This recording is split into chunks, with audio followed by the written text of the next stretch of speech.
Hello, everyone, and happy Tuesday evening. It is time for another episode of Top 5. What's up, Jason? How's it going? It's going. How about yourself? Man, I know it's only been 2 weeks since our last Top 5, but it feels like forever ago.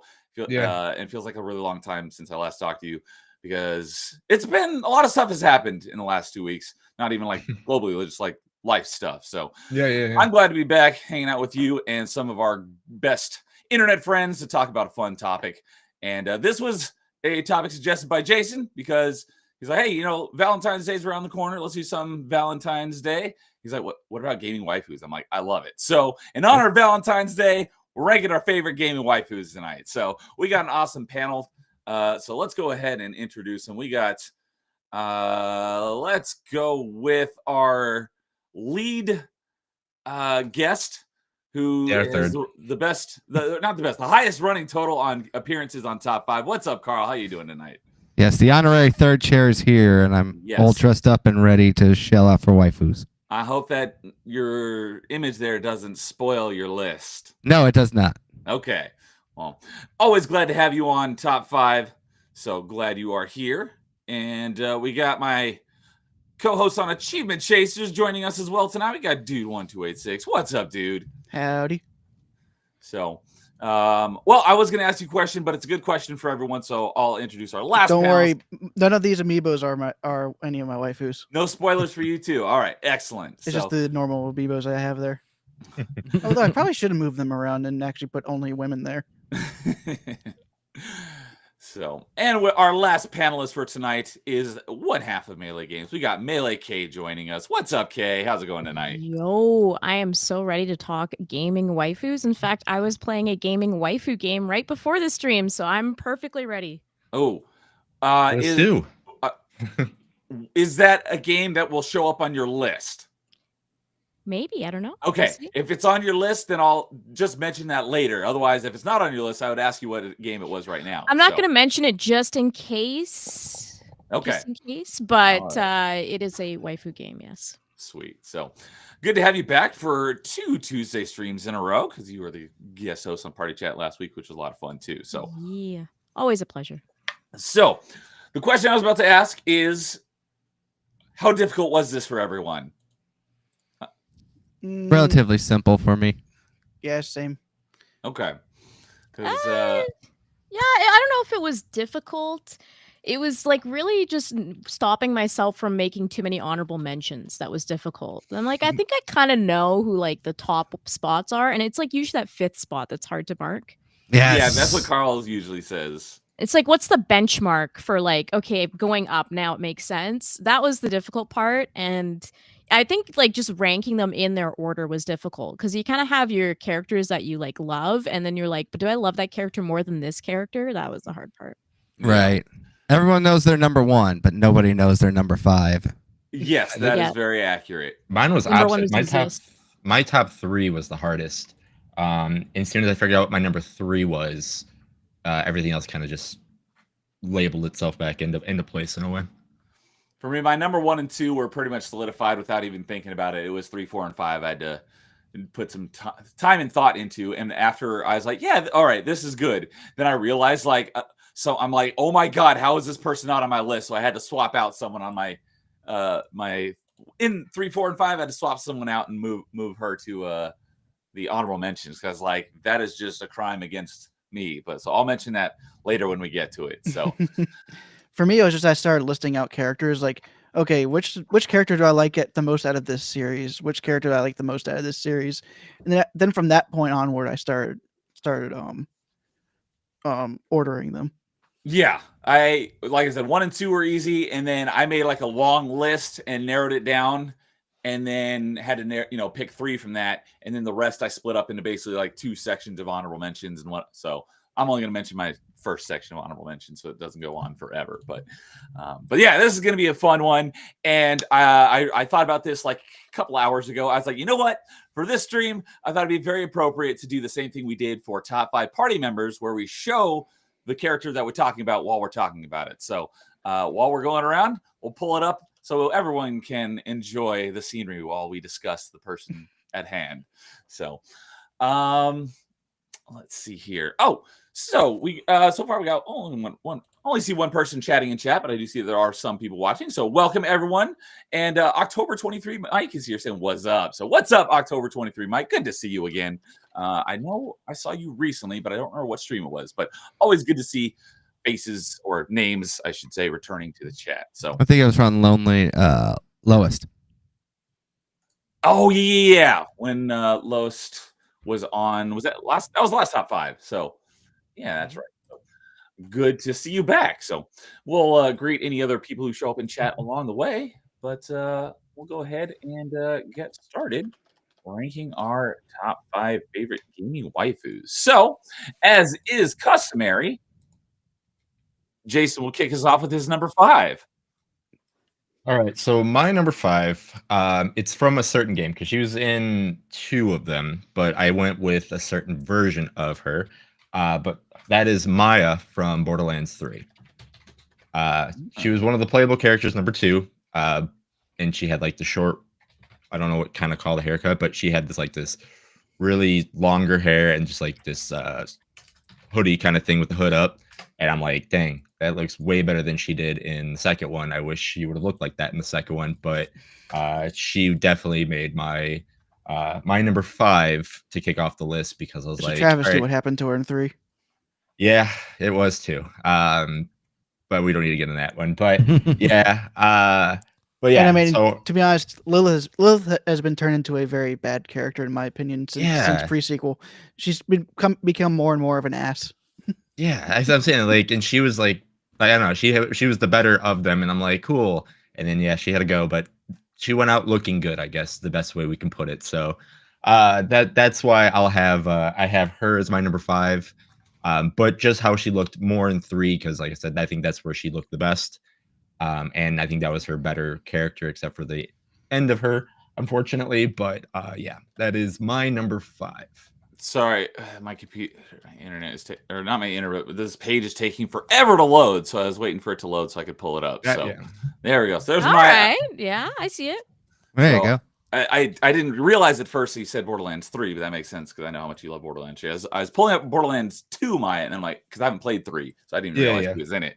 So I was like, oh wait, he said 3, so let me pull up 3. So I got Maya. You should also pull up 2 just so you can see what she looked like in 2. I still think she looked fine in 2. She looks fine in 2, but I think she looks just way better in 3. There you go. You also got to remember that you can change what she looks like in 2. That's true too. Mm-hmm. So she had way more costumes in 2 because she was a playable character. I feel like also just like the default setting of a character is also kind of like where you like to gauge it because that's what I usually do. If I guess I go from just normal, and then if you however you want to customize and you want to make them suit whatever, then yes, that's cool. But like I said, default start. That's how I go off of. Because like I like Mercy, but I like Witch Mercy a lot better too. Is that Overwatch? Yes. Okay. Witch Mercy is peak. So. You're right. Yeah, I agree. Although when I was doing some homework for the stream, I did see that get mentioned a lot. Now you say homework. What sites are you using for homework? I was just looking at forums to get some ideas that might jog my memory. Did they have the hub in their name too? No, they did not. So, all right. So Borderlands 3 Maya. Which we're very likely going to be playing at some point. So we're probably getting pretty close to that. But let me know. So, all right. Oh, and we got a bunch of other people showing up in chat. So James is here saying, I'm here and my body is ready. What's up, James? Hope you're doing well tonight. We got BD Jake is here saying, like the stream nerds. Good evening, Jake. Always good to see you around. And T-Man, I haven't seen you in a while. Saying sweet. A little late. Good to see you, T-Man. Oh, you know what? I didn't highlight BDJ. Hello. And James. Sorry, I didn't highlight your chats. And Snapple Rai is here saying hello, people. What's up, Snapple? Good to see you as always. Hope you're doing well tonight. Good to see you guys. And yeah, if you guys want to pitch in chat some of your favorite gaming waifus along the way, you're welcome to do so. James is saying my waifu from Borderlands is Anthony Birch. He did wear a dress. I don't know who that is. That's the writer. Oh. He's the cuck. Okay, that's It's, funny. it's a 2014 meme. Gotcha. I appreciate it. I thought his waifu was Jamie Lee Curtis in the Borderlands movie. Oh god. We're not going to talk the movie that shall not be named. So, all right, Maya. Yeah, So- Maya is definitely my choice for Borderlands, but she's in an honorable mentions for me. Okay. I've only played 1 and 2, and it was a long time ago. But all right, good to see. Yeah, I know how much you love Borderlands, so awesome. All right, let's go with Kay. Who's your number 5? Ooh, all right. I'm ready to get started on this. Now, this was the hardest spot for me. And there was a lot of considerations in place. Yes, I was looking at size. I was looking at how fun they are. I was looking at the different outfits they have. I was looking at the scope of games they're in. I was looking at their personality, everything. Now, this list is unique for me because I'm like I don't want to bang any of them. I just love the girls, right? I'm just one of those people that plays the waifu games. I like the bombastic, fun stuff and whatever. So I might have different criteria than everyone else on this panel. Was your criteria like the Sisterhood of the Traveling Pants? Is that how you were deciding this?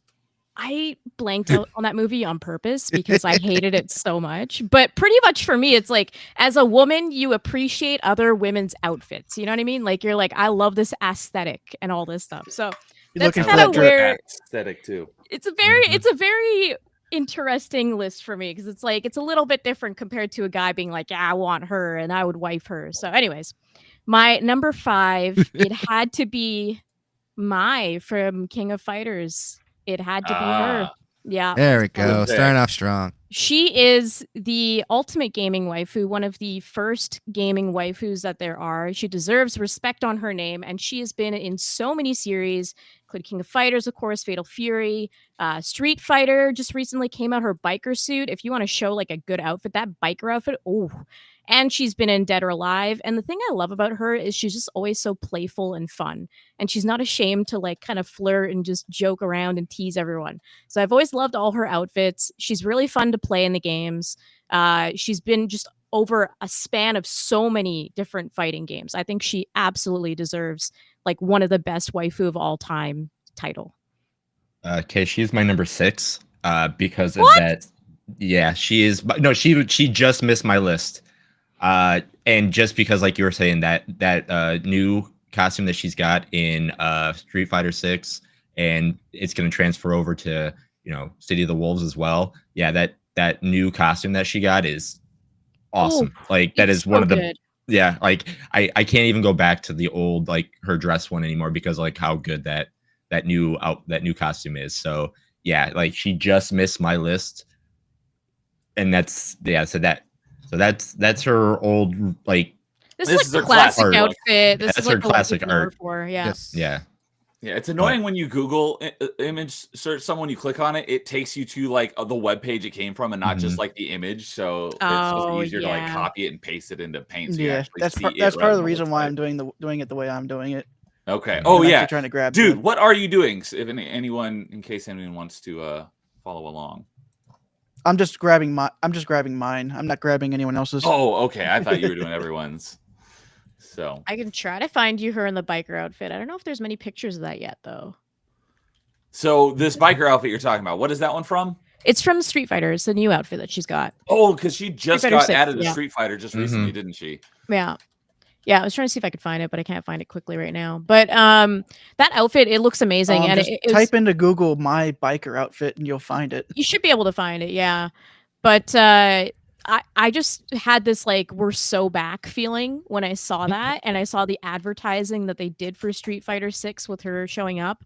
It's like, oh my god, this is perfect. So yeah, she absolutely deserves the spot. And it was hard to even like keep her in 5. I felt like she should have been higher, but I just have so many personal favorites that is like, all right, I guess you're 5th place, but you're good. Yeah, I agree. Like I said, she just missed mine, and like I said, yeah, she just missed mine, and that was the waifu game I was playing as I was, before I started playing or joined the stream. But yeah, that costume is really good. It's still weird that you're opening it up in paint. Yeah, it's probably the best. You can doodle on her face. Go ahead. Put a Hitler mustache on her. Do it. I like this part. I just circle. You can just like circle that. her boobs with red paint. I wish I could just click on the image, but then it takes you to the webpage. Like, I just want to pop out that image, and it's annoying. So yeah. Neo and Jason, I have a question. Am I allowed to answer Snapple's question towards me? All right. Spoiling Oh, Let's see here. I'm a little behind. So Snapple's asking, Kay, are all your picks going to be from Dead or Alive? Because we know how much you love Dead or Alive. So I purposely made sure no. So as it stands right now, the correct answer is no, because your first one is not. I really Although wanted mine to. was in Dead or Alive 5. But yeah, she is Mai is in some Dead or Alive games, so technically she's not a Dead or Alive character. She's a guest character. Yeah. Guest character. Yeah, I figured. Like saying Spawn is a Soul Calibur character. Yeah, exactly. Exactly. So I figured Kay probably wouldn't limit her, although she probably has a lot of good options from DOA. But I figured she probably wouldn't pick all of them from DOA. Would be my guess. I didn't limit myself to it, but it was hard not to because I love all of the girls in Dead or Alive. So. You'll see more soon, but yeah, it's hard not to just make my list. Here's all the 30 girls from Dead or Alive. Enjoy. And the crazy thing about my two, as we wrap this one up, is like literally they have a saying with her, and that saying is "no mai, no buy."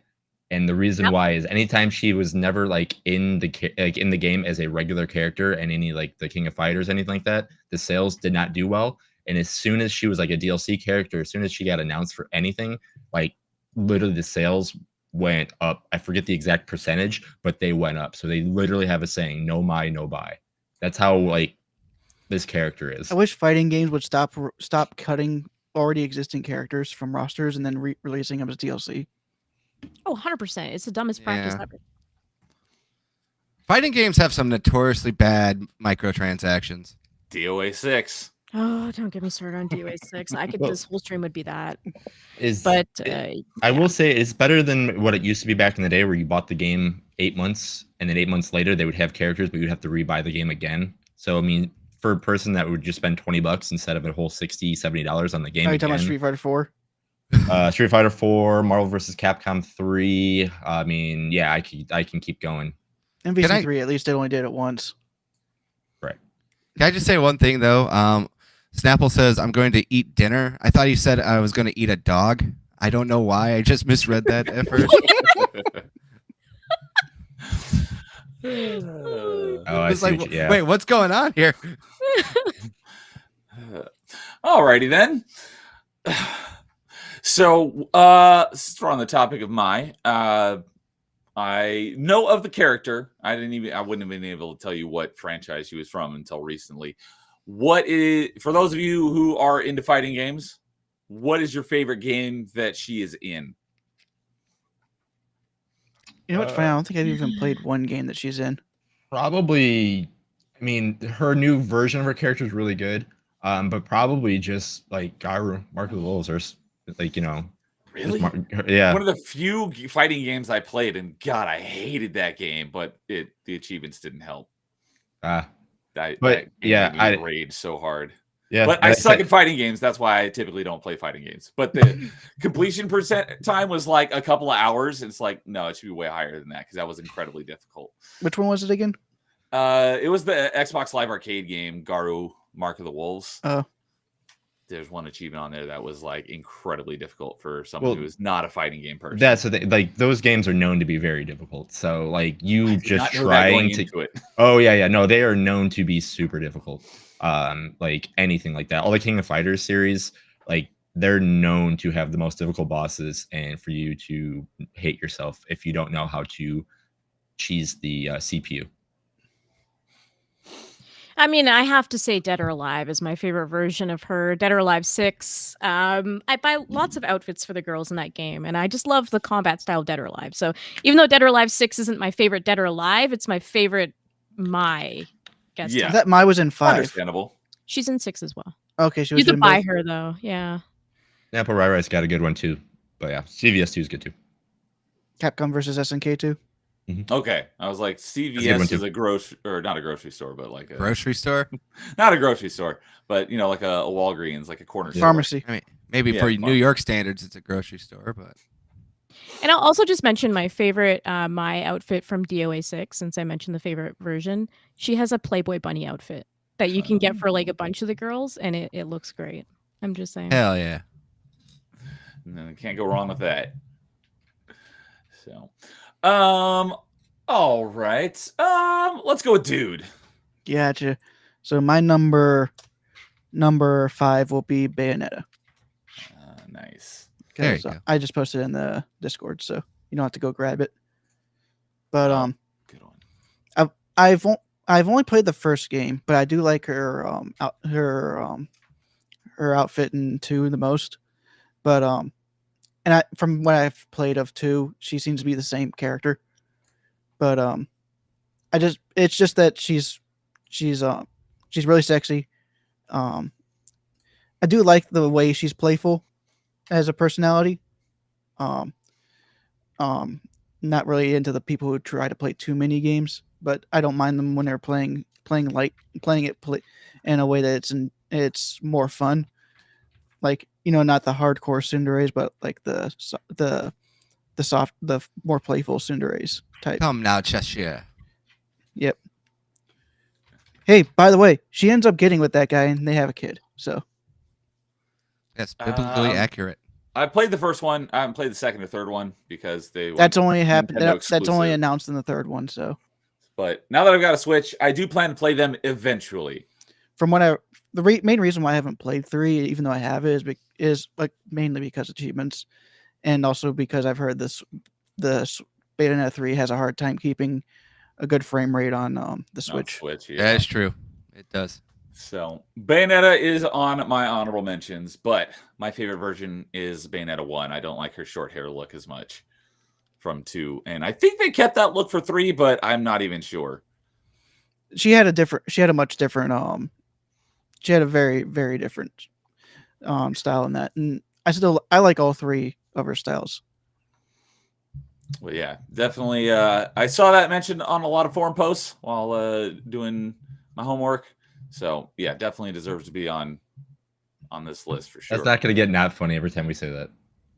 What's it? After I got doing my homework, testing all these out, see which would go on my list. To me, that's just not going to not get funny. So, yeah, James is saying Bayo 2 is amazing. Still got to play 3. Okay, cool. I We got a plan to do couple of- that. I've played through one completely and got every achievement on the 360. I could technically do it at least 3 more times because it was since Bayonetta 1 was published by Sega, it can be released on all the other consoles. Yeah, I did the 360 version and the 10th anniversary Xbox Yeah, I still need to do the version. Xbox Well, One version, but I can also do the PS3 and the PS4 version. You could. And I'm pretty sure there's a Steam version as well. I would be surprised if there wasn't. So we got a couple other faces hopping in chat. We got Breddit. Hello, Breddit. Good evening. Good. I don't think I've seen you before, but welcome. Touchdown on paper. On Reddit. And we also got Lowest Expectations here saying hello there. What's up, Lowest? Lowest. Good to see you as always. Also, if anyone needs to know what a tsundere is, just look up Helga from Hey Arnold. Yeah, I was gonna say I Stalker? don't even know what word you were saying. So Tsundere. Okay, I'll have to look that up because I've It's never heard that it's word pretty before. much a girl that likes the character, but they keep on lying to themselves more or less, or they try to play games. It's not too like much. I like you or anything, Baka. Yeah, but that's why I say I like the playful ones more than the ones that are hardcore on it. And Helga is definitely a hardcore style tsundere. Okay, Yes. yeah, and has definitely got a fun. I haven't personality. watched the series, but from what I've seen of it, I think Nagatoro is more of the playful type. So Don't mess with me, Miss Nagatoro. Yeah, don't bully me, Miss Nagatoro. I think that's what it is. Brett's saying, "Call me a dumbass," but I don't know what that is. I didn't know what it was either. So you're no dumbass. I just think of unbreaded. A Sundari would call you a dumbass, though, so maybe you do understand it. Lowest expectation, saying his number one would probably be Baron from Link's Awakening. Good pick.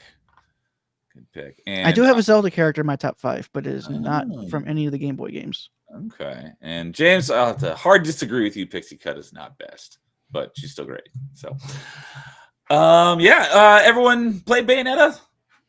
Yep. I have, yes. Very little, because I'm that person that's like, Devil May Cry came first, and Bayonetta wouldn't exist without it, even though I know I'll love Bayonetta. I haven't played through all of it. You will. But it's just like one of those series I'm like, I know I'll love this, and I need good games to play in the future. So, but I think Bayonetta like absolutely deserves to be on these lists. She is like the embodiment of a gaming waifu. So very good taste. At least on the sexy format. Maybe not everyone's personality. Oh, that's better. Except now I'm totally covered. Also, you got to remember, I think she's 8 foot. Or at least 7 foot. 8 feet tall. I can't remember. Is she the vampire lady from Resident Evil? I think Bayonetta is actually really. I can't remember the exact height, but I know she's hot. She's tall. I know she's hot. I mean, the heels. So let me look. Yeah, getting like an extra foot with those heels. And I mean, whoever, it's just freaking cool having guns on your feet too. I mean, that doesn't awesome. help. It gave me the magical unit of measurement. I don't know what that means. I thought you said guns on your feet don't help. I'm like, how would that help? He's looking up her canonical height. I love Bayonetta and Smash, Brett. It's so fun to play her. I love that witch time. Yeah, you have to. Well, on the hardest difficulty, on Bayonetta, you don't even get like, because normally you activate it by doing a perfect dodge. I think she's canonically 8'2". Wow, I didn't realize she was that tall. I mean, her you can tell she's tall because her legs go on for days, but I didn't realize. Well, at least that's what one person says, because it's at roughly 250 centimeters. Is she the only 8-foot person, or is this like normal in this universe that they're super tall? That feels like it's a normal thing. There's not really a whole lot of other people. Well, I'm still looking around. It's been a while since I've looked this up. So, but what was I saying? Yeah, guns on feet are awesome. Oh, in the hardest difficulty, you don't get witch time at all. So, because normally you activate it by doing a perfect dodge, and then that's when you really get to wail on the enemies. But it's turned off in the hardest difficulty. Okay, I'm seeing some places where they're saying she's 5'8". Nah, she's definitely taller than that. But like I said, it's just like it's just I've always thought that she was tall, but then again, that might just be because of the heels. Yeah, that's a good point. No one mentioned her clothing is her hair. That's pretty hot. Good old witch magic. I prefer hardwood floors. I'm not even gonna ask. I know what he means, unfortunately. I know what he's saying. So I'm like, I'm not explaining this one. I think it has something to do with along the lines of does the carpet match the drapes, but I'm not going to ask. So, all right. With that, we will go ahead and move on to, let's see here. Carl, do you want to go next or do you want me to go next? I'll go next, and I'm going to send you the lady on Discord there. All righty. As soon as I can get this. There you go. That saves you a good one. Okay. So mine, I went with exactly. You were about to though, so don't worry. I went with a more fun and interesting take on this one, and it's a woman so nice you married her twice in 2 different games, and that is Lady Grey from the Fable series. And the only reason I wanted to put her on this list is because in the first Fable game, you just find out that this woman is like the most evil and wicked bitch in the entire universe. And she's your waifu? Yes. So all right, explain that one to me. So I wanted to have fun with this one. I was like, okay, we got to think about something here. So for number 5, it's always hard to do it number 5. So I was like, let's have a little fun with this one. So number 5, Lady Grey. She's the mayor of Barrowstone, which is one of the big towns in Fable. And Which, she which based Fable, the original. the original Fable, yes. Okay. And in the Lost Chapters, you actually have to do a quest for this crazy guy who's saying like, well, she's a murderer, she's a witch, and there's a whole little lore behind this too. So, in order for you, let's kind of go back to the beginning. You win like the arena quest, and she basically has a boyfriend at the time, and she basically goes like, "You're boring and a has-been," and she wants to kind of sink into you now because you're the new bright upcoming thing. And you have to do all these quests, and you have to fight her ex-boyfriend to kind of get her back. 'Cause it's kind of a little bit of a Scott Pilgrim vibe to it. And then in the Lost Chapters, they add more to the story of her as well. She also has she murdered her sister to kind of like just steal her necklace basically and become like the only mayor. So she is actually like just very wicked and evil. So that was the funny part, but it gets better because in Fable 2, she gets her comeuppance and they murder her for being a witch, and then they chop up her body into 3 different pieces. But there's this weirdo guy who finds a picture of her and becomes like super obsessed with her. So he actually comes up with a whole new plan where you have to go around and collect all her body parts, and then you reanimate her, and then you can marry her again in the second game as a reanimated corpse. Fable 2 is the only Fable game I've played, and I do not remember that. It's been so long since I played Fable 2, and I have not played any other Fable. Interesting. Yes. So, T-Man makes a great point. If evil bad, why hot? Am I right? Exactly. She's also one of the more unique looking female NPCs, and definitely the more unique looking wives that you can have in that game. But I wanted to include her too because they bring her back in the second game in like just another crazy way, because some guy just like randomly finds a picture of her and he kind of goes insane and starts thinking, oh, we're soulmates, look at her, she's just misunderstood. And then you have to go on this epic quest to dig up her body just to bring her back and Frankenstein her back to life. And then what happens is he casts like a love spell on her, but it's kind of like when ducks, like, they imprint on the first thing they see. So if you just stay there, you can steal his girl, and then like he kills himself, and then you could buy his house, and then you can move into that house. It is by far one of the more interesting and insane storylines with this character I can think of for sure. And I was just thinking about it because I just played the first one not too long ago, and I was like, oh yeah, there is that crazy line with her too in the second Fable game. So I just brought it up for more of like a uniqueness part for just like out of all the waifus. Yeah, definitely has that unique point going for it for sure. And Sapple makes a good point. Sounds like some Nightmare Before Christmas kind of lore. Yes. And I know how much you love that. So, it moved on me. So, all right. Hey, and Static here as well saying, yo. What's up, Static? Good evening, buddy. Going back to the evil, if evil is bad, then why hot? I've always, in every iteration of Snow White's never sexier than the evil queen. I don't know of very many different iterations, but there's quite a few iterations. Like that one ABC series, they had the actress was way hotter as the evil queen than Snow White.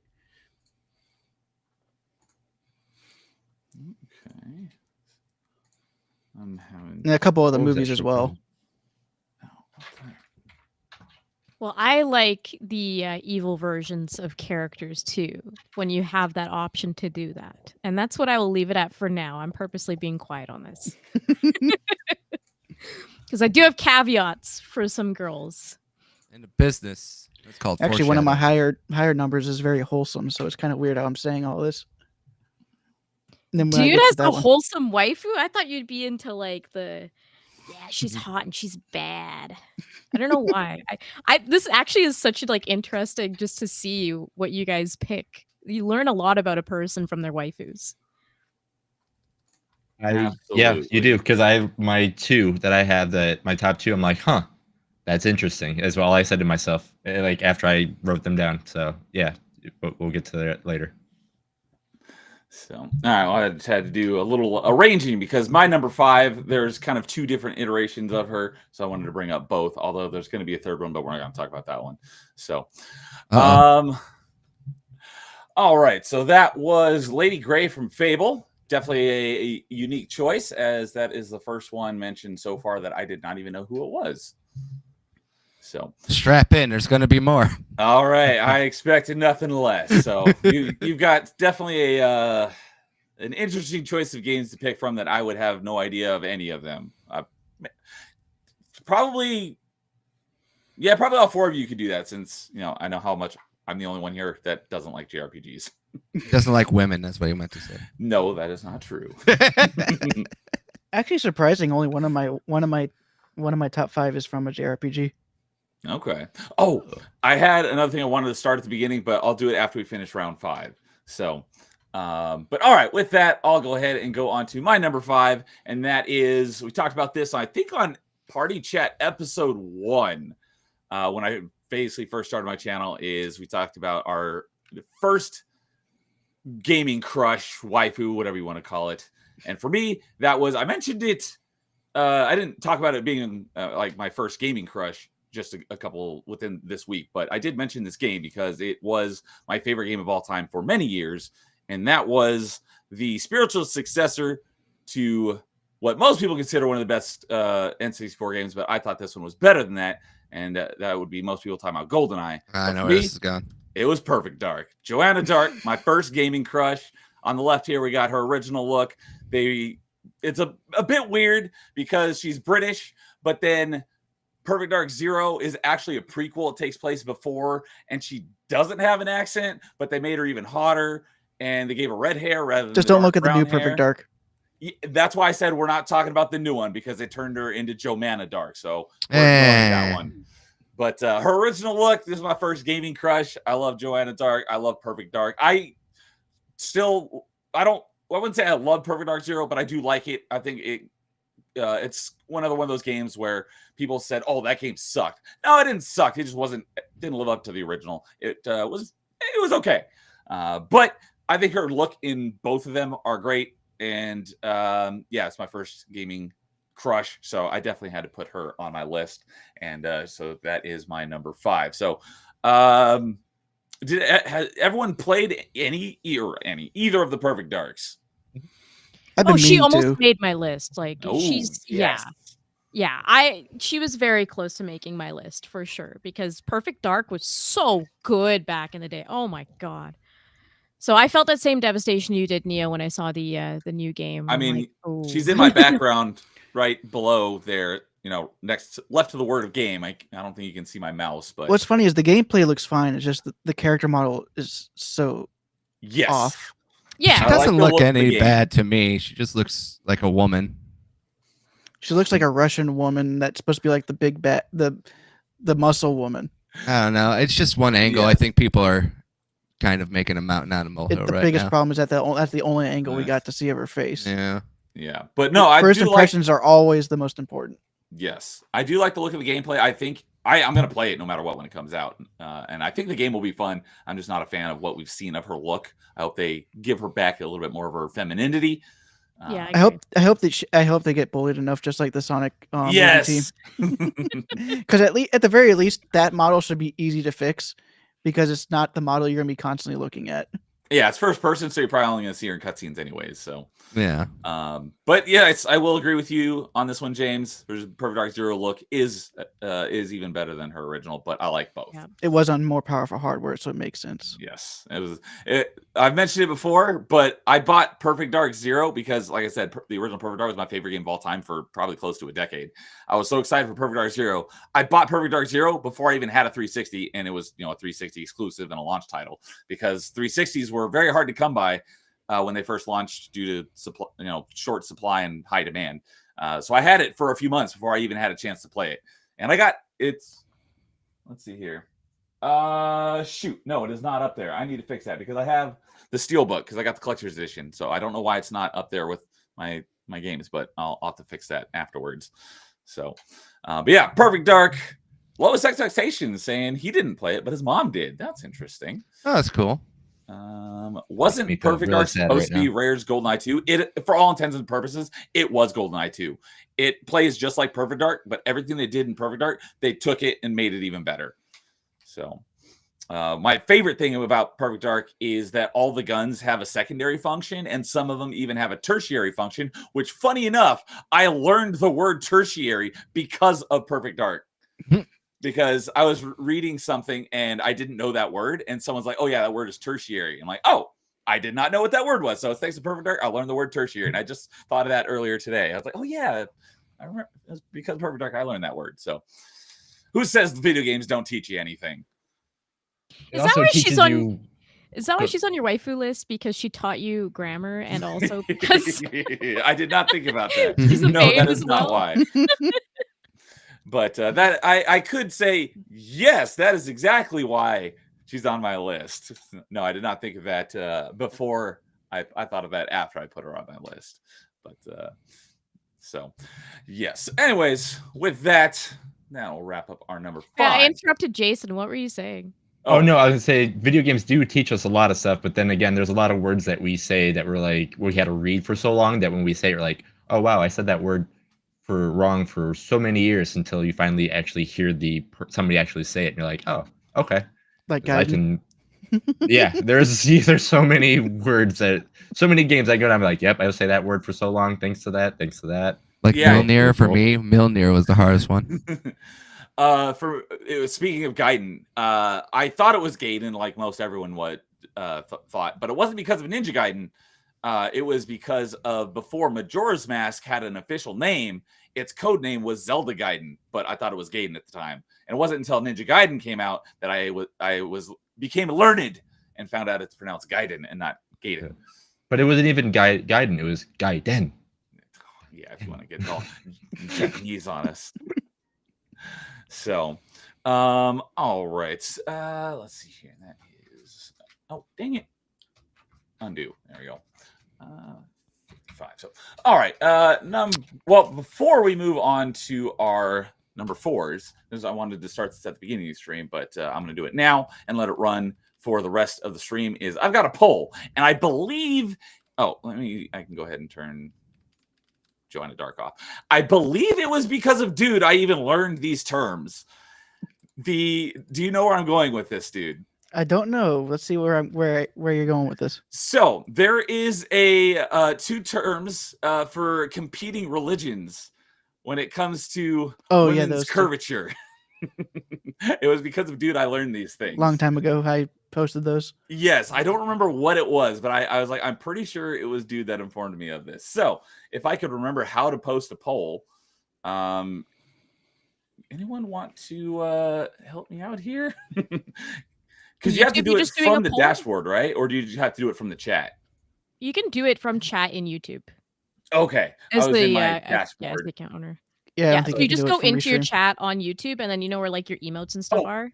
Yes. Okay. There it is. Normally, where you can like super chat people. Yeah. I was in the dashboard thinking it was somewhere in there, but it is in the live chat. So, where I'm going with that is there are these 2 religions, and one is endonatology, and the other is opitology. Opitology. Opitology. All right. Dude, do you want to enlighten us on what those are? Well, adonatology is the religion of women's asses because it's the Adonis muscles, and opitology is for big boobs because opai is just big tits in Japanese. So anytime you see the main character from One Punch Man with this sweater that says opai, that's just him with a sweater with big tits on it. See, Dude, you're smart. I just say the classic tits are life, ass is hometown from Senran Kagura. But that is much more intelligent. When you say adonatology and opitology, it sounds more fancy. Yes, like exactly. You're an ophthalmologist or something like.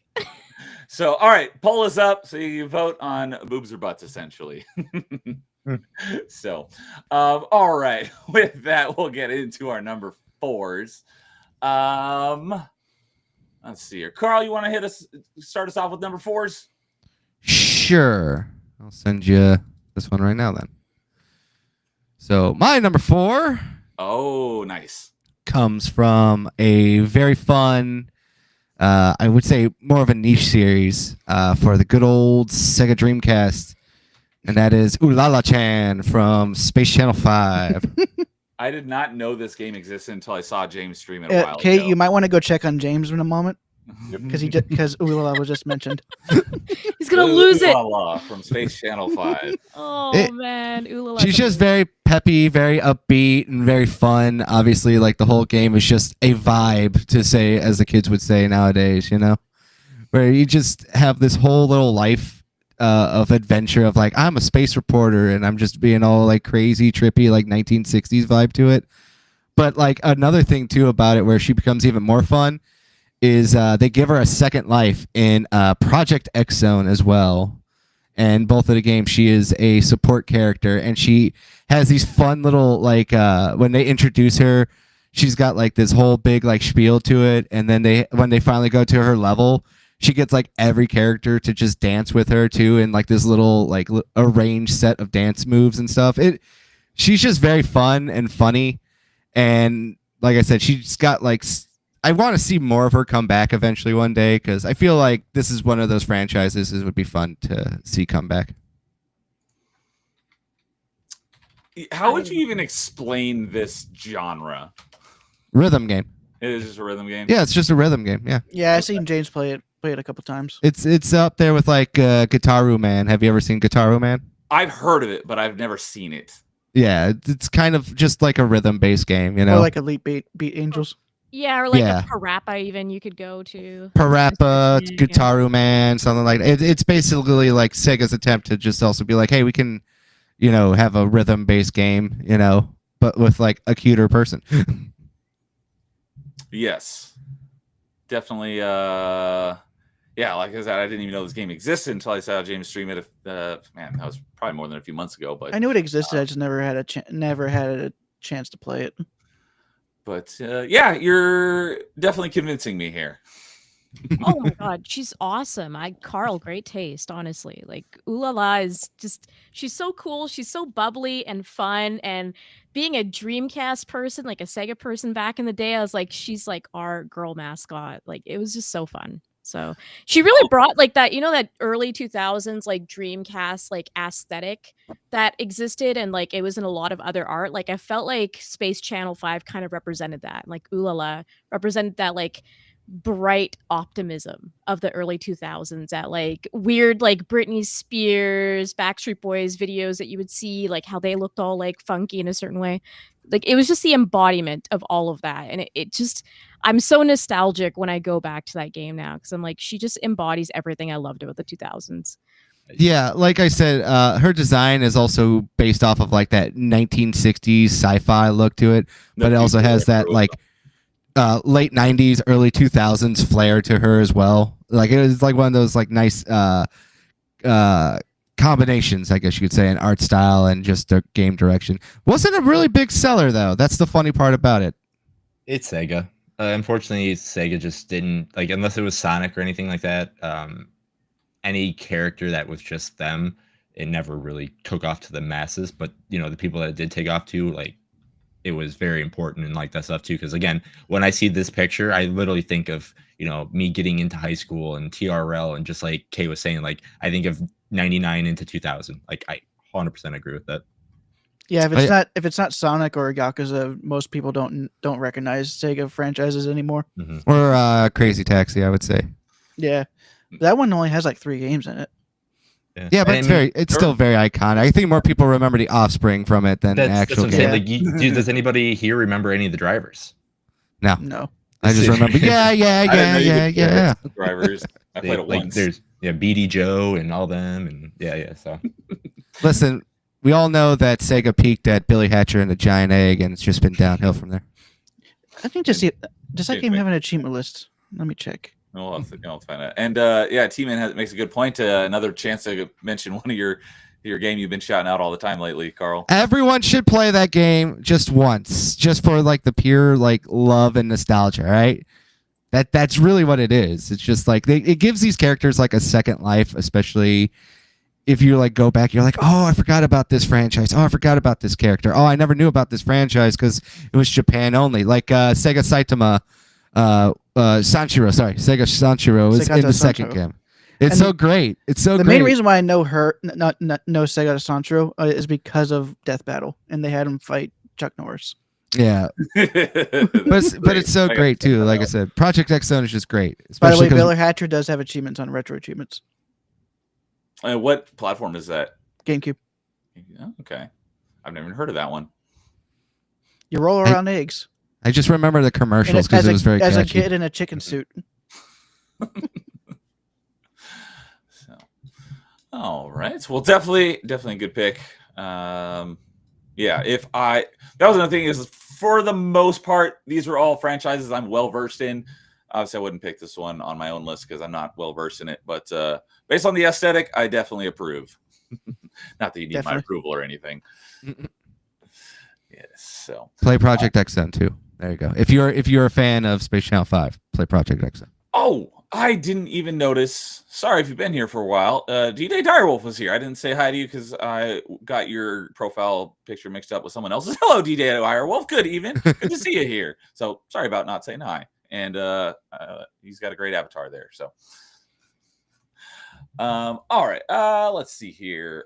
Dude, you want to go next? Yeah, sure. I'll go next. And I'm posting in the Discord. Oh, wait. My keyboard wasn't plugged in or turned on. But my number 4 is Princess Daisy from Mario. And Daisy, huh? Yep. Best girl. Tomboy I'm with you. superiority. That's pretty much why I prefer Daisy over Peach and Rosalina. She's a tomboy. Okay. And I also really like the fan created interactions between her and Luigi, and I hope they bring that in whenever she gets brought into the movies. Yeah, I was gonna say, is Daisy to Luigi as Peach is to Mario? Pretty much, yeah. But the fans treat it in a way that she's like the stronger one, at least character wise. But because I know that I've seen an animation recently where she's telling Luigi, "Oh, if we ever get a real threat, I know you'll be able to handle it." And then Bowser comes up behind her and she one punches him into the atmosphere. Like I said, a real threat. Joking about how reason why she doesn't get kidnapped by Bowser. Hey, dude, have you played Jamboree yet? Like the new Mario Party? I have not. I think you would like it because Daisy has like a course that you can do because the whole mechanical Jamboree is like you can have a second person walk around the board with you and you get them for like 3 turns. And she's one of them. And so you do this like circuit for her and it's all super athletic because it's Daisy, right? And you get like some dialogue and stuff from her. So you don't see a lot of Daisy, unfortunately, but the moments that you do, you want to cherish those. And I thought she was really well done in Jamboree, actually. Gotcha. But yeah, I just Peach is way too ditzy, and Rosalina is just kind of there for me. James is there with you. He says she's so much better than Rosalina. I don't really hate Rosalina. It's just like she's just kind of there. But yeah, who would play Super Princess Daisy? Oh, I would. yeah. That sounds so fun. So it'd be way more action oriented. My favorite Mario girl is still Princess Paper Peach. That's what I like. Okay. Oh, do you like the I think we discussed it right on our Mario stream, but like the goth one? Oh yes. Oh yeah. Goth Evils possess which Peach is the best girl. So peak. But I think the only honorable mention I'll mention, because I said this before we started, that as we're going through these, I only have one character per series, so I'll be mentioning some characters from series that I didn't choose over others. And what's funny is that for Mario, the only other character I would really think about isn't even a real Mario character. It's a fan created character. Oh, I was wondering if you're going to mention that. And that is, I'll post her picture in here. But because she's a fan created character, I also have a very different interpretation of how she exists, because it's because of the crown. Let me find her. But everyone says it's because it's Bowser that wears the crown, but I say I in my headcanon, it's actually his cousin that wears the crown. So it's actually still a girl that wears the crown. Didn't turn herself into someone looking like Princess Peach. I just think And of that'd that be Bowsette. Simpsons song when you keep saying the crown. I wouldn't know that song because I don't watch. Didn't really watch The Simpsons that much. It was an old one. It's like, who controls the British crown? Who keeps the metric system down? We do. We do. It just gets stuck in my head. Yeah, I had a feeling Bowsette was probably going to get mentioned tonight at some point. Yeah. And what's funny is it was literally created by fans because there was a crown that turned Toadette into Peach, so that you could still have Peach playable in one of the Mario Brothers games. And everyone was joking because every time that a new power-up gets introduced, Bowser somehow uses it. So because of just because of that idea alone, that's where they came up with the idea of having Bowser wear the super crown and becoming Peach. That's the entire thought process of how Bowsette came to be. Okay. Oh, sorry, I missed Snapple while we were on the Sega. He's like, I better not see Amy or Rouge on anyone's list. At least Rouge is of age. Yeah, Rouge is of age, and they knew what they were doing with that. We're gonna put him on them now. We're all doing it. Number 3 each. Oh, and Wade is here as well. What's up, Wade? Saying, pretty sure dude just wants someone to step on him. Well, so far your choices both can step on you. Aren't they both tall? Well, step on me. Bowsette is. I don't know if Daisy is. Yeah, I guess she's probably average height. I don't actually know. You shouldn't count Mario and Luigi because they have to use super mushrooms to get normal size. Yeah, that's true. They're always so short in comparison. So. And James is saying, don't forget Boo-ette. I'd never heard of that. It's pretty much just King Boo with the same crown. Okay. There's an entire subgenre on Rule 34 just for super crowns. I am not surprised in the least. Although the only character it broke on was Sephiroth. Oh, what do you mean? What? There was an entire small comic where the different villains from Smash Brothers picked up the crown, and after Ridley put it on and wore it, they all snuck up behind Sephiroth and put it on his head, and it just broke the crown instead. Actually, no, what it did was it broke the crown, but it ripped his shirt off. So his other costume. No other way to handle that, is there? It's like Sephiroth, ultimate being. I mean, that's what he wants here, people say. So. Yep. Exactly. Yeah. I'll have to go find it, but I'll probably post it in the Discord, in the Melee Games waifus Discord, because I don't think it actually has any nudity, which is weird for a Rule 34 comic. Allegedly. So, all right. I think I will go ahead and go next with my number 4. And this is one that I was mentioning earlier where I was like, oh my God, how did I make a top 5 list? And this was not on it. And I'm like, I need to fix that. So swapped her out with someone else who was on number 4. I will mention who that was when we get to honorable mentions. But for me, this was my number 2 gaming franchise of all time when we ranked our top 5 game franchises. Ooh. And I never played the original 1 and 2 until just this last few days. And that is Metroid. My girl Samus. So there you go. I'm about to say, you better not be calling her Metroid. No. Why can't Metroid crawl? No. Mrs. Metroid?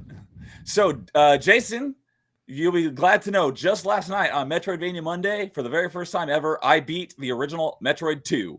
So that was his number 1 favorite Metroidvania. Did you get the 100%? All time on episode 1 when we ranked our Metroidvanias? Jason's number 1. I can check that Metroid myself since 2. you're doing on emulator. I got everything except for the beat it in under 3 hours achievement.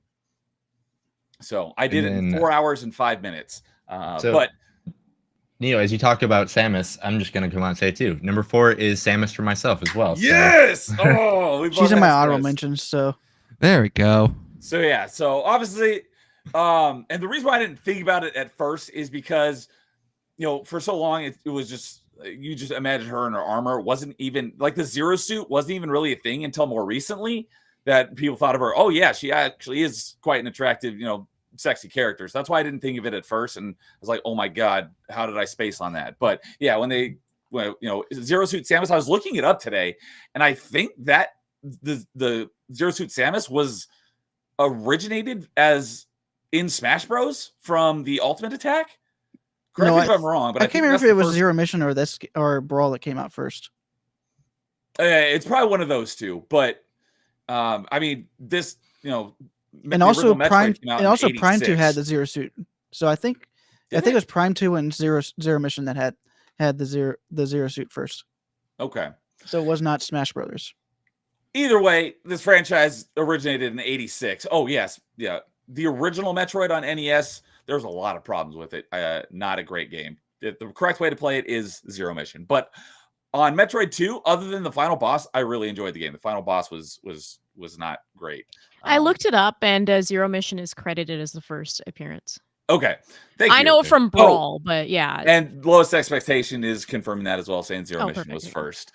Anyway, either way, where I was going with that is, this franchise has been around since '86, and the Zero Suit wasn't until the early 2000s. So, that's a decent amount of time where she wasn't really thought of as, like a sexy character. So that's why I didn't pop into my head first thing. But anyways, she's quite sexy, especially when they introduced Zero Suit Samus. And yeah, it's my second favorite franchise of all time. And I guess I could have said this about Joanna Dark as well, but she can kick butt and take names, so not a bad person to have around in case anything happened to me. She could come and rescue me. I would not have a problem with that. I think the biggest reason that kept her on my honorable mentions is because we don't really get much on her personality. That's true. That's probably when we were talking about it on Party Chat, I don't remember what episode of Party Chat, but I do remember talking about that. She doesn't really, she's very quiet. The only game we have some insight into her personality is, a lot of people consider it to be pretty bad, but I didn't think it was that bad. It was Other M. I mean, I could actually fix some of the issues in that Other M game just by slightly making changes, like her not using her upgrades. That was the commanding officer from the military that she's now contracted to for this mission, and she's supposed to report to that commanding officer while she's on this mission, telling her not to use upgrades. She should have still been able to use the Varia suit on her own. So that could be a small change where she ends up using the Varia suit just automatically when she gets in the lava area. But missiles, super missiles, power bombs, it makes sense why she wasn't using those throughout the mission, because she was told not to, because they didn't know the how badly damaged the station was. They didn't want to blow a hole in it. Okay. Yeah. And it was someone who was familiar with her arsenal.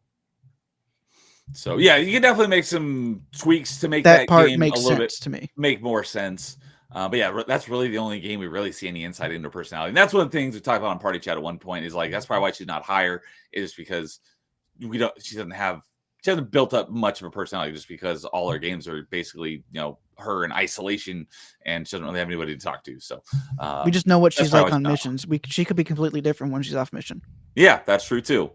So yeah, and Lowest Expectations agree with me. OG Metroid is painful, hasn't aged well. My number one complaint is, when you die, you only respawn with 30 health, regardless how many energy tanks you have. If you just respawn with full health, that would have alleviated a lot of my problems with the game. But and yeah, October Mike is saying the first time I saw Samus even being a girl was in Smash Bros. Brawl. So I think mine was Melee. I knew it going into, I think, I don't remember exactly which one was the first Metroid I played. I knew it going into it, so it wasn't like a spoiler or anything to me. I had already had it spoiled, but yeah, I didn't know because I never played those games when I was a kid. But I think it was in Melee when they have a special fight scenario. You fight only with the women characters, and Samus was on there. I was like, I didn't know that Samus was a woman. I was gonna ask the classic question, the OG reveal, because you said that you first found her attractive as Zero Suit, but it's just interesting because so many people think back to that first moment where you're like, Samus is a girl, and it's like almost that moment for a lot of young men where they like peeked into their first Playboy, you know, under the couch or whatever, and they're like, whoa, boobs. And that was what like the original reveal of Samus felt like. So it's very interesting how the characters progress and how now we just think of Zero Suit Samus as like the, you know, definitive sexy version of her. But I think a lot of people have that memory of like, whoa, like that first look, and they thought she was sexy back then too, just for being a girl. Yeah. I think back to that. Gone, Jason. No, I said for my first, like after beating Metroid, I'd be like, oh man, Samus would kick the shit out of Ripley. That's the first thing, like, and not Ripley, you know, Ripley from Alien. I was like, oh yeah, she's way cooler than Ripley. So that was like my first like thought of that part. But yeah, and then I think James said in chat, like technically the Zero Suit, not the one that we know of, was actually Justin Bailey code. So we had, you know, as you could play as, you know, non-suited up Samus in the original game. So that was that's where I thought like the Zero Suit honestly came from. Just like, oh cool, we're just actually doing that part of, you know, and showing her.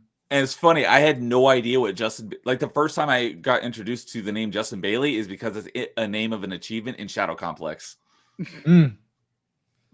So, and that I still don't know the full lore behind it, but now I know more, and it's because it was in Shadow Complex. So, oh, and lowest expectations, and I found she was a girl from Super Metroid When You Die, and I didn't care. So, oh, that was one thing I was going to say is, now that I've played both the original Metroid Prime and Metroid Prime Remastered, I actually like her look when she takes her helmet off at the end of Metroid Prime, the original, a little bit better than I do the Metroid Prime Remastered look. Groovy. But everything else about Prime Remastered, I think is quite a great improvement. So I think Prime Remastered is the definitive way to play Metroid Prime.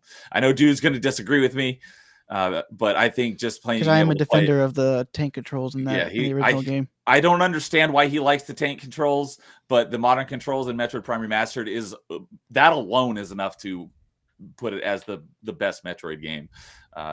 Because Metroid Prime, I did rank as my number 2 favorite Metroidvania of all time.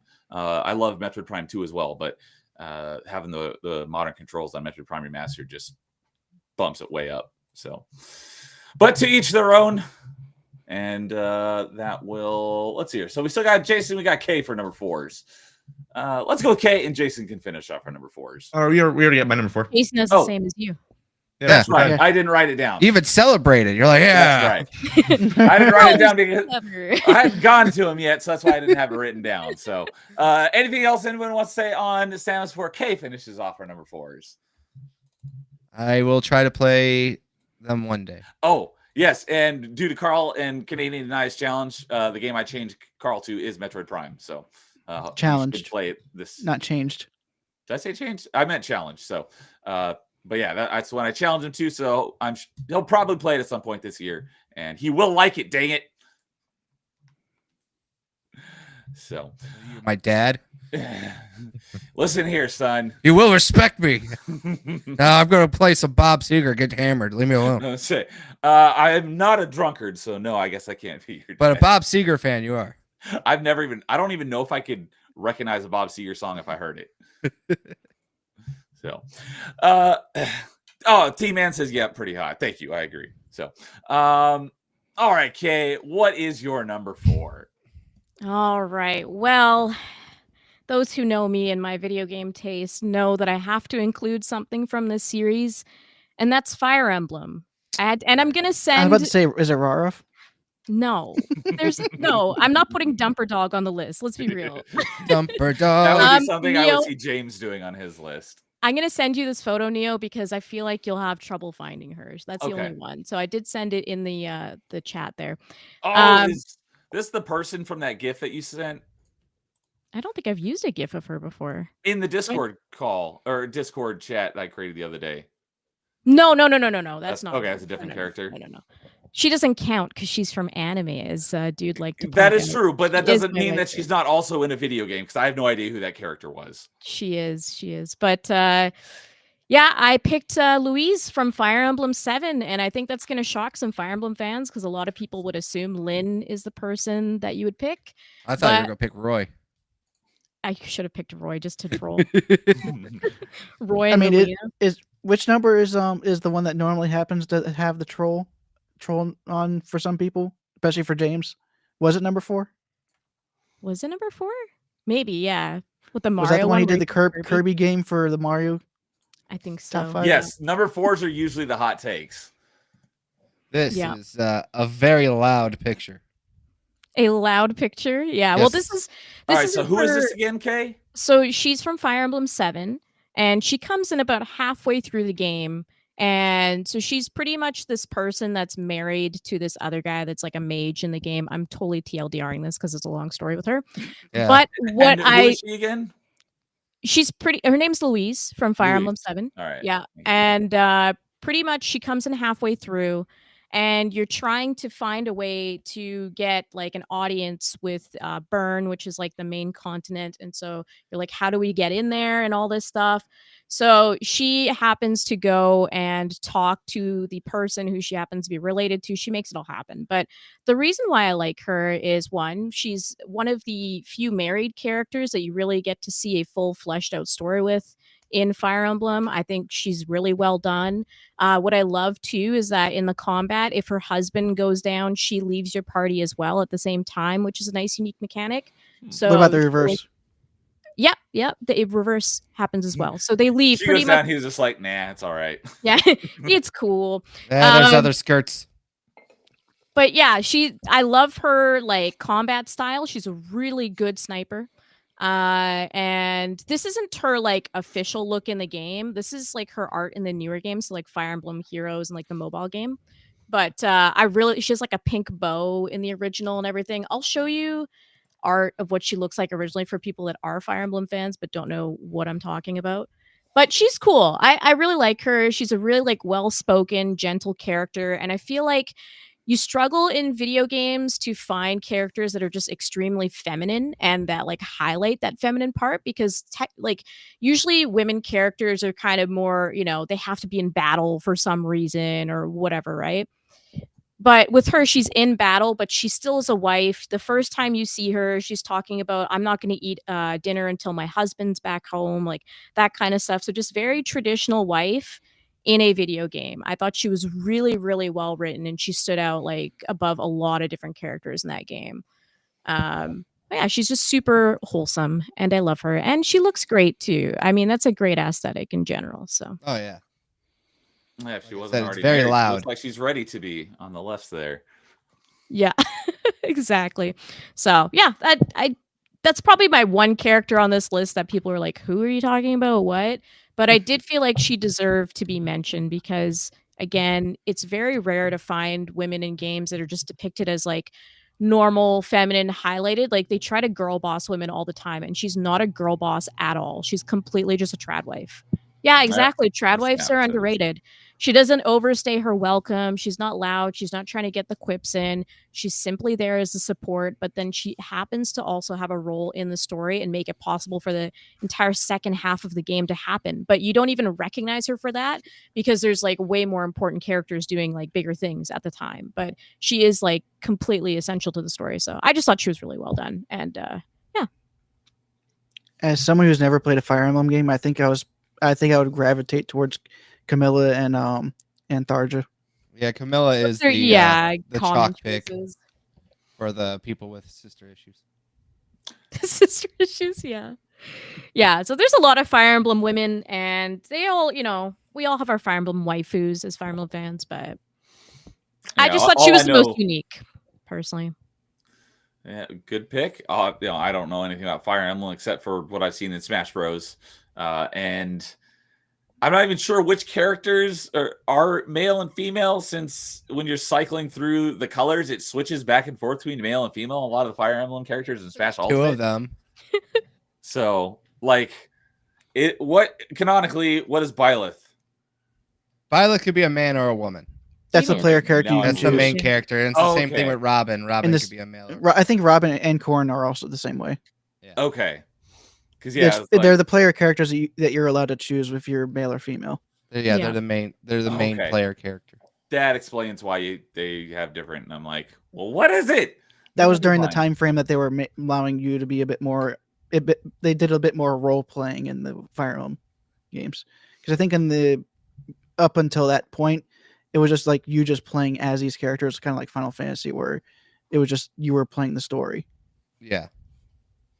Even though I haven't played a single game, I still understand that point of the series. All right. Well, thank you for enlightening me. I think Awakening was the last one where it was a traditional story, wasn't it? Where you didn't really have any of that direct control as much. No, No, Awakening, you do have was like the control. first That's- one, right? Yeah, you get Robin, but Okay, that was the one. That was the one where Robin was. I thought it was the next one that Robin was. we know my opinion on modern Fire Emblem. I won't spurg today. I'll just say Well, Louise. I thought it was just 3 houses and Engage. I don't mind Awakening. I think it's a good introductory, but I have issues with it too. So, yeah, T-Man's saying female Byleth do be hot. Same with female Corrin. In my brain, Byleth is just always female. Like, I don't know. Maybe that's just because of the way I play, but I don't even think about the other way. So, all right. Current update on the poll. Opitology. Did I get that right? Opitology. Opitology is winning 64 to 36%.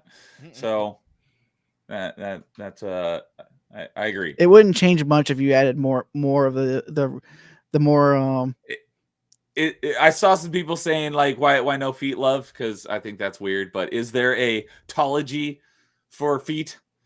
There probably is, but it's probably Sure more of there a is, Satan, yeah. satanic church. There's probably also something about thighs as well. I would not be surprised. So, all right. With that, we'll move on to our number 3s. 15, 40. All right. Let's see here. I guess I'll go ahead and start off number 3s. And I did not have this prepared, so give me a second. You didn't have this prepared. You're the host. I know. This is your idea show, right? I'm doing a lot of stuff here, so He's cut doing me it some live. freaking slack. Come on, Carl. You've been on the show how many times? You know we just do this on the fly. I You know have one you're more idea, then- professional than Neo. That's what I should expect more. I appreciate that. So, as I often mention, one of my favorite games of all time, and shout out to Fuse Gaming Community, which Carl informed me of, which I will drop the link to here shortly. I also dropped a link on there, the show on there too. Oh, did you? I don't know if you did or not, so I just did it. Oh, did you put it in the Discord chat? No, in the Fused, I posted a link out there for people to see it. Okay, I will go and get that and post again. But anyways, it's a gaming social media, and one of the things, it has a spot to list like your top 10 games. So I actually went through and ranked my top 10 games of all time, and this ended up at number 3. I mention it all the time, and it's getting a resurgence this year, which I'm super stoked for, because we got 3 games in this franchise coming out this year. One was Shadow dropped a couple weeks ago, and that's Ninja Gaiden. Ninja Gaiden Black is my number 3 game of all time. And from Ninja Gaiden came wrong button. Here we go. Rachel from Ninja Gaiden Black. There we go. She was in Ninja Gaiden as well, but Ninja Gaiden / Ninja Gaiden Black, same game, just Black has more stuff in it. So, I think you can see why. Oh, I'm a big Rachel respecter. Kudos to you. I love Rachel so much.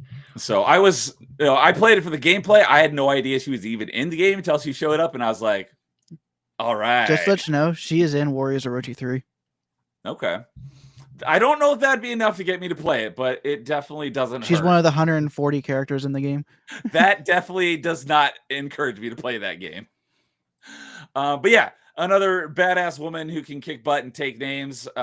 This is not actually correct on her weapon set, at least not in Ninja Gaiden Black. She doesn't have a giant gun. She has like a kind of like a grapnel gun like Batman has. She does have an axe, but it doesn't look like that. But she wields a giant axe, and they added her in as a playable character, I think, in the game that Dude just started playing for the first time Sunday, because he just started playing. I don't stream on Sundays. I'm all mixed up this week because things are out of whack for me. But yeah, yesterday he started playing Ninja Gaiden Sigma. I've not Yes. played Sigma yet. I do own it, but I haven't played it yet. And I believe that was the first time she was added in as a playable character, but I could be wrong about that. But yeah, there's a lot of, well, I should say they are connected. The Ninja Gaiden franchise and DOA are both in the same universe, both Team Ninja. So there's a lot of crossover, and characters from Ninja Gaiden show up in DOA and vice versa, because, like I said, they show up in the same franchise. But yeah, she's awesome and smoking hot, and she wields cool weapons and kills demons. So yeah, that is my, what I say, number 3. So, I don't know. Yeah, the rest of you, Kay probably has something to say about Rachel because she's familiar with the DOA franchise. I don't know about the rest of you guys though. Yeah, no. Anytime I see any like her or any Ninja Gaiden characters, like as soon as you said Ninja Gaiden, I'm like, I knew who it was, and I was like, oh, it's good. It's one of those Tecmo builds and all that kind of stuff like that. So as soon as I heard that, I'm like, yep, I can definitely see this being on someone's list or anything like that. So yeah. Oh yeah. Yeah, Rachel almost made mine too. She didn't. D-Day, yeah, she's not playing with Black. The only character you can play in Ninja Gaiden Black is Ryu. But in Sigma, I haven't played any of the Sigma games yet, so I know I'm pretty sure she becomes a playable character. I just don't know if it's in Sigma or Sigma 2. But I heard that she is a playable character. So that's a good one. X. Let me ask you a question. Man. Oh, and that's right. And she is, from what I hear, because I haven't played it yet, she is playable in Ninja Gaiden 2 Black, which I very much am looking forward to playing. Play it, Neo. It's so good. Oh, I'm absolutely playing it, but as you know, I'm working on getting my percentage up. Once I get back to that point, I'm starting a crap load of games, and the Ninja Gaiden games might be like the first ones I play. Perfect. Depending on how long it takes me to go through the main 3 games, I might end up going through 2 twice because of Sigma and Black. Because I'm going to go through 2 of the original release on 360. It's just that Sigma was the only one that has achievements for the original game. Yeah.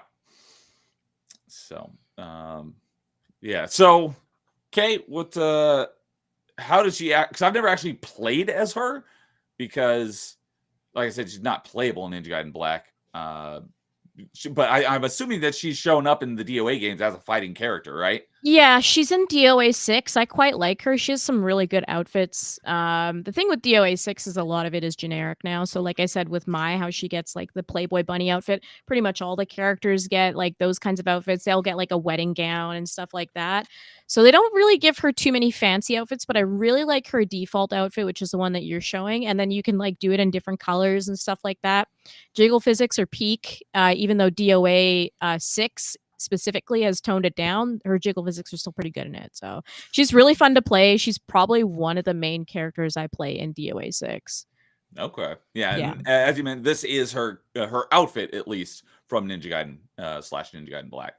So yeah, but I definitely agree. Like she's up there. Like if I were ranking all like Ninja Gaiden, like DOA characters together, she'd be pretty high up there.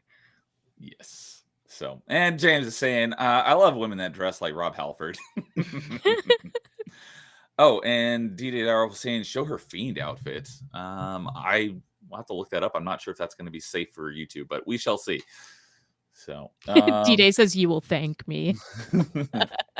Rachel. I've seen your waifu outfits you wouldn't believe. Let's see. It's called Rule 34. Yeah. Oh, okay. Yeah, that's safe. I did not know that this was a thing. But yeah, part of the story is that part of Ninja Gaiden is that her sister is being corrupted by the fiends and basically like turns into a fiend, and she's like, trying to save her sister. So she has, because they have like fiend blood, and it like corrupted her sister, but for some reason it didn't corrupt her, at least not yet. So okay. Let me, yeah. So I did not know this fiend outfit was a thing. So let's go ahead and, yeah, not bad. Oh yeah, this outfit. Yeah, this is pretty sick. I love it. There you go. Yeah. I mean, I definitely approve. Whether I like it over the standard outfit, I'm not sure. I'll have to ponder upon that. I think I do like this one over the standard outfit. Like the standard outfit's super cool, but there's something about this aesthetic that like really only video games do a really good job of conveying this specific aesthetic, I find. And it looks really good. So yeah, I'm saying that she's half demon, yeah, because the demon blood in her for some weird reason. I don't remember I never really played Ninja Gaiden for the story. It's just got awesome action gameplay, so the story is kind of nonsensical. Well, so is Devil May Cry. He's saying it's censored AF. All right, I will. Does that mean I need to turn off safe search in order to find the proper one? Look at the nonsense. Just while you're looking that up, I'll do a quick tangent with the Warriors Orochi. The list of characters from Dead or Alive and of course Ninja Gaiden that are in that game is of course Ryu, Rachel, Kasumi, Ayane, and Momiji. Oh, I was mentioning that. And Sophitia from Soul Calibur is in there as well. Oh my God, Warriors Orochi 3? Yes, it is available on pretty much everything. It's even available on the Wii U. Okay, I'm buying it. Although I don't think the Wii U has all those characters. But I'm assuming you have to like go through the story to unlock them. Yeah, you'll eventually have to unlock them. Yeah. Okay, Warriors Orochi 3 specifically. Okay, I'm buying that later. If you want all of those characters though, get one of the ultimate versions, which is usually just the Xbox One, PS4, and PC versions. Oh, okay, it's on modern as well. I see. Yeah. Yes. Switch? Wait, it's on Switch? Warriors Orochi 3. Am I looking at the wrong one? I did not know that Warriors Orochi 3 was on Switch. I know it was on Wii U. Okay, I think this is the one that D-Day is talking she's barely about. covered in the front for sure. I think it's safe enough. Yeah, it might be. It's pretty much all the black spots are skin instead. Yeah. Exactly. I think this is what he was referring to. So yes. Yeah, that's the version. I definitely approve. Definitely. Yeah, I think I'd take this one over the standard outfit. So thank you for that, D-Day. See, I'm the opposite. Like, I think her business suit one looks a lot better. Business suit. I did see that somewhere. Yeah, but that's just me. Oh yeah, I've never seen the business suit one before. Sometimes the office lady is sexier than dominatrix. Yeah, I was gonna say she's definitely got the sexy librarian look going on in the business suit. So also, it's weird looking this up because you get a lot of Rachel friend references as you're looking this up too. Oh, I did not, but like that's why I specified Rachel. I'm literally looking this up and I'm like, a different image. I'm like, Rachel from Friends. I'm like, okay, just keep scrolling. I had because Rachel obviously is a very common name, so that's why I said Rachel Ninja Gaiden to narrow the search down. Yeah. Well, see, I typed in Rachel Fiend, so it thought I was talking Rachel Friends. That also makes sense. Yeah, and I was getting combination of the two together. It's kind of funny. So yeah, Rachel is my number 3. For obvious reasons.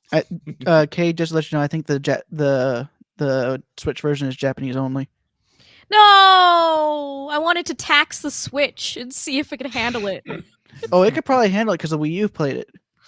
Oh my God. Yeah, that's true. No, even if the Switch version is Japanese only, it should play. Yeah, but I don't know if it has the English words.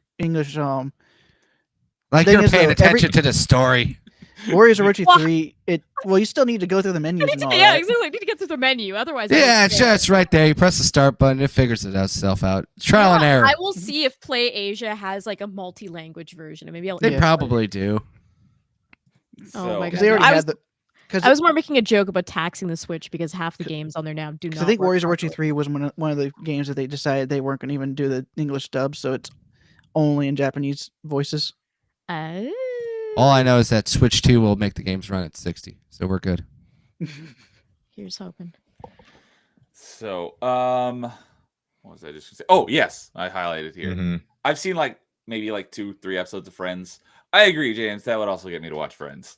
My parents have the entire box set of the series.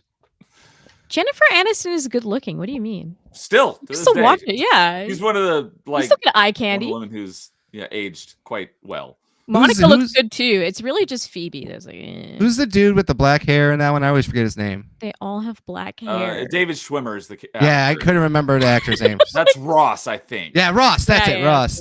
Like some people have been doing Ross edits where he just is like. You're talking about the guy from the meme. Get a load of this retard. Yeah, I know. No, but there's been people on Twitter that have been editing all the Ross clips to make it look like he's schizophrenic.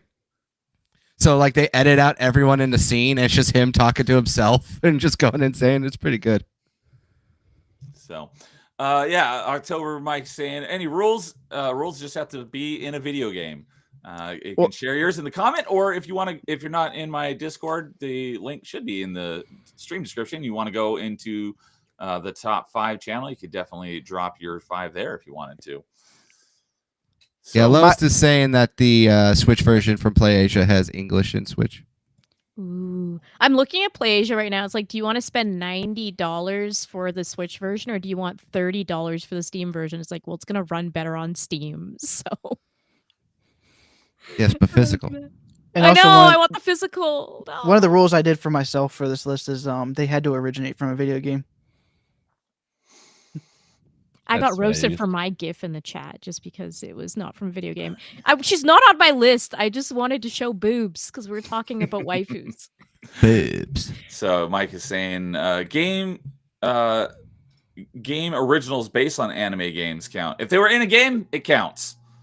Oh, yeah, I don't know. Sometimes the Discord link doesn't work. People are like, yeah, the Discord link doesn't work, which I don't know why, because I set it to be like static so it doesn't change, but apparently it still does. So I will go ahead and drop that here in the chat in just a moment.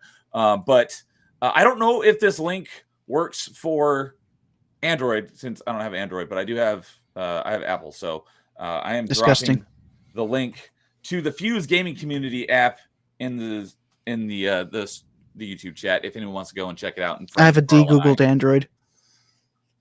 Nice. So yeah, it's I've been having a lot of fun with it. Carl's been actually like writing reviews and stuff. I've just been making lists and all of the I mentioned this, I think, on Metrovania Monday last night, but all of the top 5 lists that we've done in top 5 so far that are specific video games, I've created those as game lists on my Fuse gaming profile, because you can make your own list in addition to the top 10, and you can mark the games you've beaten, which ones you're playing now, which ones are in your backlog, which ones on your wish list and stuff, and it encompasses all platforms. So it's really great. I liked it, so go join that. So all right, with that, we'll go on to someone else's number 3. Let's go. We haven't heard from Carl in a little while, and while you're doing that, I'll go get my Discord link. So Carl, what is your number 3? All right, so now we're going to start hitting the Carl Chalk picks, as we like to say. So I have no idea who this is. So obviously we got to get a Persona girl in here, and this one was the toughest one out of all of them because there's so many. But like I said, we're going with the chalk picks. So if you had to bet like which games were probably going to be on this list, you would probably be right that Persona 3 was going to make the list. And I said about this one long and hard. Originally, I was going to pull a Jason and just be like, any Persona girl, just have fun. Yeah, just all of them from this franchise. No one in particular. I would have Which did he do that with, Carl? Which top 5 was that? Oh, I forget which one it was. I just know it was starting Pokemon. Yeah, I did that for starting Pokemon. Oh, but that was you. Yeah, but that one made more sense, though. You know what I'm saying? Yeah, we'll have to go back and review the tape. Because like your starter Pokemon is kind of like, you get to pick 3, so obviously everyone's got a different one. It makes more sense for that one. But for this one, I went with Persona 3, and I went with probably the one waifu I think that they flushed out the most, comparatively speaking, besides for maybe Persona 5 Royal. And I went with Aigis from Persona 3. Yeah, I don't know anything about Persona, so you'll have to enlighten me on who this character is. All right, so Aigis over here, she's actually not a human, she's a robot. I was gonna. So the first non-human. Yes. So she is the first non-human on this list. Someone's list. So Aigis, her whole basic backstory is that she actually ran into the protagonist when the protagonist was a little kid, and it gave him basically his persona powers. And as you play it through the game more, you meet Aigis again, and you basically start a whole path with her to make her go from being just a basic robot to being like a human, to understand human emotions, to get attached and everything else like that. And they flushed out the story in like a very interesting way. Like if you go down the romance route with her, they have a very touching scene where she goes like, well, I want you to touch my memory core and put your DNA on it. So even when you die, I will know that this is real and that like this wasn't fake or anything like that. Persona 3 ending, you're laying on her lap and she's giving you this big giant speech. And then they even devoted a giant Persona 3 DLC to her, originally called the Answer.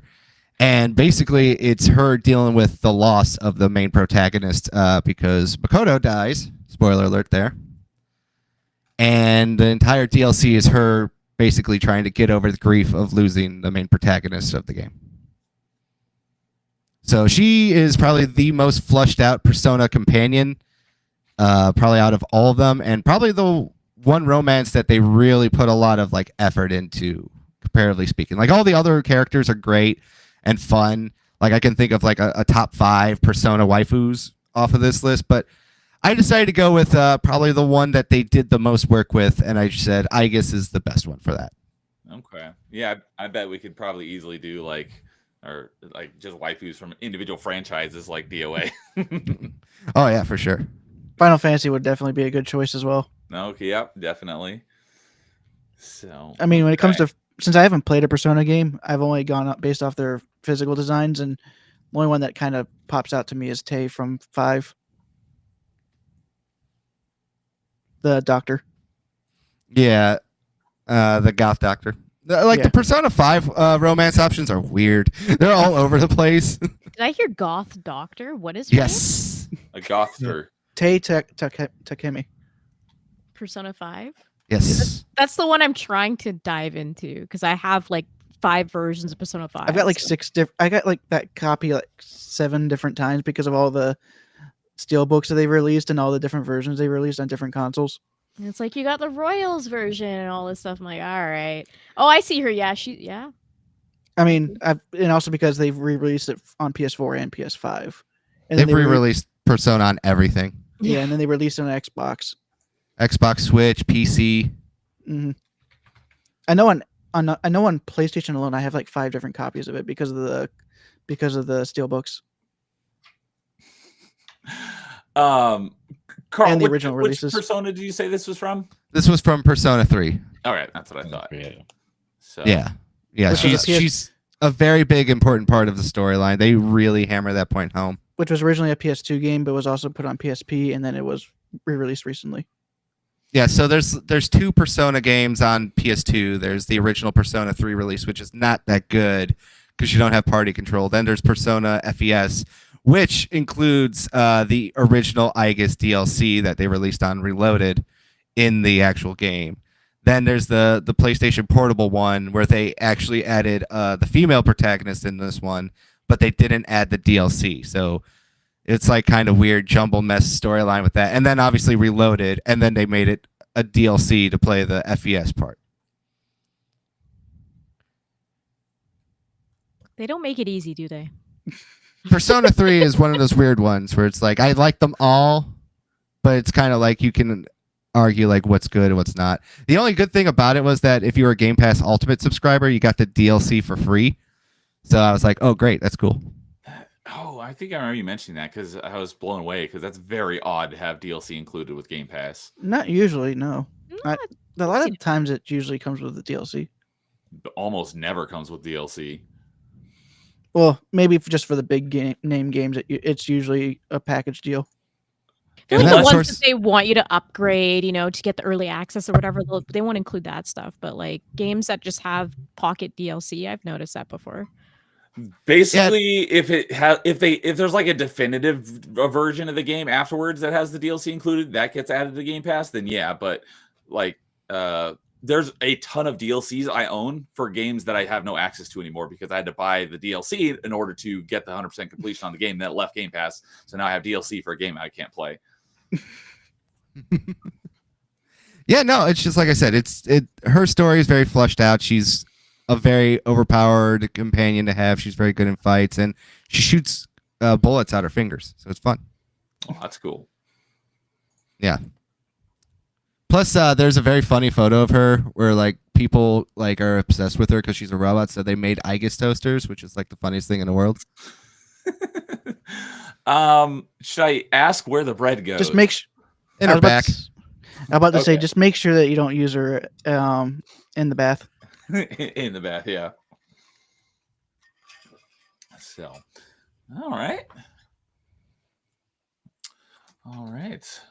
Yeah, another one that obviously I have no idea who they were, but makes sense. So, Like I said, we're starting to hit the chalk territory here. The other ones are not going to be surprising. okay, all right. Maybe I'll be able to recognize your number No, you definitely Your- won't your get number top two. 2 either. Oh, okay. Well, then never mind. But people who know me will, but you definitely won't. I know you. I just don't know your games. I don't even know my games half the time. Oh, and Kay is asking a good question. Persona 5 and 3 are in the backlog. Any others should be there? Persona 4, Persona 2. Persona So 1. all of Just them. all Yeah. of You don't them? need to do one. One's the only one that you can skip because there's no real story to that one. Are they all isolated stories, or are they Yes. like related? Okay. Yeah, they're all isolated. And Persona 2 is actually has like a direct a sequel prequel. So there's like Oh I my mean, a God. pre-sequel. yeah. So like there's Speaking of two, Borderlands. yeah, there's like 2 versions of Persona 2. It's Innocent and Punishment, I think. And I always get them mixed up. I think the PS1 one is technically a prequel. No, the PSP one's a prequel, and the PS1 one is technically the sequel. Oh, so that means I actually have both of them because I have the PS1 and the PSP versions. Yeah. And they are on the Vita right now. If you're interested in getting them, the Vita store still is up, and they still have them available to buy, like the PS1 classic versions of Persona 1. If 2, it's PS1, you can also get it on PS3. that so- as well. Kind of sad they never made it so the PS3 could play PSP games. Yeah, that's the only Yeah. crappy part. Yeah. But there are ways to play PSP on the TV even without emulation. You can there is a cable that you can plug into your PSP if it's a 2000 model or newer. Hmm. That allows you to put it plug it into an HD TV that takes component cables. Oh, component cables, not even HDMI? Yeah. My buddy Mr. JM, he's been doing that with playthroughs. Cool. I'd rather just use emulation because it'd be easier, but that's just me. Yeah. PS5 controller is easier to hold in your hand than a PSP whenever those USB cables didn't always like to stay in the place. Yeah, that makes sense. Or if you have a PS2, you could just do it that way too. So, and DJ Darrow saying the PSP version of Persona 2 is thumbs up. So, Yeah, I'm thinking about bringing that on my trip to Disney. Is on the airplane and hotel rooms to try to plow through that one because Persona 2 is actually a lot easier because it's one of those RPGs where if you fight in a battle, your health comes back for the next battle. okay. So it's one of those where it automates the healing. Mm-hmm. All right. Moving on. Let's go, Jason. What is your number 3? All right, so number 3, this is where I can use all the stupid things that I wanted to say. So number 3 is the Master of Unlocking to my heart. I'd easily make a Jill sandwich out of her any day of the week. It is Jill Valentine from Resident Evil. I'm gonna use the Resident Evil 3 version just because again she looked great in 1 as just starting off like, hey, she's whatever, she's great at doing all the things. She's part of stars. Thank you. Because I was gonna be like, there's so many versions of her. I don't know which one to grab. Yeah, so yeah, thank I you got for you. that. Yeah, I got you. But yeah, so then when Claire came out in 2, I was like, all right, Claire. And then when Jill came back in 3, I was like, all right, Jill, you gotta glow up. And yeah, so she ended up being my number 3. And like I said, when I was doing my top 5, she was my like my benchmark, I guess, as you can say, as weird as it sounds to say ranking people. I'm like, all right, she's for sure not in my top 2. And then I'm gonna see how many people are better then. And then she'd be like, yeah, she's like my benchmark, like character for waifu. So, but yeah, she looks great. I used the original PlayStation model. She looked good in the remake as well. She looked more, as a real person, which is great. But like I said, I'm using this one just because this is more of my like nostalgia kicking in. But either way, just her in general. Again, this is off of looks and off of her character that is just made my list. Yeah, I know that I did see her mentioned a lot. Obviously, I have no connection with the Resident Evil franchise, but I know how much you love it since it was in your top 5 franchises of all time. So that does not surprise me. That's probably Jill, I would probably guess that Jill to you is probably like Joanna Dark is to me. Yeah, probably. That sounds that sounds about right. Yeah, a lot of people because my Around the same cat. time frame as well. Yeah. Because my cat is named after a Resident Evil character. Like, why didn't you name your cat if you like this character more than the one you chose? Like, I really don't want to name my cat after a real person name, so I used the most awkward one. Like, not saying Ada is a bad character, but I'm just like, that's just a better pet name than hey Jill, and this my cat is around, kind of thing like that. Well, So Oh, if you've nice. seen Jill if you've seen Valentine. some of the online comics between Ada and Leon, I think she's the one doing the pet play, oh yeah, or she's the owner in the pet play. And this is the first character. Oh, well, actually, no. Let's see. Did we mention any other character? I guess we did. But for anyone who didn't catch the thumbnail, Kay's face is on Ada Wong on the thumbnail. So,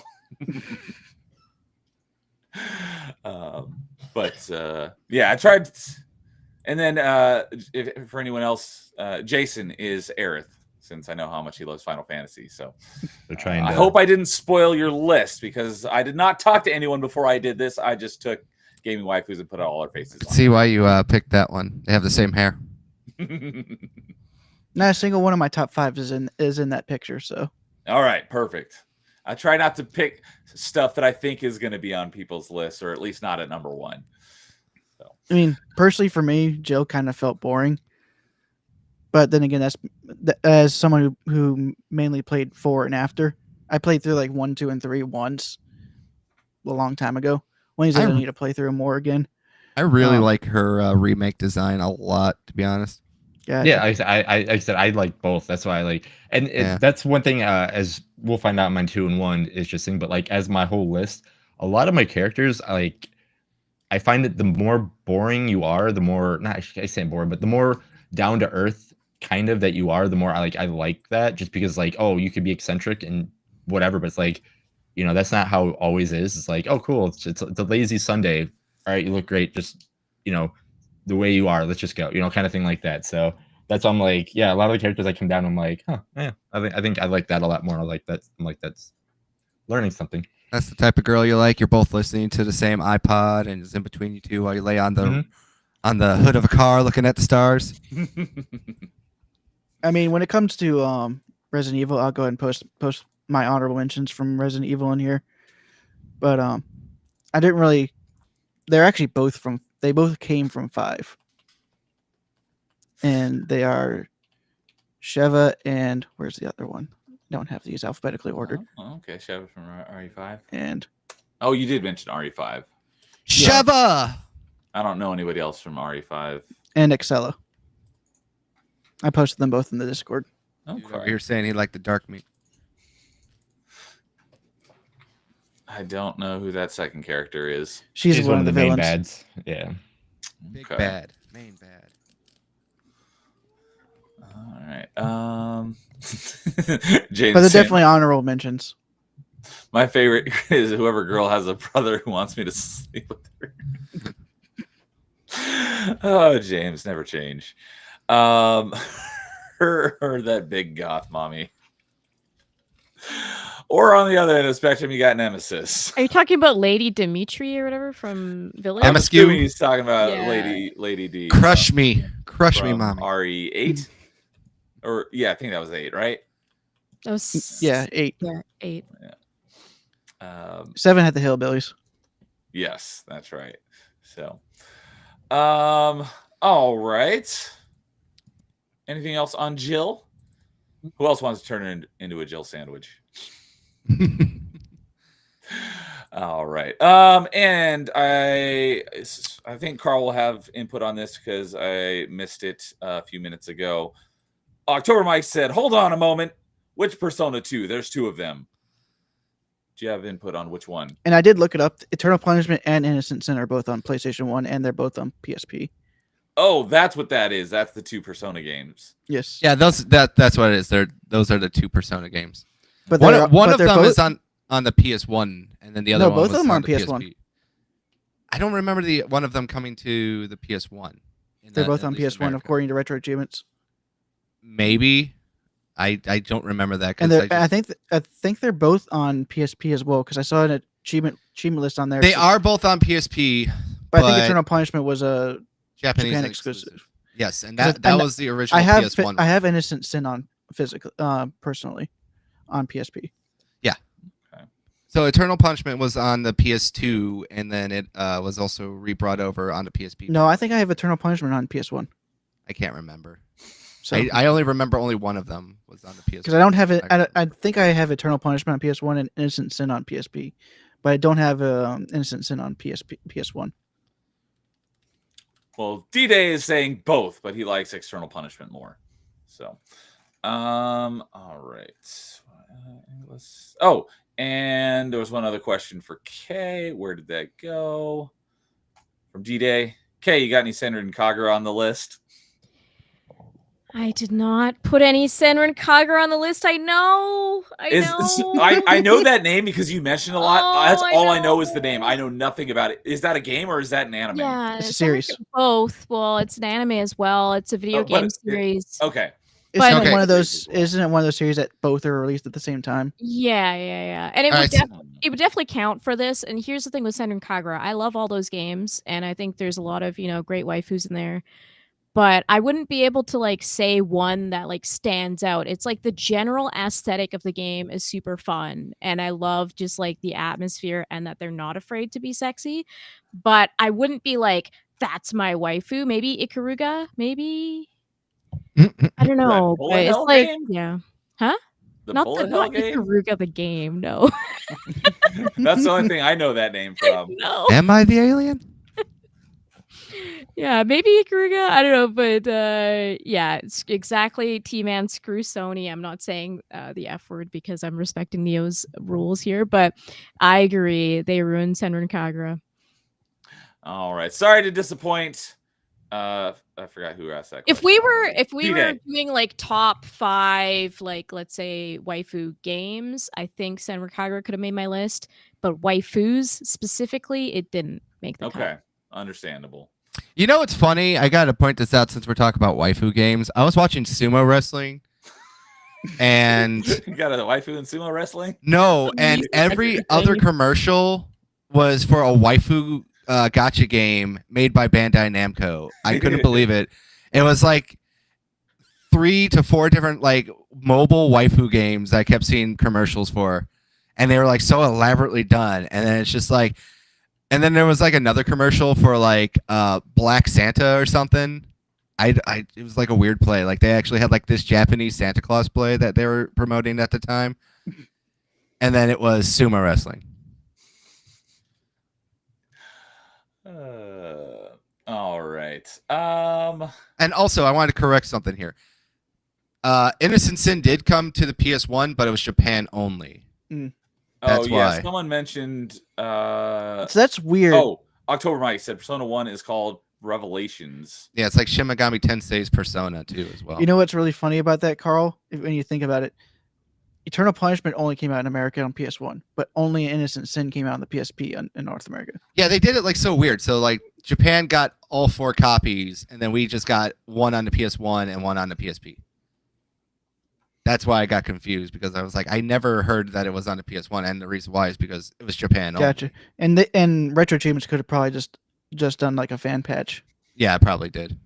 Because they've done that before. Yeah. So that's clarification, yes. It did come to the PS1, but Japan only. Thank you for that clarification. I'm still very confused, but it's okay. It's okay. Persona 2 is kind of confusing. So, all right. Looks like... Unless I missed something, and we still got Dude and K left for number 3s. Is that correct? Yep. All right. So let's see here. Let's go with Dude. Gotcha. And I think I'm going to be the other person who's going to have the other non-human person. I'm going to go and post in here. Oh, I think I'm going to post all the girls that I'm going to be talking about from this series, but the main one is we're going to be talking about is Princess Ruto from Ocarina of Time. Not a bad pick. Not something I thought of, but now that you mention it.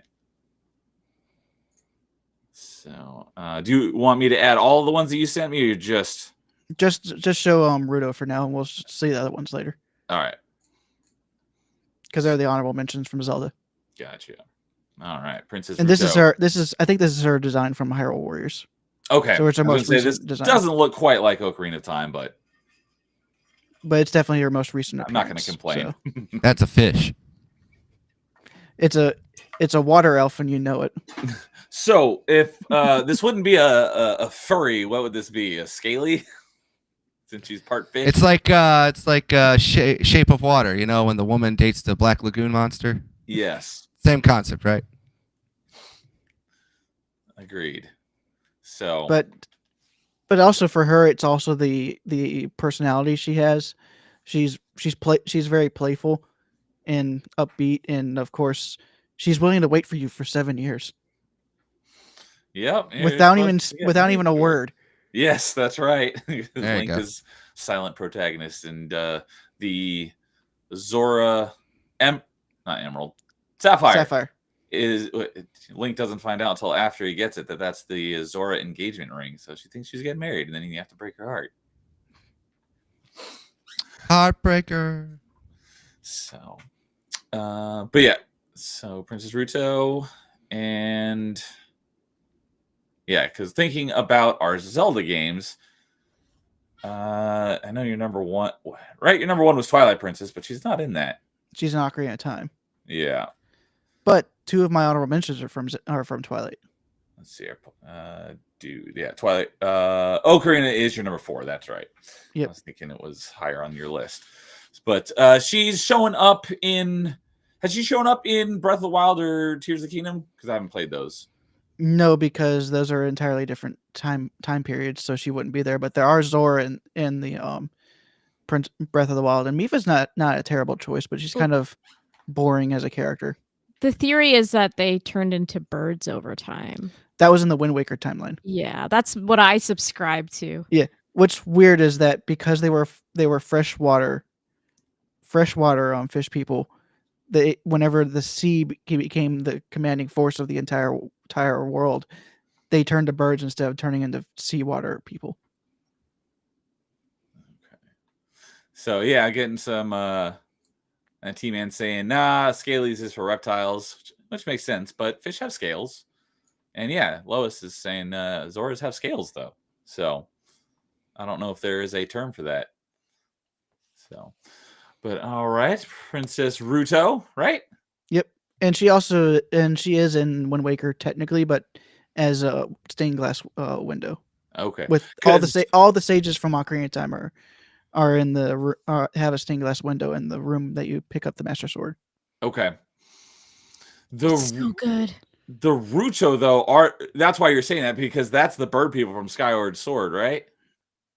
No, the bird people from Wind Waker. Wind Waker. Okay. It's pretty much the theory in Wind Waker is that they evolved into birds. So into the Rito. In the future, yeah. Well, Rito, that's right. Remember, ITO. Ruto, the Zora sage, says that a descendant of hers has to be the one that goes into the temple, and that ends up being Medley, one of the Rito. Yep. Yeah. So they had to have evolved into the bird people. I have no idea what's going on. Wind Waker things. You know. I have no clue. I just recently played through Wind Waker twice. So Carl, it's like sipping for Vaporeon, but it's more acceptable. That's just even weird. Can't argue with that. We hit them with sticks. It should be like legally allowed. At least with Ruto, she's actually a person. Yes. It's the same thing as if you get mad at someone for doing Ruto, you should get mad at the same people who do the Asari from Am Mass I a Effect. person? Yeah, I guess you could definitely be an alien race for sure.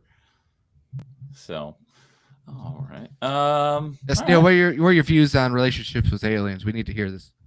I mean, well, I guess that wouldn't spoil anything. But I've romanced plenty an alien in my Mass Effect playthroughs. So as long as they're human-ish enough.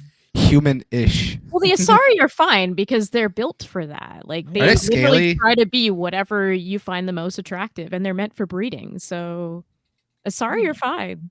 Asari, Twi'lek, Quarian. Well, I mean, we don't really actually know what they look like, but Turians. Zeltrons, that's another more niche Bunches Star of Wars species in Star Trek. Yeah, I That don't know we much all- about Star Trek, but I'm sure there's that we- plenty in there as well. That we know that the original captain would always bang. Yeah. So I have to pause this conversation for just a little bit, but this is why I made this show or this concept of the show, because like people are watching us talk about this concept and enjoying it, and it's not weird. Like you know what I'm saying? It's everybody has like these thoughts, and like we have a group here just talking about it, and it's don't care about the world or anything like this. We're just talking like friends about this random weird topic, and people are enjoying it, not thinking anything of it. And the people that are come watching us down the line, it's just gonna be like, oh, that's weird. It's like, but it's not. You clicked on it because you have these same, ideas or thoughts or these, kind of things. So they're I'm just judging us. happy. And that's Massively judging. yeah, right. And I'm just like, it's hilarious that, I don't know. I'm just happy that we have a group here and people are watching this and commenting in chat. Sorry, Hey, I'm bringing Rudo, it back a little bit, but remember with Rudo, I went with agree. the person. I went to the personality first. Yeah, you did, and you 100% did. You said she was waiting. She was waiting for you, and that was the best thing about her. very loyal. Yeah. Yeah, usually these hoes Great ain't for loyal. waifu.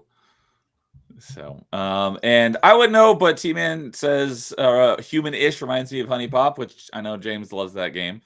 You could date an alien chick named Celeste.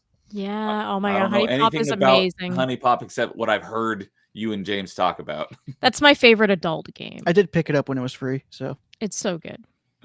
So, and James is saying you need to watch Star Trek. It's literally Mass Effect. I've seen a decent amount of Star Trek. I haven't seen all the movies, but I saw most of TNG back in the day and a good chunk of Voyager, which I just learned the other night on what stream was that? That Captain Janeway was the voice. Oh, it was on Steam Roulette. Captain Janeway was the voice of Kreia in KOTOR and also the Kreia dragon lady from Dragon Age. So Yeah.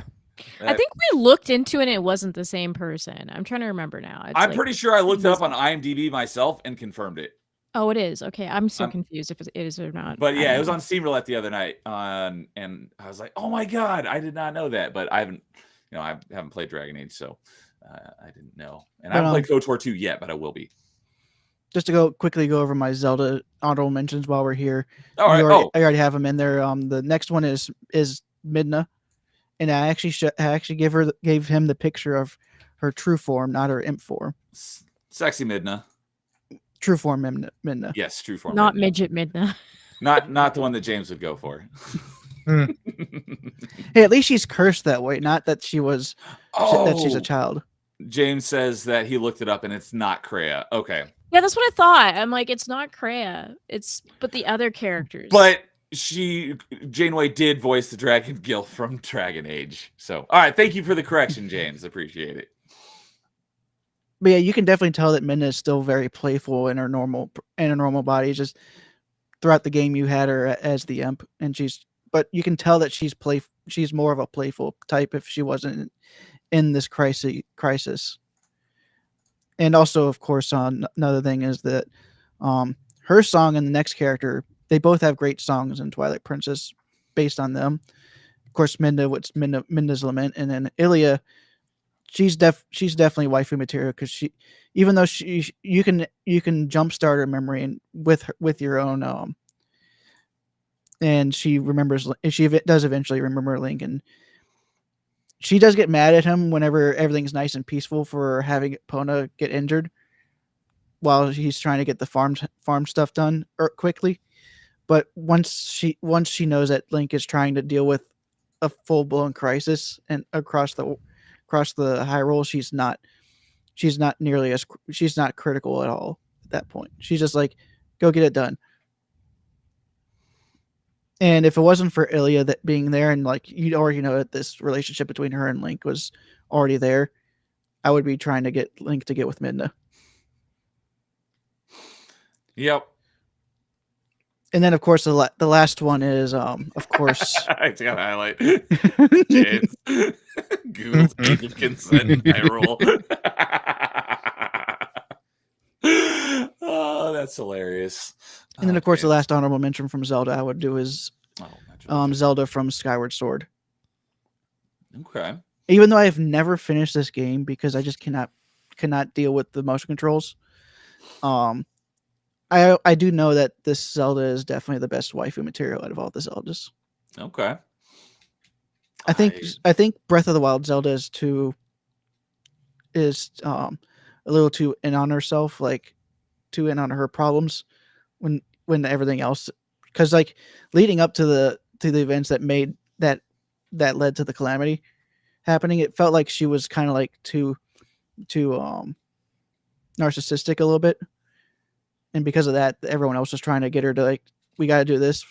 She wasn't doing it or something like that. She's trying to do it her own way. So That's 'cause kind of of that, surprising played because Breath of every the other Wild, so I depiction don't of know. Zelda is very selfless and Yeah. you're very much just about the mission and what you need to do and everything. So it's interesting. And I don't like Breath of the Wild, but so I wouldn't know. But that's just interesting to hear because that unattracts me from it as well. Like, why would I want to play a version where she's selfish? But also, I've heard yeah, that I she. think that's the word I was looking Yeah. for, not narcissistic. I've heard that she like it's a whole thing of like meditation type thing, right? Where she's like trying to help shift the war. Or is that more the Warriors games? Because isn't there like a whole thing with Zelda where she has to like her power is super important during that like Breath of the Wild era so that she can like solve and fix the world? I think she kind of just, because of her going into meditation, it causes the calamity to be sealed. I see. Okay. And James saying TLDR, she didn't believe in herself, and that made her sad. The best thing about Breath of the Wild Zelda is her butt. I'm not even sure I've seen Breath of the Wild Zelda, so I'll take your There's word. there's a very famous Princess? meme because of one of the directs actually had her actually on her hands and knees trying to pick up a flower, but of course you see her from the rear, so you see how nice that nice and rotund that butt is. All right. I do like the aesthetic for Twilight Princess Zelda, but she's not in there long enough for you to really get a personality wise. Okay. Yeah, and Lois is saying that Midna is just fun size. Dude, I'm surprised you didn't mention Urbosa. You don't get enough personality. You don't get enough from her, just like Mifa. Interesting. But definitely Urbosa is my favorite of the Gerudo. And she's like waifu. Like, I mean, maybe tap and go, but still. She's almost waifu. Yeah. Who is this? Urbosa from Breath of the Wild. I have no idea who that is. Okay. Breath of the Wild's best I get assets are the waifus. I totally get it. So, And also, if I had played it, I'm pretty sure I would have liked Purah from Tears of the Kingdom, because I did like her overall personality in Breath of the Wild, but of course she age regressed herself too far. just real quickly while we're on the topic, just so everyone else can see. This is Urbosa. Yeah, I'm shocked that you didn't mention Urbosa. I was like, if anyone from that game, that would have been the one. So, all right, Kay, what about your number 3? Now, I'm not going to send you this one because I assume you have plenty of photos of this person on your hard drive, and if you don't, I would be actually shocked. don't have any. I don't think I have any on my computer. No, I don't. Well, the joke is that I'm picking Tina as my number 3. I had a feeling. Yeah, so that's like the one thing me and Neo bond on constantly. Tina Armstrong, dead or alive. Oh my god, it was hard to put her in number 3 because I love her so much. And it's just crazy to think of the idea that there are 2 other waifus above that. How is that possible? That is I love Tina so much. It's not a secret that I am a big fan of America. I just love everything about it. And she embodies everything about like freedom in America, just like that fun, like cowboy yeehaw type stuff. Her look is just, it's peak. She's just got a great aesthetic. And her whole story is that like her dad wants her to be a wrestler, but then like she wants to be an actress, and it's this whole thing. And you have this dynamic constantly between her and her dad, where the famous like Tina, and he's always just trying to chase her and have time with his daughter. But I love Tina so much. Her stories are so fun in Dead or Alive, and she's got some of the best outfits in that game as well. But to me, at the end of the day, it's really her representation of America that I'm like, that seals the deal as like best DOA waifu for me. Sorry, it took so long. I had to find a good one. Yes, exactly. That outfit, like, come on. Oh my. It's so good. It's so good. I could sing Tina's praises all day. Like she's like the main character I play in Dead or Alive. She's just so awesome and fun, and I love all her voice lines. I love everything. And I know we're talking just on the video games, but the Dead or Alive movie, she was so good in that as well. We talked. When we did top 5 video game movies, I was, without mentioning the name, I was talking about DOA, and Jason's like, I knew you were talking about DOA. The first time I ever saw it was when we watched it in your watch party. That was a lot of fun. Yeah, that was my first time seeing it too, and I was like, oh my god, this might be one of the best video game adaptations ever. It was in my honorable mentions though, because I only caught like half the movie, but it's like, it was fun to watch it. So it's such a fun guilty pleasure movie for sure. Yeah. And- So oh, sorry. Go ahead. Yeah, no, I was gonna say that's actually the joke about Tina, by the way, from Japan looking at us. Yeah. So. Yeah. What were you? Be the Americans Yeah. of Japan's that Japanese think you are. Yeah. She's like the Bandit I wanna Keith see. for hot anime video game. Yes. waifus, pretty much. I just saw a meme yesterday. It was like, it was from James. James posted it like, be the American that the Japanese think you are, and it had Bandit Keith and as October Mike said, Tina Armstrong, not to be confused, it's Senator Armstrong. Senator Armstrong was on that meme as well. And I forget who the other two were, but I know one Yeah. from no, I actually have this series. No, I think Black Lagoon. Yeah, it's anime. Yeah. I know there's Oh. one that has the girl from Food Wars. yeah, sorry about the bot, Lowest. I was trying to tell him to stop spamming emojis, but you can Oh, spam all the eagle emojis, American flag emojis you want, because America. There's a ton of these because Nice. just because of how many Americans are that the Japanese have in their media. I know one's Guile.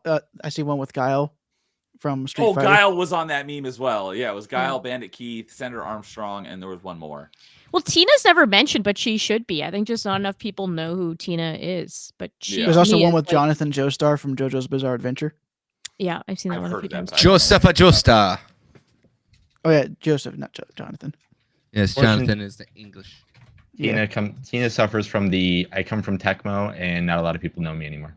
Because there's so many good women in Tecmo that it's like Mhm. she just kind of gets buried in it. But she's my main in Dead or Alive. I have 2 mains. I have her and Christy that I play in every single game, and it's like she's so good. She's so fun. Her story is great. I love her rivalry with La Mariposa or Lisa. Oh, that's Hamilton. the female luchador. Yes, who's actually Lisa Hamilton. remember And that. yeah, it's just like such a great rivalry between Wait. her. Lisa Hamilton, like Terminator. No. Lisa Hamilton, like she's the research assistant person that's like investigating all the stuff going on with DOA and Helena's dad and everything. Oh, okay, someone. In, Yeah, in see, universe. people will tease me on Dead or Alive and be like, "Oh, you just play it because of like the sexy babes." I'm like, "No, the story is really good in Dead or Alive. You have to just like pay attention, especially if you play Oh. Dimensions." But I like, was thinking of Linda Hamilton. I was gonna say, I was Sorry. gonna correct you in a second. I was I'm like, you're wait a thinking minute. Linda. Yeah, I was like, No, wait a minute. Lisa Lisa Hamilton Hamilton. doesn't sound right. I just like, oh, Linda Hamilton is what I was thinking of when I Mhm. said Terminator. So sorry for the confusion. but yeah, Lisa Hamilton. So Tina's just such a good character. She's so fun. And in DOA 6, where the characters kind of get drowned out and they're not as good as the other DOAs, she still stands out in that game, and she still has the energy and everything. So I think they did a better job at like keeping her intact than they did with some of the other waifus in Dead or Alive. Yeah, you tell that bot who's boss, Lowest. And James, yeah, he's saying that'd be Linda. Thank you. So since you've actually played most, if not all, of the DOA games, which one is Tina best in? Oh, that's a tough question. I probably would go DOA 3 or 4, maybe 4. Yeah, it's pretty hard for me to choose between the two. I have like a nostalgia thing with DOA 3. But yeah, maybe DOA 4. I'd give it DOA 4. Okay. Yeah. So But James, she's fun in all of them. Like even the first one, she's fun. yeah, James is chiming in, say, yeah, you played for the story. Uh-huh. Sure, Kay. You just get Every notes for your fan time. fiction. By the way, I just posted the waifu from Food Wars. That's an American in the Discord. That's the one I posted. Is Food Wars an anime? It's an anime, not a video game. But I it's thought just it was going like back a to the reality American. TV show. No, No. it is an over-the-top anime too. So, And it's one that Gordon Ramsay would actually fit in. Because it's about cooking really delicious meals. Wasn't it done by like an adult artist? Probably. For lack of better words, yeah. Well, part of the reason is that it's kind of hard to show someone enjoying food, so they just went over the top and made it so it was like they're orgasming. Yeah, it's very much like it should be adult content, pretty much. If you replace what they're in doing. the universe in Food Wars, if you really, really, really enjoy food, you end up losing your clothes. Yeah. But there is one character, the headmaster of the school, that he doesn't lose his clothes. Everyone around him loses their clothes when he enjoys the food. He sits there very stoic. And then there's also one character. She can't speak Japanese that well, but when she eats good food, she can speak Japanese very well. The show is over the top. It's hilarious. I love it. Sounds like it. So T-Man is And saying apparently the recipes are actually legit. Oh, okay. Maybe we'll have to have Imp do something with that. It's a anime series, not a video game, so it'd be kind of hard for him to do something with it unless he just does it with the show. Yeah. But yeah, T-Man saying I'm surprised there's an anime section. Yeah, I don't know. Like I've seen like 2 animes, so that's why. Is Dragon Ball one of them? No. Well, unless you count Dragon Ball Z Abridged, that's the only Dragon Ball I've ever seen. Best Dragon Ball. I was just gonna say that is my favorite. That's hilarious. I guess if you count the Yu-Gi-Oh as an anime, I watched The Yu-Gi-Oh. almost all of the Yu-Gi-Oh, the arc of Yu-Gi-Oh, because I never saw like The arc of Yu-Gi-Oh. Well, Yugi's arc, because I never saw GX or 5Ds or anything, but I did watch most of Yugi's arc. 5D's top 5 anime. Oh yeah, you were saying that 5Ds was Wasn't really that good. is that the one where they're riding on bikes while they're dueling? Yeah, The only thing I know really about good, actually. the only thing I know about 5Ds is from 5Ds Abridged card games on motorcycles. Yeah, watch it in Japanese, and it's such a better anime than probably most animes out there. That's for sure. So, all right.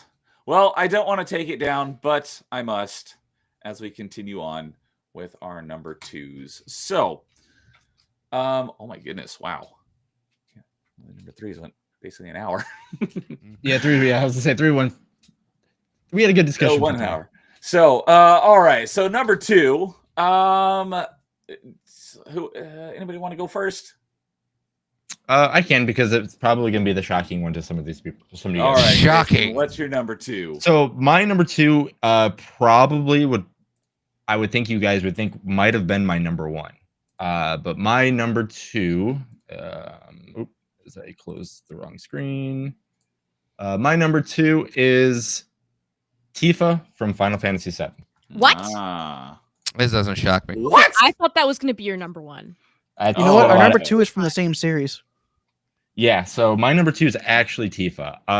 Whoa. This one was very, very hard to put there, because like I said, it should be my number 1, but my number 1, the reason why is I play this game just for the character, and for Tifa, I play for the game, and I absolutely adore and I love Tifa. I love everything about Tifa. Like, I love how she tries to help a friend in need when this friend's going nuts. Like, she does all these things. She takes care of a friend's child at at the bar. She does everything to get by. She does a lot of things for other people, and she's a strong, badass woman. Like, she is insane. That's why it was so hard for me to put her at number 2. But again, I play 7 for other characters too, but she is my favorite character in that game. So yeah, that's why it's easily 1A, 1B, but it was very, very hard for me to put her at 2, but she is my number 2, unfortunately. Unfortunately. Yeah. So, yeah, I figured you'd have a Final Fantasy on here somewhere. She's in my top and- 10 Final Fantasy waifus, but she's not even in my top 5 of Final And- Fantasy alone. That's a travesty. I like she her should looks. easily be 5. I like her looks. Just don't like her in Final Fantasy 7. So, Still a and travesty. We haven't seen her in Tekken though. And I Dad. picked. I know she Yeah. should have been in Tekken. It makes no sense. Her and Cloud are in a Well- different fighting game though, so there's that. ARGs Yeah. or whatever it's called Erkenheimer or something. Arrogant. on the PS1. And it's also an arcade game too. Too bad Decidia never really picked up. Yeah, I feel the same about that. I feel like Dissidia would have been really fun. Like I like everything I played of it, but it's just kind of fizzled out. Well, 3D arena fighters don't do well in No. general, Not at all. so that's why. Unless they're Dragon Ball Z. And I mean, even Or those One don't Piece. do great, to be honest with you. I mean, with the new one, you don't even hear much about it anymore. Yeah, Spark. Well, you did hear a decent amount from Sparking Zero. And Xenoverse kept on getting released. Xenoverse 2 kept on getting DLC. Xenoverse, the Naruto games, One Piece. There's a I was few about to say of them that pop Naruto up. also does pretty well. Yeah, they pop up from time to time. Yeah, usually it's an anime tie-in. What's funny is that the only Bleach game I played is more of a Warriors game. And that was actually pretty fun. Oh, James is making a good point. Italy's favorite video game character. Oh yeah, Deep cut reference if anyone knows what that's about. That's funny. And a lot of people agreeing. Got October Mike saying best Final Fantasy VII girl is T-Man best Final Fantasy VII waifu. No, now that I think about it, Wait, I think Tifa is the highest from Final Fantasy VII on my list. At the very least. She's Probably. second for me. She's second place. I really wanted to put Tifa on my list.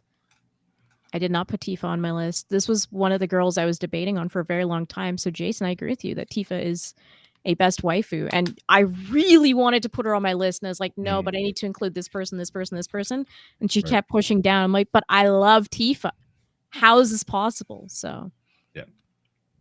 I think a lot of people feel that way. If anyone's curious, my number 1 Final Fantasy VII waifu is Jessie because she is so good. I was thinking that. Jesse's girl. Do do do do. So good. Yeah, Kay is Jesse's girl.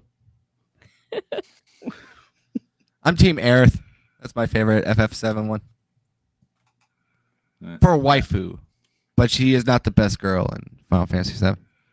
Especially if you play Crisis Core, she definitely gets more fleshed out in that. Yeah. Honorable mention: Yuffie is the best girl in Final Fantasy. Not best waifu, but best girl. I don't even know what character that is. You know, He doesn't He's play the- JRPGs. I would say I'm shocked, but I'm not. I've heard the name, but if I saw a picture, I would not be able to tell you who Yuffie was. If I didn't already stack my pictures already in Discord, I'd be posting a picture of Yuffie for you. Because I might as well go next after we're done with talking about Tifa. Okay. What little I know about some of the Final Fantasy characters, I like Riku, but I have no idea what her personality is like. She's very happy-go-lucky. Okay, that's what I gathered from the pictures I've seen. So That's what I've gathered from my intelligence stalking.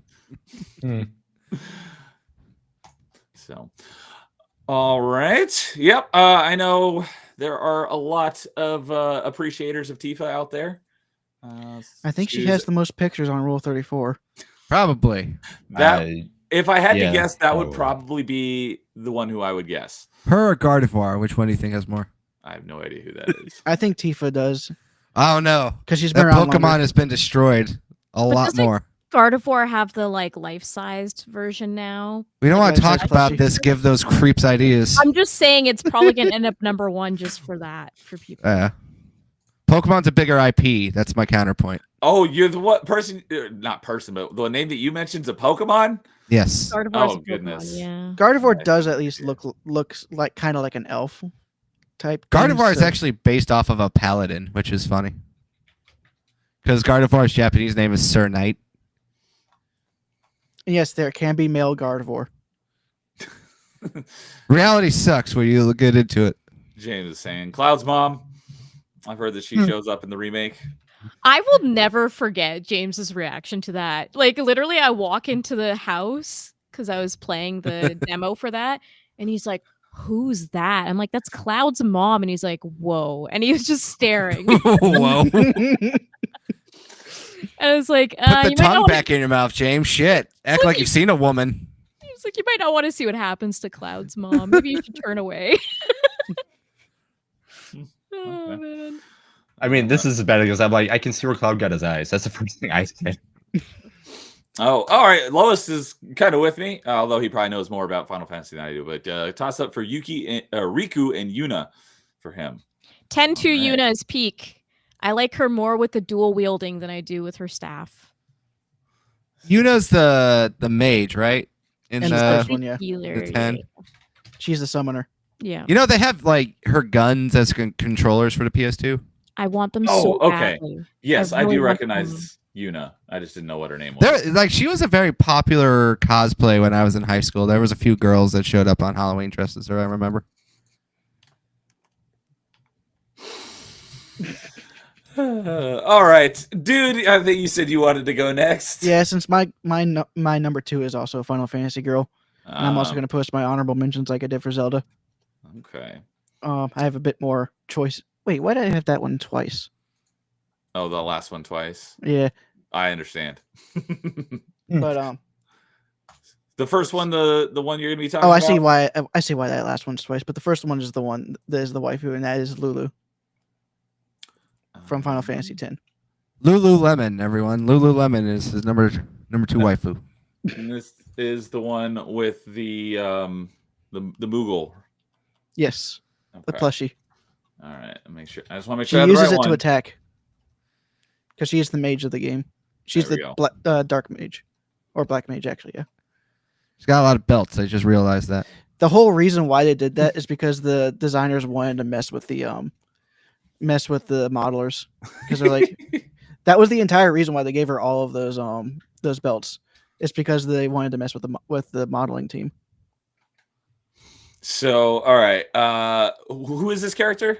She is Lulu from Final Fantasy X, and she kind of acts more as like the rock for the team, because she's like the one that tends to keep her cool, and whenever people have issues, she tends to talk to them and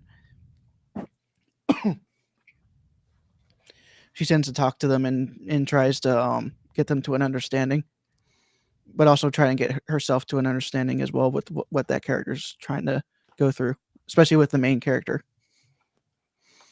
Okay, so this is was this one of your party members in? Yes, Which Final Fantasy? 10. 10. You said Same 10. one with Riku and Yuna. Okay. So yeah, but based on the look, I would think that she would be an antagonist. But Nope. All right.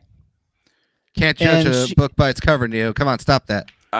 She does I- she does get was married to one of discussing- the other characters in the cast, and they have a kid in the second game. in 10, is that 10-2? Yeah. Okay. Which let's see. Here. A lot of Who's people saying hate. that? Yeah. Both oh, me and Kate I actually love enjoy it. 10-2. it was 10-2's lowest awesome. expectations saying no. I refuse to play 10-2. I know it 10-2, ruins You got the story. you got taste. It really ruins like the relationship game is cursed. and stuff. But like, the game is so fun, and it's I was so, actually- like, I was cheerful. actually fine with Tidus and Yuna actually being romantically involved. I'd rather play 10-2 than 13. That's what I say. Yeah. All right. Snapple's leaving, saying he's going to go play Mega Man X. Excellent choice. So go check out. I like your pun. Excellent, bro. I did not mean that, but I will take it because Mega Man, I Believe freaking you. love it. Mega Man X3 ended up, when I ranked my top 10 games, it ended up in my top 3. So y'all have a good one. Good night, Snapple. Good to Have a always good have one, you buddy. around. Apple. Have a good night, See you, buddy. We'll man. see you later. So, But 10-2 definitely felt like the epilogue that most games never get. It felt like what happens afterwards. Yeah. was It there was kind of cool to go around the like environments again and be like, oh, whoa, this character is up to this. What were you gonna ask, Neo? Sorry. yeah, T-Man saying 10-2 is divisive. I was going to say, is there a 10-3? No, they thought about it, Uh, but they never actually went through with it. And apparently they're going to make it to between 10-2 and 10-3 that they're going to have Tidus and Yuna break up. It's like, why would you have an entire storyline where it ends up being that Tidus comes back and at the end of 10-2 Well, that's the thing that breaks 10-2, and that's why people hate it, is because it just Yeah. shouldn't happen like that. It's better. The ending of 10 is better. There is technically a 10-3 if you count the book. I was gonna say if you count 13. 'cause it's 10 Well, like- plus 3. Lois is saying that 13-2 is far better than 10-2. I have no idea. Is that a hot take? I haven't played 13-2 yet. I need to one of these days. Yeah. There won't I'd be a rather 10-3. Alright. rather watch videos of vasectomies than play 13. Wow. I've played through 13 God, I twice hope they make and it got never the 10-3. technically got the platinum trophy twice. So we know how Lois feels about Final Fantasy X franchise. So Good news, Lois. All The next right. Final Fantasy game is 10-3. I'm pretty sure. And I think at this point It's it might be coming back, boys. 7 Remake 3. Ugh. all right. Anything else on Lulu before we move on to our next one? Well, we I can like- talk about the honorable mentions as well. I like Oh, Lulu's okay. design That's a right. lot. Lulu fits my type of girl, long black hair, just missing the glasses. So that's all I have to say because I don't have nothing else to add. All right. Needs we'll more go- belts. Somebody said that in chat, and that made me Needs laugh. I think more it was belts. D-Day. Yeah. Needs more belts. Yeah. I need more cowbell. Need more belts. Oh. What? All Also, right. D-Day, yes, that is what happened. Titus kicks a blitz ball that ends up being a mine, and it blows his head off in the book. Hell yeah. Yeah. So, no, All I'm right. serious. That literally happened. So, dude, you're gonna run through your honorable mentions real Yeah, quick. we have Final to see it first. Fantasy. And then next one is 10-2's Pain. I actually really enjoy her character. And they You mean, actually like, the character that everyone was like, "Isn't that just Lulu?" And you're like, "No, it's Pain. Why is she here? We Pain don't to know. look It's at her. fine. She's cool." but I actually really like Pain, and they did a good job with introducing her in there and having her own story during the events of 10. But also it makes sense having other characters coming in for a sequel because you're not going to just have only the characters from the original game coming in. So it made sense having someone like her come into the main party. At least one new character. Oh, that's what you're saying. D-Day was asking about the Blitzball mine, and you were Yeah, addressing that is- So. That does Okay. happen in the book. Yeah. Oh, we got a new face I haven't seen before. James is Squintin Nomo. So 13-2 is disappointing. So I'll have to take your word for it. But hello and welcome. Hope you're enjoying yourself. The Florida State fan. So all right. So go to the next honorable mention because I got like a couple of Edea from Final Fantasy VIII. Oh, that's a good mention too. I think she's the only villain on my entire list. Oh, well, so this is a and villain. All right. She's not. She wasn't. She didn't start as a villain. She was mind controlled to become a villain by the okay. actual main villain of the game. All right. But she does have very motherly qualities when she wasn't being mind controlled because she actually ran an orphanage, Okay. which all characters except for all playable characters except for Renoa were a part of. All right. And we got, I guess, the first furry-ish of the list. That's Fran, and she's a Vieira, so she's That's a technically a bunny. bunny girl. I get it. The only difference between her and humans is Vieira and humans is the ears and the feet. And high stamina. Yeah, probably. Yeah. All right. And this is the one he sent twice for Accidentally. That's Scarlet from Final Fantasy VII. Scarlet. Yeah. for two good reasons. She's definitely a dominatrix.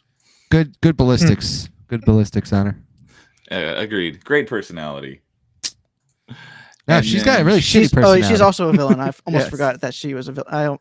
Yeah, She's yeah, also a villain, but she's yeah, not a big time. main villain. Yeah, I meant personality, Carl. All right, And then the last one is last one here is from Final is- Fantasy 15, and that's Gentiana. I All actually did like her character a lot. And then the nice reveal about 2/3 of the way in was actually kind of really cool. right. October Mike is saying, "No, bunny girl's my weakness." By the way, her reveal being really cool is actually a pun. If you've actually played Final Fantasy, you would know 15. You would know that one. I haven't touched 15, so I actually enjoyed 15 for what it was. So I play 15 for the boys. Well, there are a couple of girls in there that are actually really good. Her and Yeah, of they course, ruined the story. That's why we're here for the boys, though. Oh, her and RNA should have gotten a DLC to play. because of the bunny girl, Hugh Hefner got resurrected. Yeah, out of all the Final Fantasy ones, the one that I think that you missed is a good one is Quistis from 8. She's I thought definitely Quistis up there too. Yeah. Shout out Hugh Hefner, Pride of Chicago.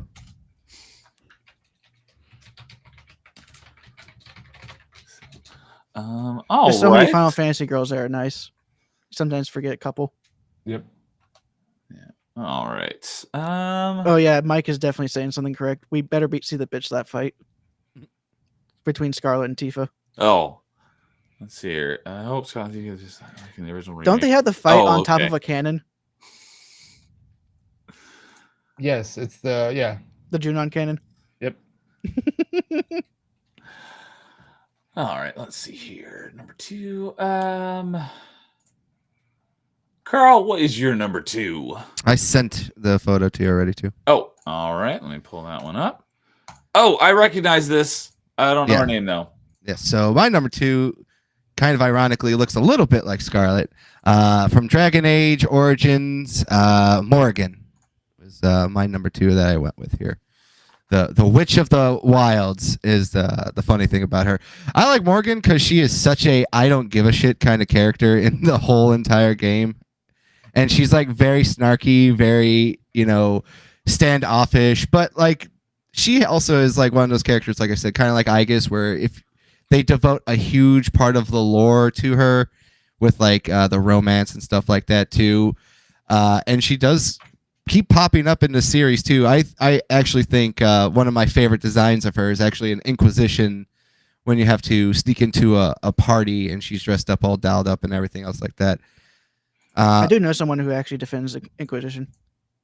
Inquisition's not a bad game. The DLC made it really good, but the gameplay overall was just okay. One of these days I need to play through Dragon Age 1.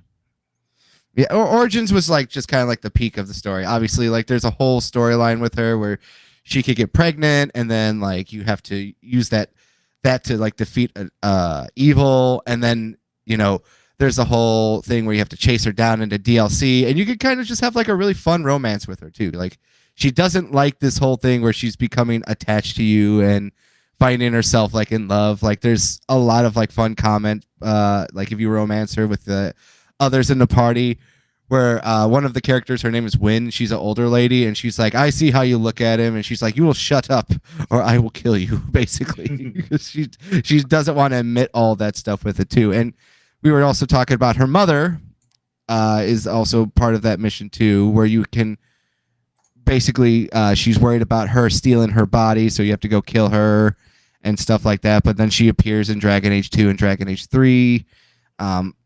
Her story is just very interesting. Like I said, I like her personality.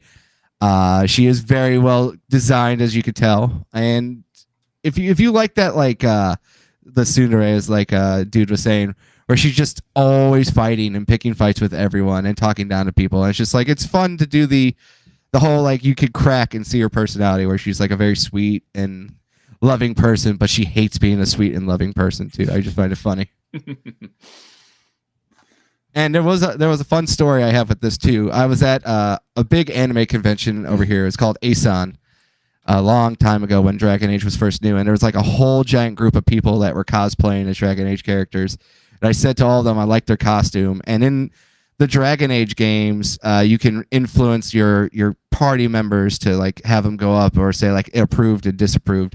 And this girl, she went to the extra mile. She had like little cards, and if you gave her a compliment, she gave you a little card that said Morgan's approved. That's great. Yeah. So I like I said, I like her character just because of her personality, and she's always talking that shit, as they would say, to like every character. Like she is just very witty, very comeback, and just you have to play it to understand it. That's the funny part about it. It's like the looks alone can get you into it just off of that, but once you just find out how funny she is, like naturally witty and funny, you just really fall in love with this character. And then just how much devotion they put on her for the story to make it like a actually fun, fleshed out romance compared to the other ones. It really has like really good payoffs. Because I know in Dragon Age, mages aren't well looked at. Yeah, like another thing too is like she's not like the stereotypical mage because she's technically an outlaw. Okay. Because isn't magic like outlawed or something like that? Yeah, it's controlled by the church. I don't remember what it was for. I thought it was for a thumbnail, but I was looking through the thumbnails for previous episodes of Top 5, and it wasn't on there. So, but I think I might have changed the character. But I was I asked my buddy Rozic because he's a Dragon Age fan, who would be like people's like top like waifu from Dragon Age, because I don't know anything about Dragon Age, and I think this was the character he mentioned. Yeah. So Morgan and Liliana are pretty up there. okay, I've heard that name as well. Yeah, it's the original two, and very different storylines. They definitely do diverge quickly. Do they not get along well, those two? Yeah, a little bit, but it's also there's a lot more lore behind that, and it's been a very hot minute since I've played them, so I don't want to really speak too much more about that because I plan to play them this year and acquaint myself. All right. Cool. All right, and just another update on the poll. Boobs is winning right now at 69%. Nice. It needs to stop there. End poll. Poll's done. We win. So, all right.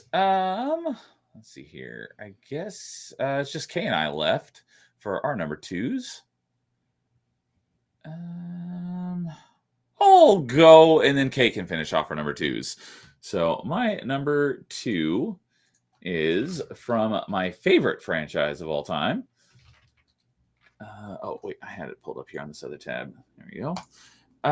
Which is, unsurprisingly, Mass Effect.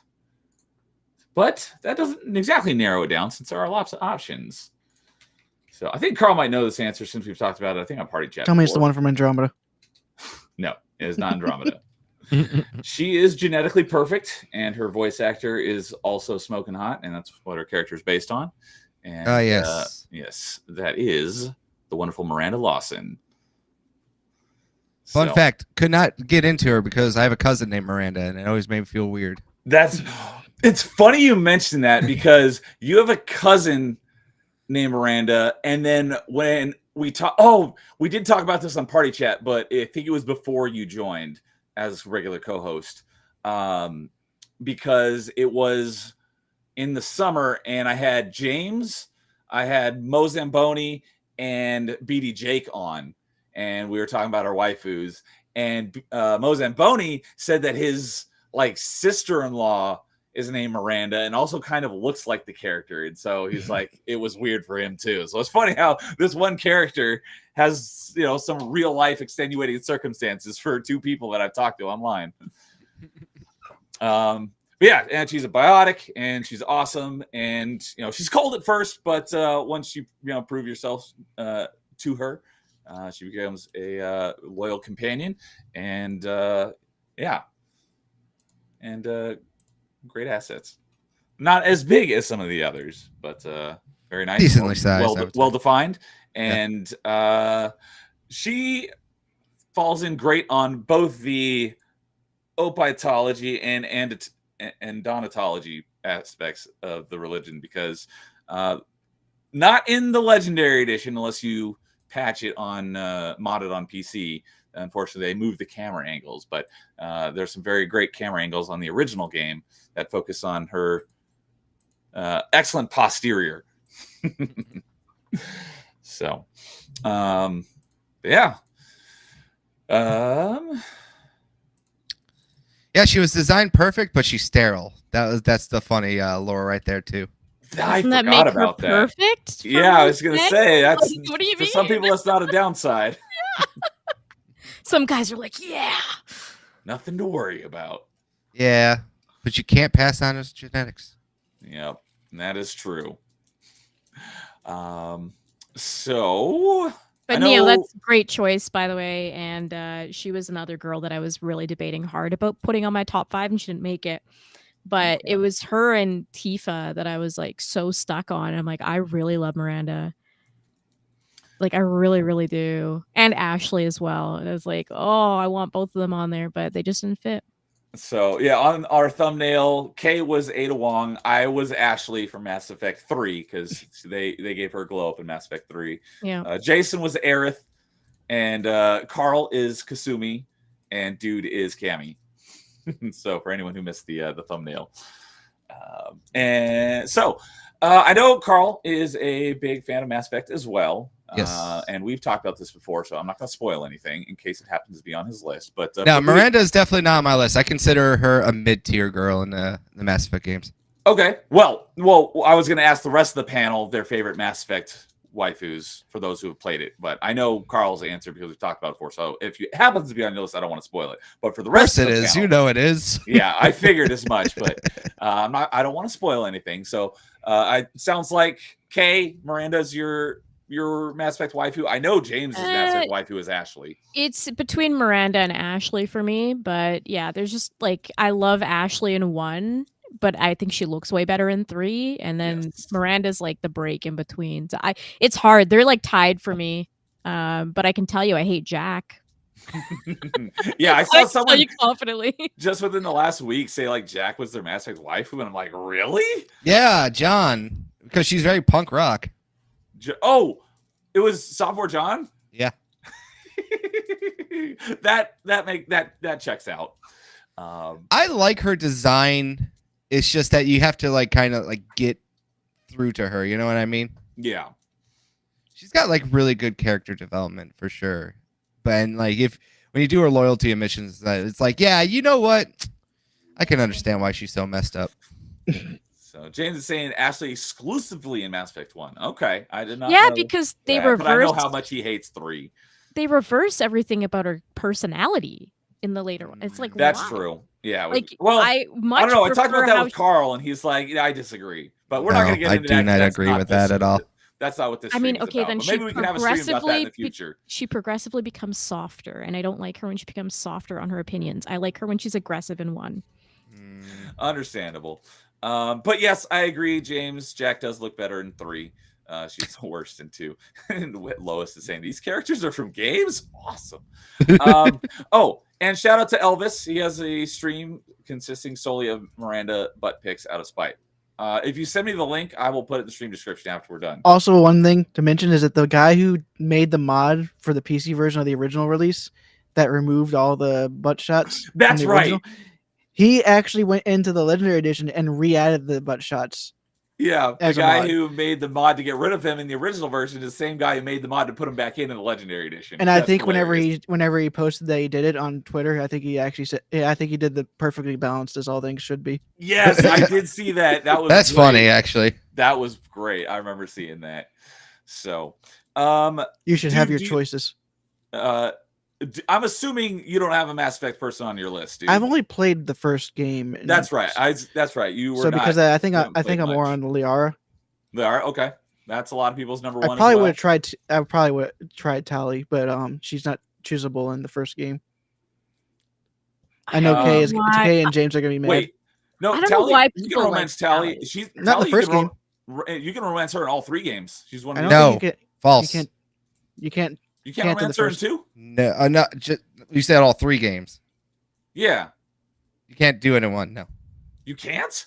No. Nope. Liara is the only alien. Fake fan exposed. I swear Tali was my first romance when I played Mass Effect the first time. Maybe. You went the virgin run in Mass Effect 1. That's what you did. I swear. You're like, I don't like this blue chick or this racist. I'll have to look at that. Hey, we all like she Liara. was my first Mass Effect. Liara is definitely number 2 girl.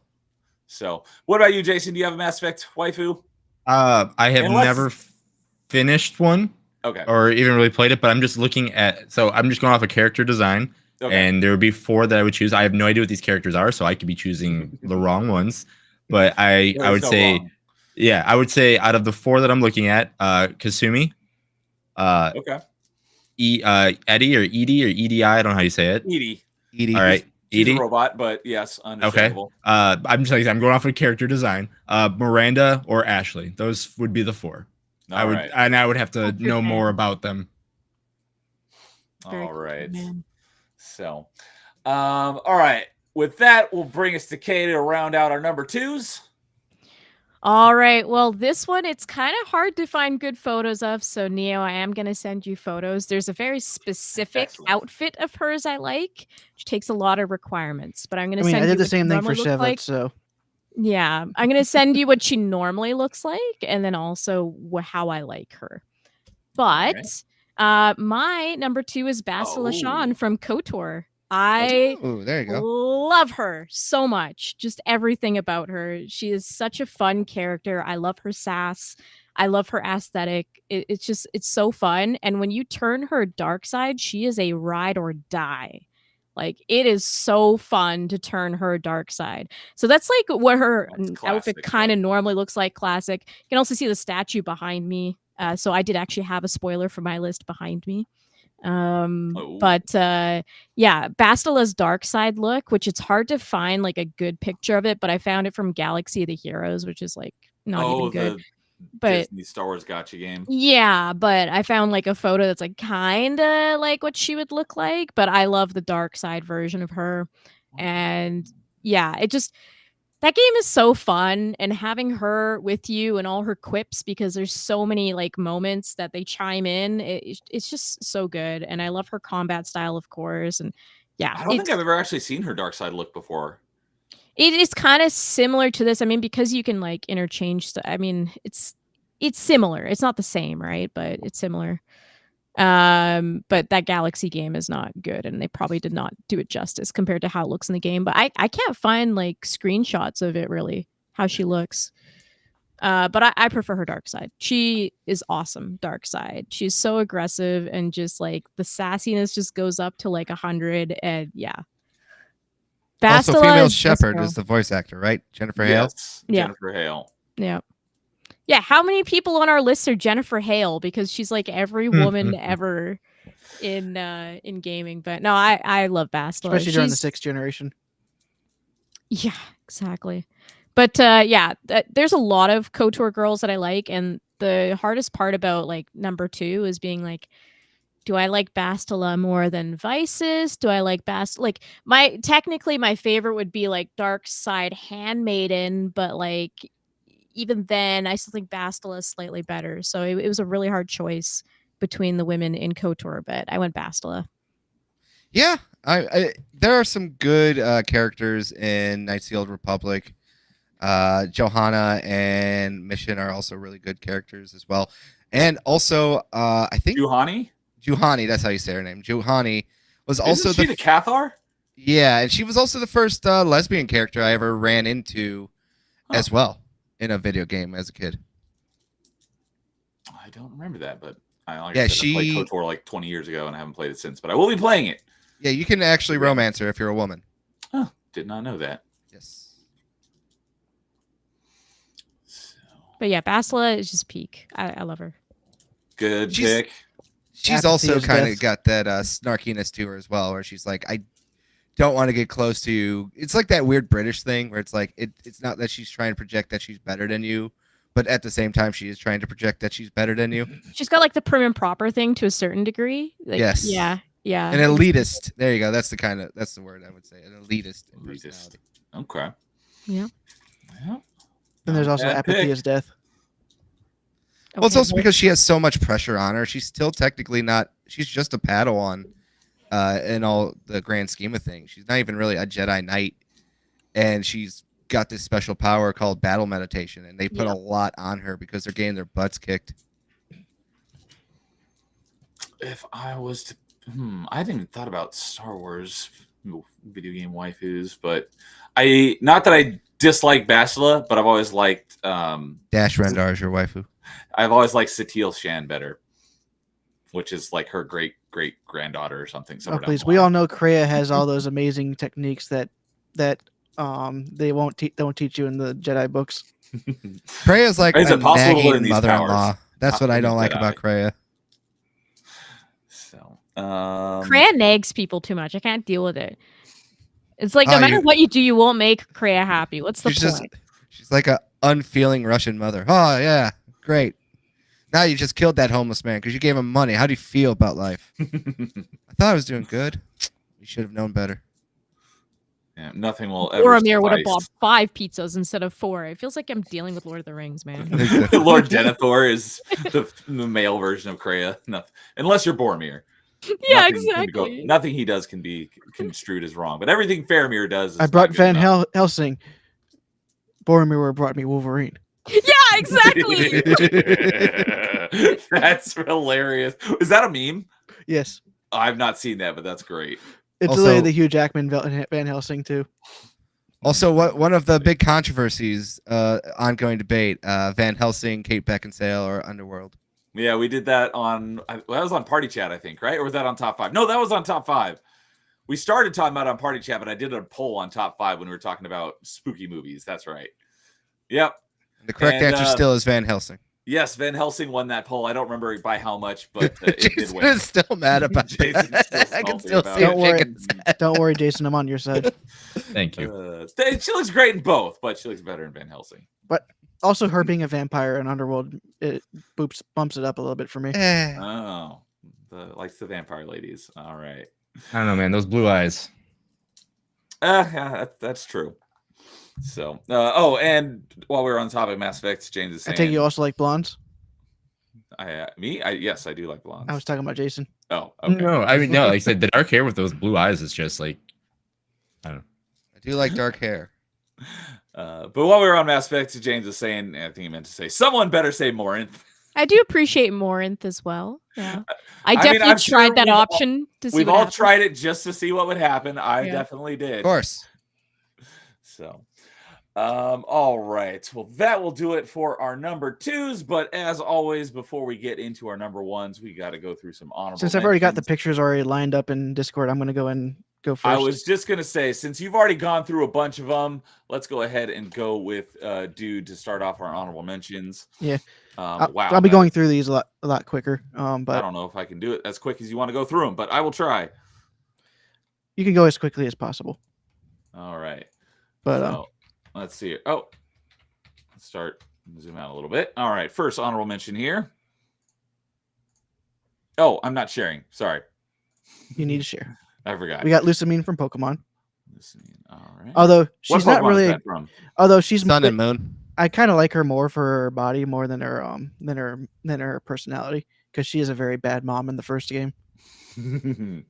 She's one of the few times from Japanese media where it's an evil mom. Okay. But it turns out it's because she's trying to get her husband out of a dark dimension. She's also a boss fight. All right. I think this is another Pokemon character. Yep. Cynthia, And what is she from? champion of Gen 4. I'm in a Pearl. No, and thank you. and she's a random encounter technically in 5. You just, because in most Pokemon games you just go into houses to go find what's in them.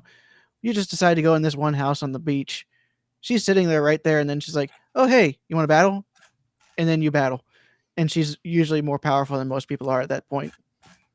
She's also the event giveaway, not giveaway, the event buy-in for Pokemon TCG Pocket right now, because they launched their new set, and she's like the coin, the playmat, the deck box, as well as she's got a full art card now in the Pocket game as well.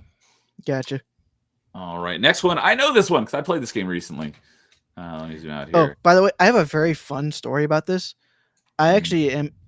I actually am. There's a Rule 34 animator that does like 4-second loops. I'm part of his Patreon, and part of the Patreon is voting for who he does next. And so, but here's the thing: he does like the top 4 get in automatically. I think it's something like that, and then like the next 2 or 3 are wild cards that are randomly picked from the rest of the list. So, right after I got the PS4 Platinum for Bloodstained Ritual of the Night, which ended up being my 69th Platinum trophy, I decided to put Miriam in as one of the choices I would put up. She didn't get in by being voted, but she somehow on that very run got the wild card pick. Got the wild card. Nice. So he ends up making some animations for her, and he ends up making a couple more animations later because he added a chair animation, and she has an ability in the game that she can summon a chair. So it makes sense that he would add that in there. All right. So I put her on my honorable mentions, but I bumped her down to the second half, so I wasn't going to mention her. But she was on my honorable mentions. But the DLC for this game, which I absolutely despise with a passion, Dominique's Curse. But I like Dominique's character better than Miriam's. Gotcha. But I mainly put her there because of that story I have. That's It's just funny. That's great. Also, a cousin I have named Miriam. How many video game character relatives do you have? I don't know, but I have like a lot of really obscure names for cousins, and it seems to always be like there's a video game character sometimes. Once I find a Emma Joe, I'm like, I'm done. I think I need to quit gaming. So, all right, this one I don't recognize. This is Leon Scher from Final Dynasty Warriors, I was gonna guess a Dynasty Warriors. and It had to be one. She was introduced in 7, and she's kind of designed as the big sister type personality. Okay. She is And what was her Duck name Step, bro. she is a character that was added into the game. I don't think she has much historical presence, but she was a concubine. I think she was a concubine for the first emperor of Wu, and in the game she's shown it to be a bodyguard for him. And what was her name again? Lian Scher. It's thing is though with the Chinese names, you have to remember that it wasn't English that translated the language; it was the French. So because of that, whenever you see the spelling of the name and you hear it, it's different. Okay. So it's Lian is Lian, and then the second part of her name is Scher, which is Shi. Okay. All right. Lorelai. from Pokemon. Lorelai. Oh, is this from Lorelai and the Laser Eyes? No, from No. Pokemon. She's Oh. the first Elite Four in the original game. Okay. She's underappreciated. Yeah, in Pokemon Let's Go, they incorporate her a little bit more into the story, and she's riding around on her Lapras. It's mean- pretty funny. I know in Fire Red and Leaf Green, she was also in a storyline on one of the Sevi Islands. But let's just say the internet as a whole kind of underappreciates her. All right. We got What That Mouth Do. This is the scare arousal part of the program. Understandable. Melina Yeah. from Mortal Kombat 9 specifically. Yeah, from what I hear, Mortal Kombat 9 has the best character designs. Oh, it's peak. Yeah. That's the best designs. By the way, she has a costume in game that is just her with a bunch of wrappings, like just white ribbon wrappings. And strategically positioned. Yep. All right. Yeah. And then we got That's Hex Maniac from Pokemon. I think that's the X and Y variation more. Let's just say that the internet has kind of changed the way people perceive her because she's kind I of don't know more like why. Like, I It's don't like- know why this one in particular. I think it's because it's because of her eyes. So it kind of becomes the obsessive girlfriend type. It could be that. It also, she had a really good full art into TCG as well. That really helped as well. Probably. Which Pokemon was this? This is a trainer. She's an NPC trainer. They have different designs per game, but I think this is based on her X and Y, based on the X and Y appearance of X Maniac. Yeah. Okay. Next one we got at the top of a lot of people's lists, Soul Calibur, as most Ivy, people of know. course. Ivy. That's based on her Soul Calibur 4 appearance. Okay. Back when they were still making her busts bigger at each game, just because they could. Good I think pick. 5 was the first time they didn't make them bigger. Yeah. All right, and I don't. This know is who another Dynasty Warriors character, and this is Zhurong.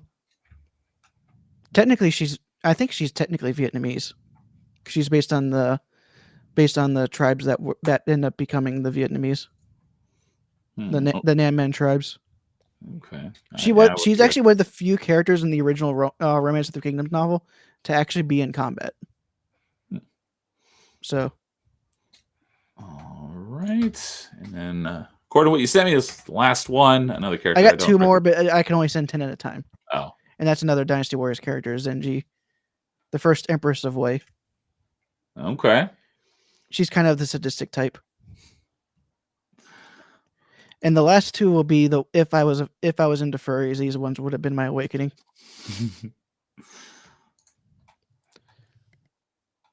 I think you know one of them. I think she's also on Yes. yours.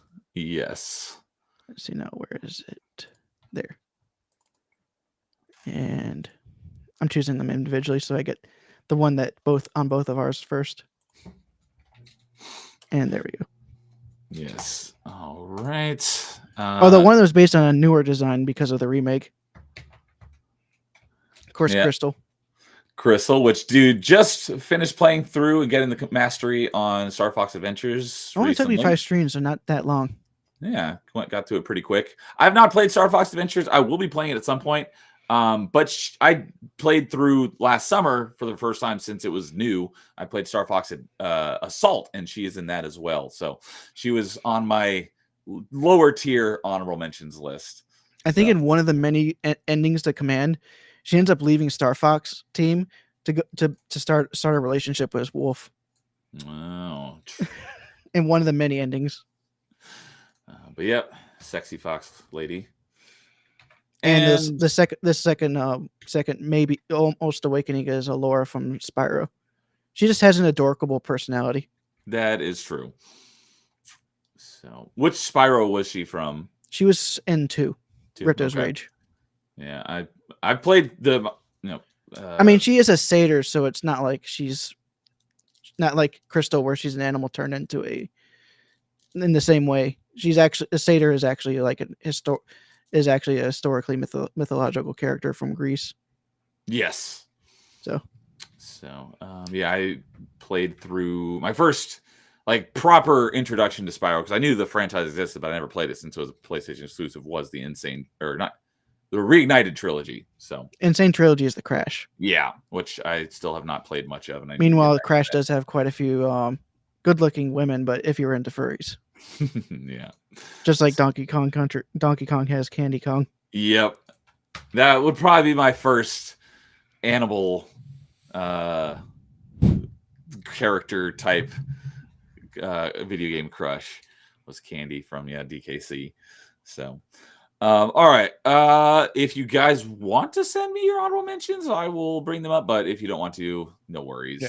I won't send you because I can go really quick, because a lot of mine have already been mentioned. Real quick, T-Man wanted to point out that in Bloodstained, the voice actor for Zangatsu is Solid Snake himself, David Hayter. I did not know that, but I don't know his voice because I haven't played any of the Metal Gear Solid games. So, meaning canonically, he's dummy thick. So, and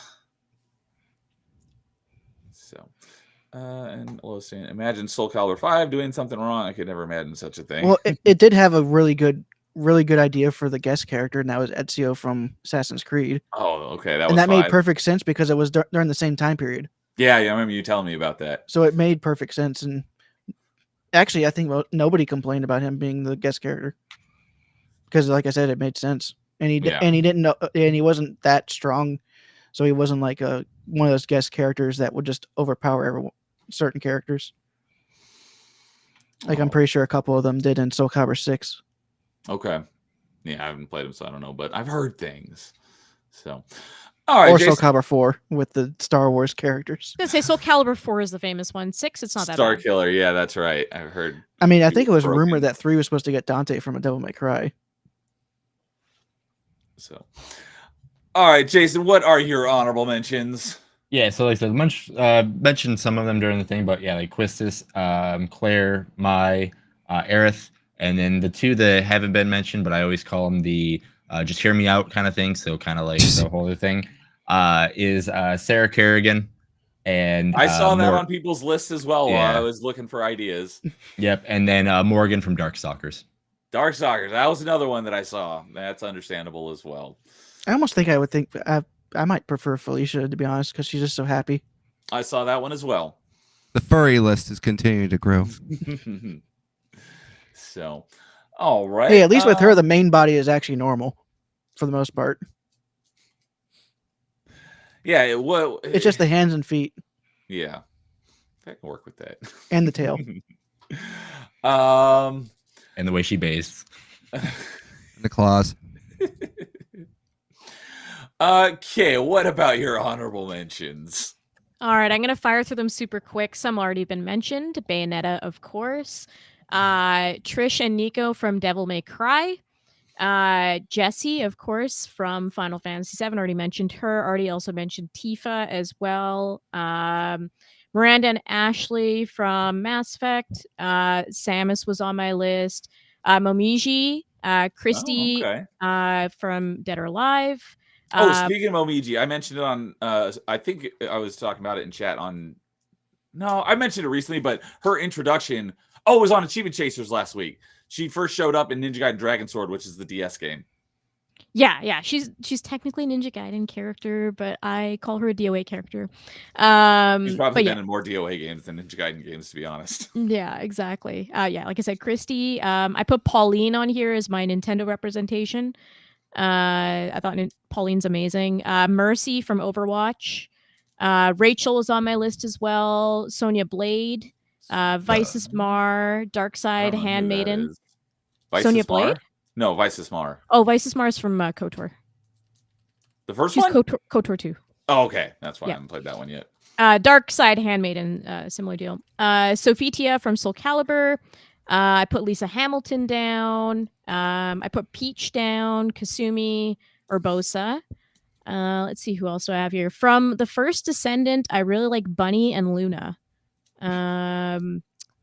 And I'm just skipping through a few of these. Urbosa, yeah, Kasumi. The girls in Waifu Fighter are amazing. That's a adult game. All of the girls in Waifu Fighter are peak, especially that vampire chick. You remember her, dude? Mm-hmm. Yeah, I remember that. I still think that you guys should have James actually record his voice lines of him playing jack off, and then send it to the creator. But like Kay's voice acting in those streams was hilarious as well. Oh god. Hey, the only reason why I'm not voting for Order Us for more of her commentary, more of her reading the lines, is because of the other choice that I'm making. Oh no. That's the only reason why I'm not voting for Order Us on the monthly meetings. Oh man, but yeah, Waifu Fighter had like just top tier girls in it. It honestly Top-tier rivals. It's like a rival for me between that and Honey Pop of like what is the best adult game. I did put Jessie from Honey Pop. I put Eve from Stellar Blade, and then there was someone else. Oh yeah, Mita from my side. Especially Cappy. Like all the Mitas were so great. So yeah, there's just so many waifus. I tried to even limit small it, Mita. Well, no, not that one. Definitely not that one. But no Cappy idea who was that is. fun. I thought And that then was James's personality or a joke was to go for those. Oh god, no. The sleepy one was cool too. She was sleeping. And then She was adorable. I have to mention this because, of course, James knew that I was coming on the waifu chat today, and we didn't fully go through my list or anything, but he's like, "Oh, you're gonna include Elizabeth, right?" And I was like, "I don't know," and he's like, "But remember what Elizabeth did to a certain culture of sexy stuff on the internet. It kind of revolutionized it." From BioShock. Yeah, I was gonna say, are we talking about BioShock? Even though Overwatch happened at the same time. yeah, but Elizabeth and like had more- and Overwatch had are kind more. of like Widow and Widowmaker Widowmaker. and Tracer and like so, but Elizabeth is in that, so I was like, okay, I gotta give that. I a could shout send you a video saying that it wasn't Elizabeth that forwarded anything. She just kind of was there. Okay, the thing with Elizabeth is it activated the neurons for people because of like how she interacts with you in the game, right? Like there's a certain like extra level of it feeling personal. I feel like she added that, so it like kind of got thrown into the culture of how adult stuff changed.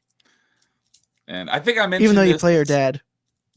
That's why she's not on my list. I'm like, I'll mention it for you, James, but she's not on my list. Yeah, James is saying Elizabeth walks so Diva could run. I think I mentioned it in chat during one of your streams, but I've only played BioShock 1, so I know of Elizabeth the character just by reputation. I will be playing BioShock again and then 2 and 3 at some point. But when I found out who the voice actor was for Elizabeth, that was a big boost in my opinion, because I was like, oh my god, I hadn't heard her name in forever, and I had a huge crush on her. I think in gameplay I'd say 3, 2, and then 1, but in story I would go in the reverse order. But yeah, she was like a Disney show actor. She was in the show called The Jersey. And her character's name was Morgan. When I was like in middle school, and I was like, she was hot. So, all right. Bioshock 2's multiplayer was very underrated, That's in what my I've heard. opinion. Just good luck finding a group to actually play it. So that wrap up yours, Kay? Sadly, it does. There's a lot more girls I would have mentioned, but I had to limit myself. So, and James is saying that all three are worth playing. 1 is best story, 2 is best gameplay, and 3 is best atmosphere. I kind of like how 1 originally was like the libertarian dystopia, but then 2 became the communist dystopia in the same place after after all the fallout from 1. If you really think about it. So, all right. Carl, what are your honorable mentions? My honorable mentions are very quick. We're going to start off with Juliet Starling from Lollipop Chainsaw. We're going to give a shout out to her. Another one, let's get some Persona girls out of the way. Chie, Yukari, and Kasumi. Those are from the other Persona games I consider the other waifus I enjoyed more. On top of that, we could give a special shout out to best little sister, Futaba, as well. I'm Team Aerith, so going to give a shout out to Aerith, and best girl, as I said before, Yuffie. Yuffie's done really well. The voice actor in Japanese and English have done her very good in these remakes. So give a shout out to them. And then after that, Liara is my second favorite Mass Effect girl. So shout out to Liara. It sounds like by average, she's probably the best girl. Yeah, it seems probably for everyone. Definitely. It seems like she's like the second choice. So give a shout out to Liara, and then a character probably no one expected to hear today, but Black Rose from the Dot Hack series of video games as well. I don't know who that is, but Well, I could throw you another one. I think I forgot to mention. Game Over Gruntilda from Banjo Kazooie. I bet James would be there with you. And then he mentioned Gruntilda when we were talking about Game Waifus on that episode of Party Chat that I was talking about earlier. And I just have 2 more. Got to get some Fire Emblems out there. Got to go with probably the chalk pick, Lucina from Awakening. And then my personal favorite, the one that the Fire Emblem community seems to hate for reasons of their own insanity, Edelgard. I got to give a shout out to Edelgard as well. All right. And while you were mentioning it, I did bring up Yuffie, and I have seen this character before, but I had no idea that's who it was. So, all right. And as for myself, for my honorable mentions, also have to mention Liara. I'm assuming that this character is in a video game because there are plenty of games on this franchise, and she is probably everyone's favorite waifu from that franchise as Mai Valentine from Yu-Gi-Oh! I think in but I don't see his share counting because that started as an anime, not as an anime. Cheater.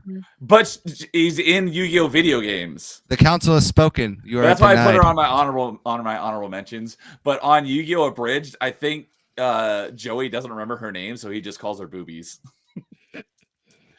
Another one I got on my honorable mention is Phoenix from Immortals Phoenix Rising. I really liked her a lot, and I just played through that about a year ago. I think I finished it last February, and I really liked that game. We got Poison Ivy from the Arkham franchise. Doesn't count. She's from comics. She's in a video game, so it counts. Cheating, man. It doesn't matter where it originated from, as long as they're in a video game. I put my waifus that aren't even in video games. That's how deep I'm going. It says gaming waifus. They are originally from a video game. That was never stipulated that it had to originate, as long as they're in a video game. So just start yelling and say you're the dungeon master, and I make the rules. All right, There you go. It's like, don't let me pull rank. All right, I'm adding your Riichi to mine then, and Rengiku. All the Bleach characters. Start adding the Dragon Ball Z characters too. Let's go, Chi-Chi, Bulma. Let's go. Let's go insane here, folks. October Mike saying, "Get this mine out. Mine doesn't count." She's in. I'm sure she's in a Yu-Gi-Oh video game, but that's why I put her on. Which one, Neo? I'm almost positive that she was in Dual Generations. That's the one I played the most of. as mentioned earlier, Bayonetta, and then the one that I had originally in my top 5 and swapped it out with Samus because I was like, oh my god, I have to have Samus in my list, was Cortana. Cortana. Which I'm surprised no one's mentioned yet. Well, it's because she's only a hologram. Yeah, I didn't look at her as like a waifu. I was like, that's trusty sidekick. Halo 4, she becomes corporeal, so to speak, for a short period of time. Oh, one more character I forgot. Hulkenberg from Metaphor Refantasio.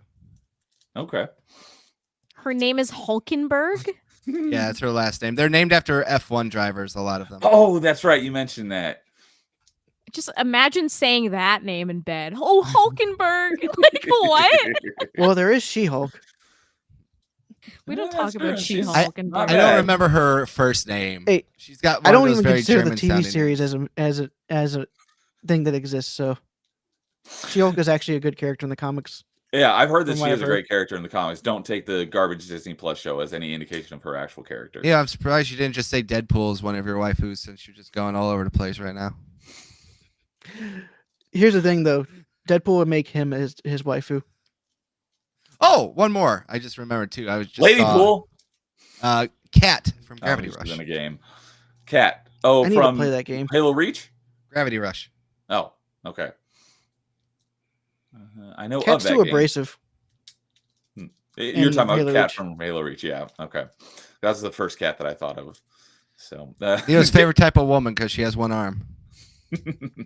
James says you all would have hated me if I came on for this list. Mike saying someone cheating at the Van Hammer. No, it was if they're in a video game. They don't have to originate from a video game. Lola Bunny, that's a lot of people's furry awakening. 90s in general, let's just be honest. All right. Oh, yeah. I mentioned that earlier. I'm sure this is probably on somebody's list. I but haven't maybe played not. Nier. I haven't played any supposed to Nier be. games, so I need to play that eventually. Okay. If it I've was going only to be on ever played her anybody's in list, Soul Calibur, it so- would have. My guess would have been dude's list, but I guess I not. do have her in my Final Fantasy game on my phone. Oh, and Kay's saying I would have put 2B, but I haven't beaten it yet. So, I'm not a Um, fan of 2B. I think she's overrated. oh, yeah. Although I still love the Crater's Gengar. reaction to all of the Rule 34 being made of her. He just said it's too overwhelming. Can someone send me a zip of all the content being made? That's fun. And then like 10 minutes later, he's like, the internet's wonderful because apparently a ton of people send him a bunch of zips files. So, and Lois is agreeing that Gravity.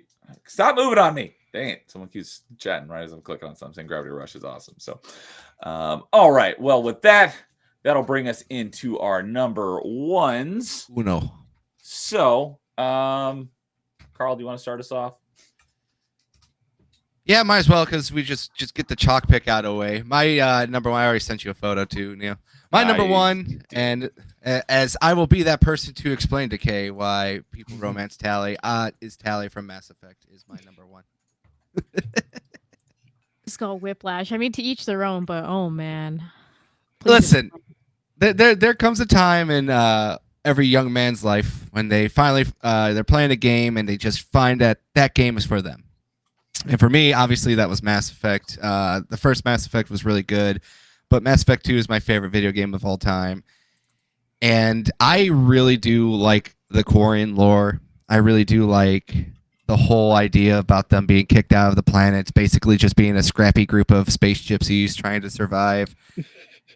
And I myself am a gypsy of descent, So I guess it's like a little bit of that kindred spirit just kind of kicked in there. But in all seriousness aside, I read the books and there's a lot of lore with the Quarians that take place in between Mass Effect 1 and Mass Effect 2 that gets kind of explored. You run into Tally as like one of the first missions in Mass Effect 2 that when you get your powers back and everything. And it was just the whole thing where you have to learn about her father's like basic betrayal and how far she's willing to go and that. And it was just kind of like started off as like one of those like fun curiosity romances because you didn't think it was going to happen. And it is very awkward and everything else like that. And it's just like in Mass Effect 3, her character just gets better. Like it is actually a romance that pays off in like a lot of ways, especially when they introduce the Citadel DLC and you have like the date nights with that. And you just get to learn more and more funny facts about her. She's a very sweet girl To The be fact that honest, Citadel DLC apparently fixed so much in Mass Effect 3 just shows you that they didn't plan that one out too properly. no, they did not. And now I lost my train of my thought.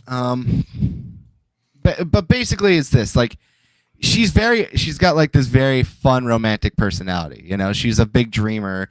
Like you see this like character who's like very like, you know, everything's about survival. Everything's about, you know, like trying to do better for other people. And then like when you romance her, you get like this whole other side of her that basically just like lets you know that she is a character, you know, to put it like in a stupid way of saying this is like there's more to her. She talks about like how she and like all the little girls used to sneak out and like watch these like crazy cheesy love story movies, how she never thought that like you know, you could be like fighting this universe and still have time for her in some way, shape, and form. It is a very, you know, well flushed out storyline, and especially because like you in the Citadel DLC, you get to see that like really cheesy like love story movie. It's called Fleet and Flotilla, for lore reasons, and it's just basically kind of like how they like because if you don't romance her, she ends up with Garrus. And like the funny story about that is that it is about a Quarian and a Turian falling in love in Fleet and Flotilla. Oh. So there's just like this fun lore stuff in it. And then of course when you go back to Rannoch and you do the whole thing about like the Quarians and the Geth and like how you end that war and stuff, it just plays off a lot more. You know, like Liara is like a very close number 2 for me because like she's like your ride or die from the first game. But there is something also fun about like a woman who's like just like I can literally die at any moment and I still want this to work out just because that's how much I'm devoted to you. Yep. So for those who aren't well versed in the Mass Effect lore, the Quarians wear their suits because they basically have no immune system. So the slightest thing can get them like deathly ill. Yes, and the post romance scene. It's fun to go. She goes like, I am leaking from everywhere, but it was worth it. So, yep, I figured that was probably going to be your number 1 since we've talked about it on Party Chat a lot. It is the number 1. It's become like a meme, even with my friends. Like for one Christmas, they bought me a Tally body pillow. That's right. I think you remember you mentioning that. And I think I was like one of those like weird things because I have it like. I don't think I have the pillowcase anymore. I think my wife put it away finally.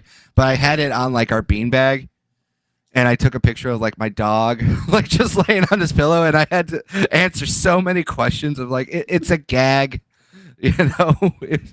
I did not buy this for myself.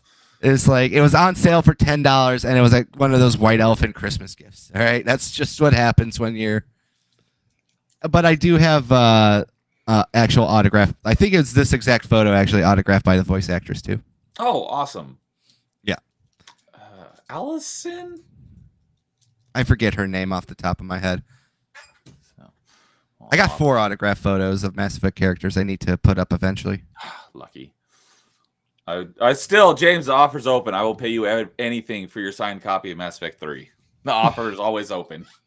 Oh, he's got a signed copy by who? I don't Mark remember. Meer this. and Jennifer Hale.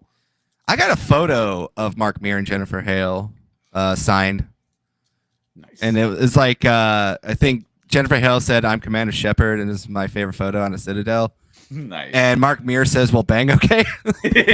That's great. Yeah. So awesome. And Amon-Ra's here saying moo. What's up, Amon-Ra? Good to see you. As always, moo to you. So James like, anything? Within reason. But let's talk. We'll talk, okay? I'll also go into this bidding war with you, just for fun. No! It's just so ironic because of how much James hates Mass Effect 3. It's my favorite game of all time. Yeah. So, all right. Anybody else want to chime in on Tally? Like I said, I've only played the first game, but I did like her in the first game, so I'd probably continue that option when I finally go through 2 and 3. Yeah, I'm going to go for a platinum run of this trilogy on the PS5 this year, so okay. We're going to watch out. I'm going to kick your booty. Yeah, you're on a good pace, so keep a pace with you, basically. Yeah, I don't know. I haven't been following on Canadian. Be a mad lad. Do it on every version of the game. I did it for Xbox, and I'm probably going to do it on PlayStation because I want the platinum trophies. Well, here's the thing: you can do it on Xbox 360, Xbox One, PS3, PS4, and Steam.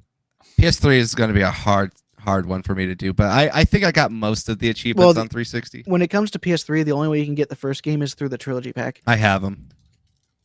Trust me, I have them. Nice. So, Yeah, Kay, you want to insult me now?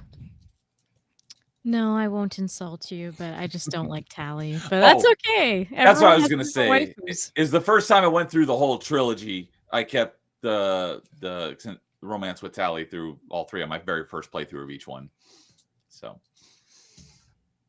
all right. Let's see. Since, Jason's like, ew, space gypsies. Since Carl was just attacking Kay, let's let Kay have a chance. We kind to of attacked both retaliate. Kay and Jason right there. Yeah, I say when I say my number one, like no one's gonna. I don't think anybody's gonna know my number one. So I think some people are gonna be wait, who? yeah, Jason's like the green man right now. He's blended in. Mm-hmm. So, Kay, do you got anything to retort Carl's tally for number one and why your number one is so much better than his? First of all, it's everyone's personal waifu, so it doesn't matter. It's fine. I just don't like Tally because she's obnoxious and quirky, but I just have that thing where I find quirky girls really annoying. But it's fine. It's fine. A lot of people like Tally. It's not an unpopular choice. All right. So my number one, well, Neo, you already have a photo of her. You were given it at some point tonight. My number one is Ivy Valentine from Soul Calibur. Oh, There we go. Yeah. Another one. She's in my honorable mention. To me, Ivy Valentine, I went on this rant before on a Melee Madness podcast during an Anything Goes. She, to me, is the embodiment of everything that should represent gaming with a female character. She's super sexy. I love all of her outfits. Her combat is great and fun, though I kind of suck at it, but I do enjoy it when I can get the hang of it. She's like the closest thing to a trap character in Soul Calibur. Yeah. With how her whip can go through the ground like that. Yeah. No, she's awesome. Like I everything. think we were thinking two different traps right there. Not that kind of trap. No. It'd be kind of hard for her to be a trap with that outfit. I was like, wait a minute here. But I just think that like when I think of gaming and I think of women in games, I think of Ivy. She is like the sex symbol. She's the character that got under people's skin. She is the mascot of Soul Calibur. And I think a lot of other characters followed in her example. And what I love about like her story is that like she's super book smart and everything. But she's like great at combat. Yeah, she created the weapon that she uses.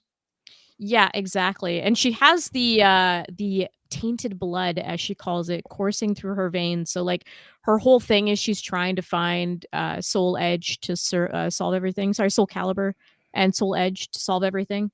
But her like history goes back to like her family trying to pursue eternal youth, and so they're trying to like find a way through the weapons of Soul Calibur, Soul Edge. I mean, her father did succeed in getting a Soul Edge.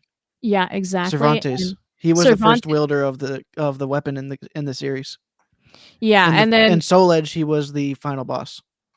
Yes. And I mean, Cervantes is trying to absorb her because he wants to like become more powerful and everything. So I always thought like her character was just super interesting, and the games don't always like showcase the story entirely. Like you really have to dig for it.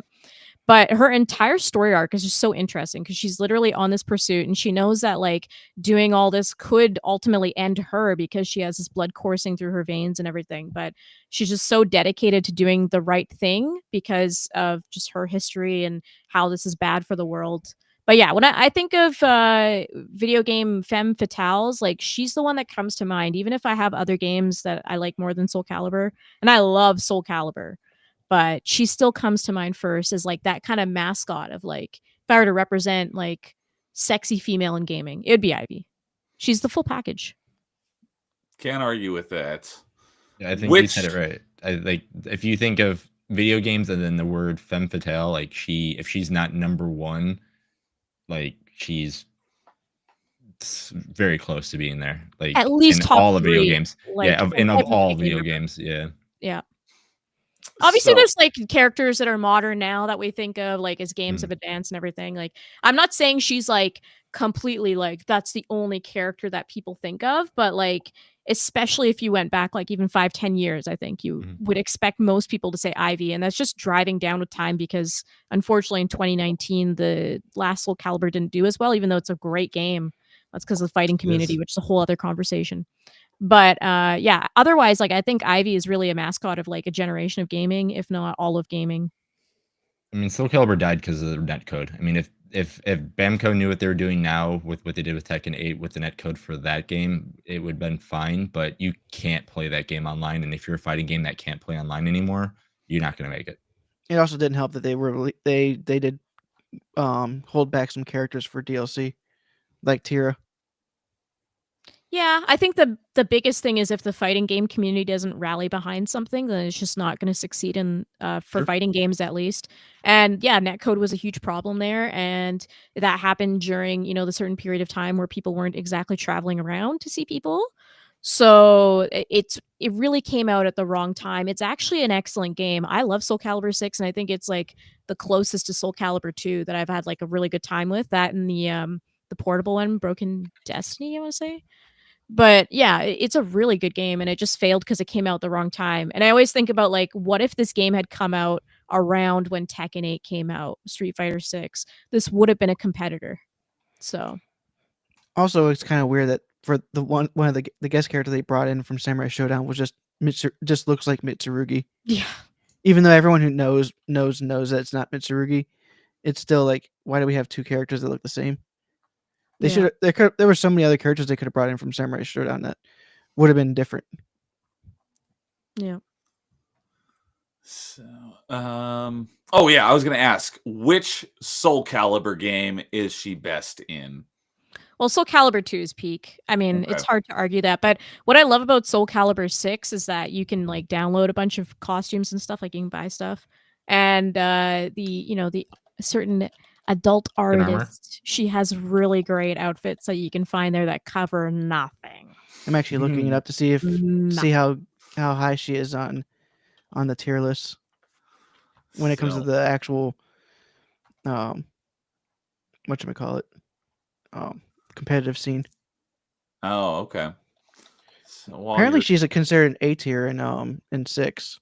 That's what I was able to find quickly. So that's actually pretty good. Yeah. So we've got another new face I've not seen before. We got Manuchek is here. Usually people hate characters that are very close to their own personalities. So What about Talion being quirky? I think that's what Take he was me out referring back. to. Take But me out hello, back. I'm Manuchek. gone. Welcome. Hope you're Oh, enjoying. apparently she's ranked yourself. number 1, at least using Google and the AI thing. For 6? Yeah, for 6, she's the number 1 character Mm. with 2B right behind her. Nice. Let me see in 2. And gonna Imp is showing up. What's up, Imp? Saying tits are life, ass is hometown. See, All right. exactly. That's what I said earlier too. To Imp. It was funny that he, Nice. right before he showed up, I was looking at the poll and boobs were winning at 72%, but it had dropped down to 68%. And then right as Imp came back, it jumped back up to 70%. So Seems I like think that was Imp. Seems like in 2 Ivy was also top tier. Yeah, I mean, Ivy's. If you can master Ivy, she's a great character. But I just always defer to 2. I think 2 just feels the best out of all of them, in general, for all the characters. All right. Well, yep, another great pick. I know that's probably at the top of a lot of people's lists. So, all right. And it seems like according to community tier list for 3, she's also in top 5 as well. So she seems to be always a top tier Yeah, character. she's always in the top. She's always area. good. Can't go wrong with Ivy. So. But she is definitely one of the more difficult characters to play as. It's one of those takes more skill to use, but has better rewards. And 5, and one of the, in 4, she's apparently a low tier. Not as good in 4. All right. Dude, do you want to give us your number 1? Yeah, I can go for my number one. I'm gonna sit, since this is the first time I'm mentioning this series. I'm also gonna talk about the one honorary mention from the series as well, and because I skipped over her, but oh, for some reason it didn't. I hit enter, but the first one is actually, they're both from Devil May Cry. Okay, I was like, I don't recognize this character. Number one is Kyrie, which is Nero's girl. And it's not even the fact, it's not even how she looks. I mean, she is gorgeous, but she wears very, very modest clothing. But the thing is, though, when she saw both her brother and Nero, who all three of them grew up together with their swords at each other's throats, she was willing to sit there and listen until she got captured, because the actual villains of the Devil May Cry 4 were like, okay, this is taking too long, and so they capture her, and then because of that her brother starts questioning the church that they're a part of, and then Nero goes to save her. So throughout that entire process, she's no longer questioning Nero, and so like she's not one of those girls that will harp on something like that, because she understands something was going on that caused them to cross swords with each other. And when she's finally saved, she doesn't really question. She just like, thank you for saving me, pretty much. And so that's how Devil May Cry 4 is. And then the Devil May Cry 5, they've been living together for the entire time as the leaders of an orphanage. So they've been dealing with all the fallout from Devil May Cry 4 by doing that. And during Devil May Cry 5, this is a spoiler, when Nero finds out that Dante is his uncle because Dante didn't want him killing Virgil because Virgil was his father. The first person, whenever he gets pushed away to a point where he can't really join the fight in a normal way, he phones her the first chance he gets, and she just gives him encouragement to try to do what he thinks that he feels is necessary. And that ends up having him going into the final battle, and that end up going in and knocking some sense into Virgil. And what was her name again? Kyrie. Yes, it's spelled Kyrie, but they pronounce it Kyrie. Okay, that's gonna be that. I'm gonna have to Google how to spell that, but all right. She's just from Devil May Cry franchise, not any one particular game. Yeah, she was introduced in 4 and got and was a periphery character in 5. Oh, but the fact that she was a character that he could talk to, and she was able to console with him, and just be there for him, it just shows that she's perfect waifu material. That is great reasoning. Absolutely. So, all right. So you sent me one other person here, and that was honorable mention. Okay, and that is Lady. Yet. All right, that's not what I wanted. And she's from Devil May Cry as well? Yep, she was introduced in 3, and she's in 4 and 5 as well. Okay. That picture is her best look, by the way. I completely. It's from 4. Yeah, she looks best in that. And I think 4 is the only time you can play as her, and that's in the special edition. Yeah. Because in 4 special edition, they made it so you can, instead of Nero and Dante, you play as Lady and Trish. The coolest part about that game, in my opinion, I love that so much. But it was in the special edition, not the original release. Yeah. I still think 4 is the best Devil May Cry. But that's also because of the achievements and how crazy 5's S rankings were. Actually encouraging you to skip battles to do better for your S ranking is terrible. I feel like that's another stream in itself, because I'm a Devil May Cry 3 and 5 person. I love 4 as well, but 4 is not my favorite. It's really good, but but you can see where I'm coming from with that S rank. It's like, why are you making it in a way that it encourages me to skip fights in a spectacle fighter? Yeah. It's an achievement thing that this is just goes into a bigger autism that I have about the achievement hunting. So Yeah, that's why I'm like, I'm not having this Here's the conversation. thing, though. If I was a kid, if I had played the Devil May Cry series as a kid for in the PS2 era, I would have tried to S rank every level, every difficulty, on every difficulty. I would have done that anyways. It's just that Devil May Cry 4 and 5 had achievements for it. So I would have already have been questioning how 5 was doing those S ranks, even without the achievements. So, D-Day is saying that all the girls in 4 are peak. Great art style. So, I think he approves. Even Trish's disguise, which she doesn't use for very long. I don't know anything about DMC, so I can't. I'll post it in the Discord. I'll have to find it though. No worries. So, all right.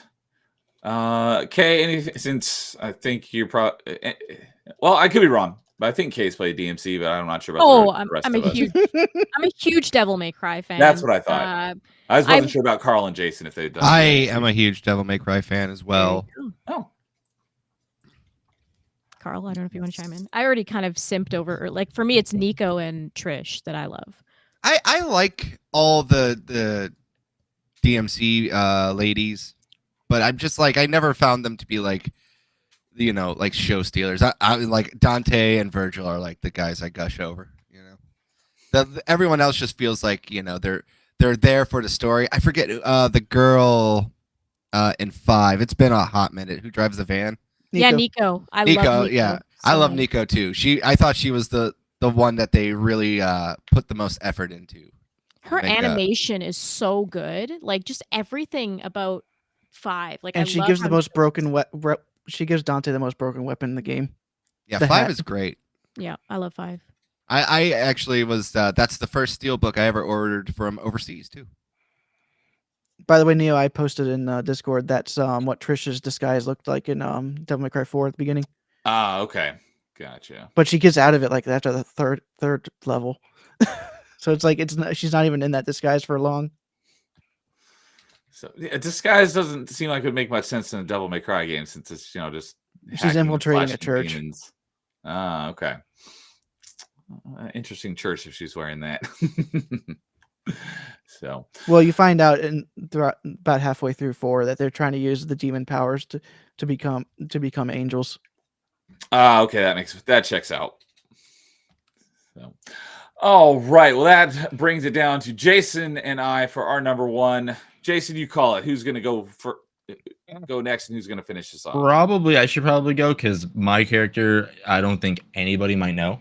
I might get one, but how about we'll flip it? I'll go because mine's already been mentioned, and then we'll go to you last since you're going to throw us all off the scent. Sure. So, so as mentioned, mine has been mentioned tonight.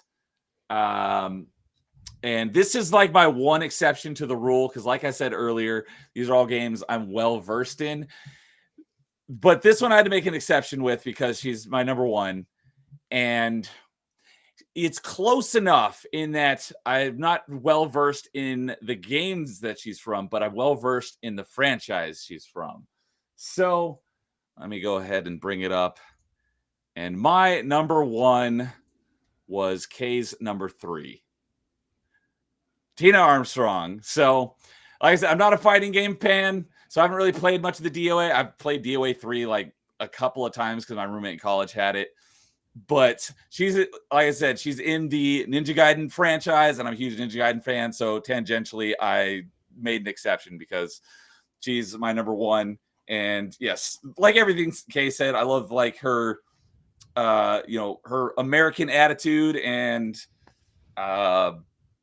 she loves America, and she's got a great accent. She's got the Southern accent, which is I'm a sucker for, and I've got a thing for blondes. So, Tina is my number 1. So, yeah, I think October Mike agrees. Yeehaw! So, I don't have a whole lot to say because I don't know really enough about her personality, but I would marry her in a heartbeat. So she could ride me cowgirl style. Oh my god. Neo just played Dead or Alive 4. I mean, DOA 3 is actually more difficult because the Omega fight at the end is so annoying, and I'm Is trying that the not to one where swear. you're fighting like a liquid version of Kasumi? No. That's well, yeah. 4 is the one where you're fighting the liquid version of Kasumi. It's like the clone, but like in 3, you're dealing with like the Omega fight, and like it's almost staged like a Ninja Gaiden game, almost where it's like half jank, and you're just trying to jump and get to. It sucks to beat the story in 3, but like I'm committed to doing it every time I play it. But it's like at least with 4, the boss fights are way easier at the end, so you can see her like end scene way easier. I would say play 4. It's an easy game to jump into. 4 also has Nicole.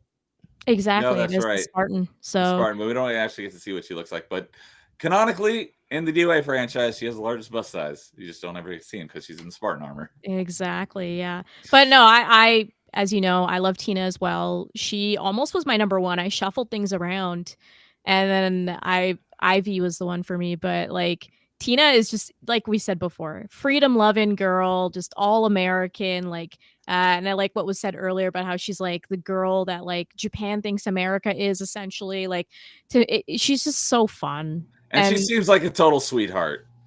Exactly. Yep. Exactly. And she's a wrestler. Like, come on, a wrestler actress. You look at the Extreme Games, and like in one of the Extreme intros, she's like a supermodel for a bit, and she's just like on a runway, like doing poses and stuff. She's just so fun. And because I did watch some of this, I don't remember if it was you streaming or James streaming one of the DOA games, but it was funny because her dad like doesn't want her to. Is it her? He wants her to be a wrestler, but not a model. And so he sees her on the billboard, and he like crashes his motorcycle. It was definitely me playing Dead or Alive because I like to play that a lot. But yeah, it pretty much her dad wants her to be like a wrestler like he is. And she's like, no, I want to be an actress. I want to be in Hollywood and all this stuff. So it's like she uses her wrestling skills that she's learned to, get through the campaign, so to speak. But she wants to be an actress. She wants to be on the billboards. And what you saw is her dad's ending, where he's just like, what? Like he's doing his dream, which is he wants to be in a race pretty much. And that's when he hits the billboard and loses the race because the most important person in his world, in his life, didn't listen to him and said she's on the screen. I think she's like kissing a guy or something, and it like irritates him. But yeah, I can't remember if she's kissing him in that, but I know that like at some point he sees posters of her in one of them, like DOA 2. And he rips those down. He's like, Tina, what are you doing? It's such a fun story. And another thing I just thought of, the guy who plays her dad in the movie was an actual wrestler, right? That's correct. Yes. Kevin Nash was a wrestler. Yeah. The first time I found out who he was he was one of the bodyguards in John Wick, and his name was Francis, and John Wick spared his life, and because of that, I found out who he was and that he was a wrestler. Because I don't know anything about wrestling, but it just made it so much more perfect. Like if I were to cast someone, it would be Kevin Nash. I love that movie. So, and we got a face I have not seen probably since he was on Party Chat way back. Leon is here. What's up, Leon? Even though he's saying Kay is here, I no longer care about anyone else on the panel. Well, fine. Hi, Leon. I love you too, Leon. But good to see you, buddy. It's been a while. Hope you're doing well. Yeah. So. But yeah, that's my number 1. And yeah, pretty much I think everything that I really actually know about her is from watching you stream it. But yeah, she's just too perfect in my opinion to not be on number 1, even though I'm not well versed in her games, but I am well enough versed in her franchise. So, but all right, that leaves us with Jason. With his number 1, he's going to baffle us all with some character we've never heard of before. Probably not, but one that we probably wouldn't guess would come from Jason. Well, yeah, especially if, like I said, I dropped what my number 2 was. So, yeah, my number 1 is my number 1 because I go back and play the game just because of the character design and the character just in general. Also, the nice thing about this game, too, is it comes from Arc System Works. So they put a lot of detail in if you want to go backstory to read about the person. And she is a new character to this franchise as well. The franchise is Guilty Gear. And the character I chose for my number 1 is It's not Giovanna, but it's Giovanna from Guilty Gear Strive. She is my number one. When I was making this list, it was between her and Tifa as my 1 and 2. And this is where I was talking about at the beginning. I'm like, man, I really like girls that wear white shirts and suspenders that have a bunch of belts on them, because this character is almost the same way. The only thing different, the only thing different is she's got a little spirit dog or wolf that's her her best friend, and she is works for the military side of of the Guilty Gear and stuff like that. So I'm I go back to this game just so I can play this character. This character is just, to me, what is a waifu. She's got a dog already that's, granted it's a spirit dog, but still she's already got a dog. She likes dogs. I'm as weird as like I said, Arc System Works games goes, they build stuff like that. I'm straight edge. She is too, in a way. So I'm that's crazy. One of her favorite activities to do is just be lazy and just sit outside and look at the moon. I'm hell yeah, you can cuddle up with your spirit dog and we'll just sit out and watch the moon, kind of thing like that. Doesn't sound bad to me at all. But yeah, I mean, for her, this is the character I keep going back to Guilty Gear Strive to play. It's just be I haven't played this character in a while. I'm gonna go play this, and because this character is my waifu in all of games. Interesting. Yeah, definitely. I would not expect that. Other than coming from a fighting game, that does not surprise me since you are such a big fighting game fan. But I know absolutely nothing about this franchise. I don't think I can name a single character from Guilty Gear. But like I said, I'm not a fighting game fan. So you definitely got me. I had no idea who this was. I mean, but what's funny Leon is is saying both Words of Paradise and D-Day Dire Wolf named the two characters I know about from Guilty Gear. Yeah, Bridget. Oh my Leon god. saying, don't lie, he chose Bridget. No, that's more of James's pick. And then D-Day Dire Wolf is saying that his Guilty Gear waifu is Biken. Am I pronouncing that right? A lot of people love Biken. I looked that one up, and that one I understand. Yep. And then Jacko is another good one too. Jacko used to be my favorite Guilty Gear character until she was introduced. What's funny is that there is a pose that Rule 34 now has a tag for called the Jacko pose. Mm-hmm. I think everyone here knows. Yep. I had no idea who that character was until about 10 seconds ago, so I did not.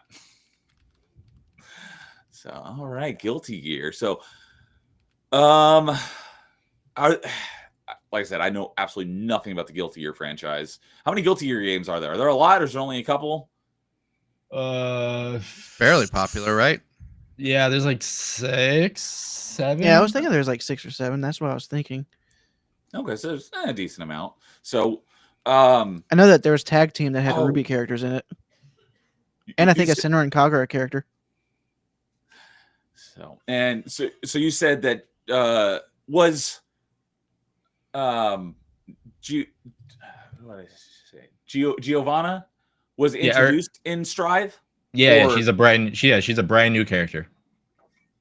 Yes, Guilty Gear Strive. So the most recent one was her. That was my next question. Is that the most recent one? Okay. Yeah. All right. Yep. Definitely took me by surprise. Oh, Leon's coming in saying, by the way, anyone who didn't put Jill Valentine in number 1 is wrong. Sucks to suck, Game Boys. Well, Jason did have Jill on his top 5 list, just not at number 1. My number 3. So. I put Ivy Valentine. Does that count? Same last name? No. I don't know anything about Resident Evil, so I had no Resident Evil characters on my list. I always found Jill to be boring, but I also said that whenever we were talking about her. It's an honorable mention for me.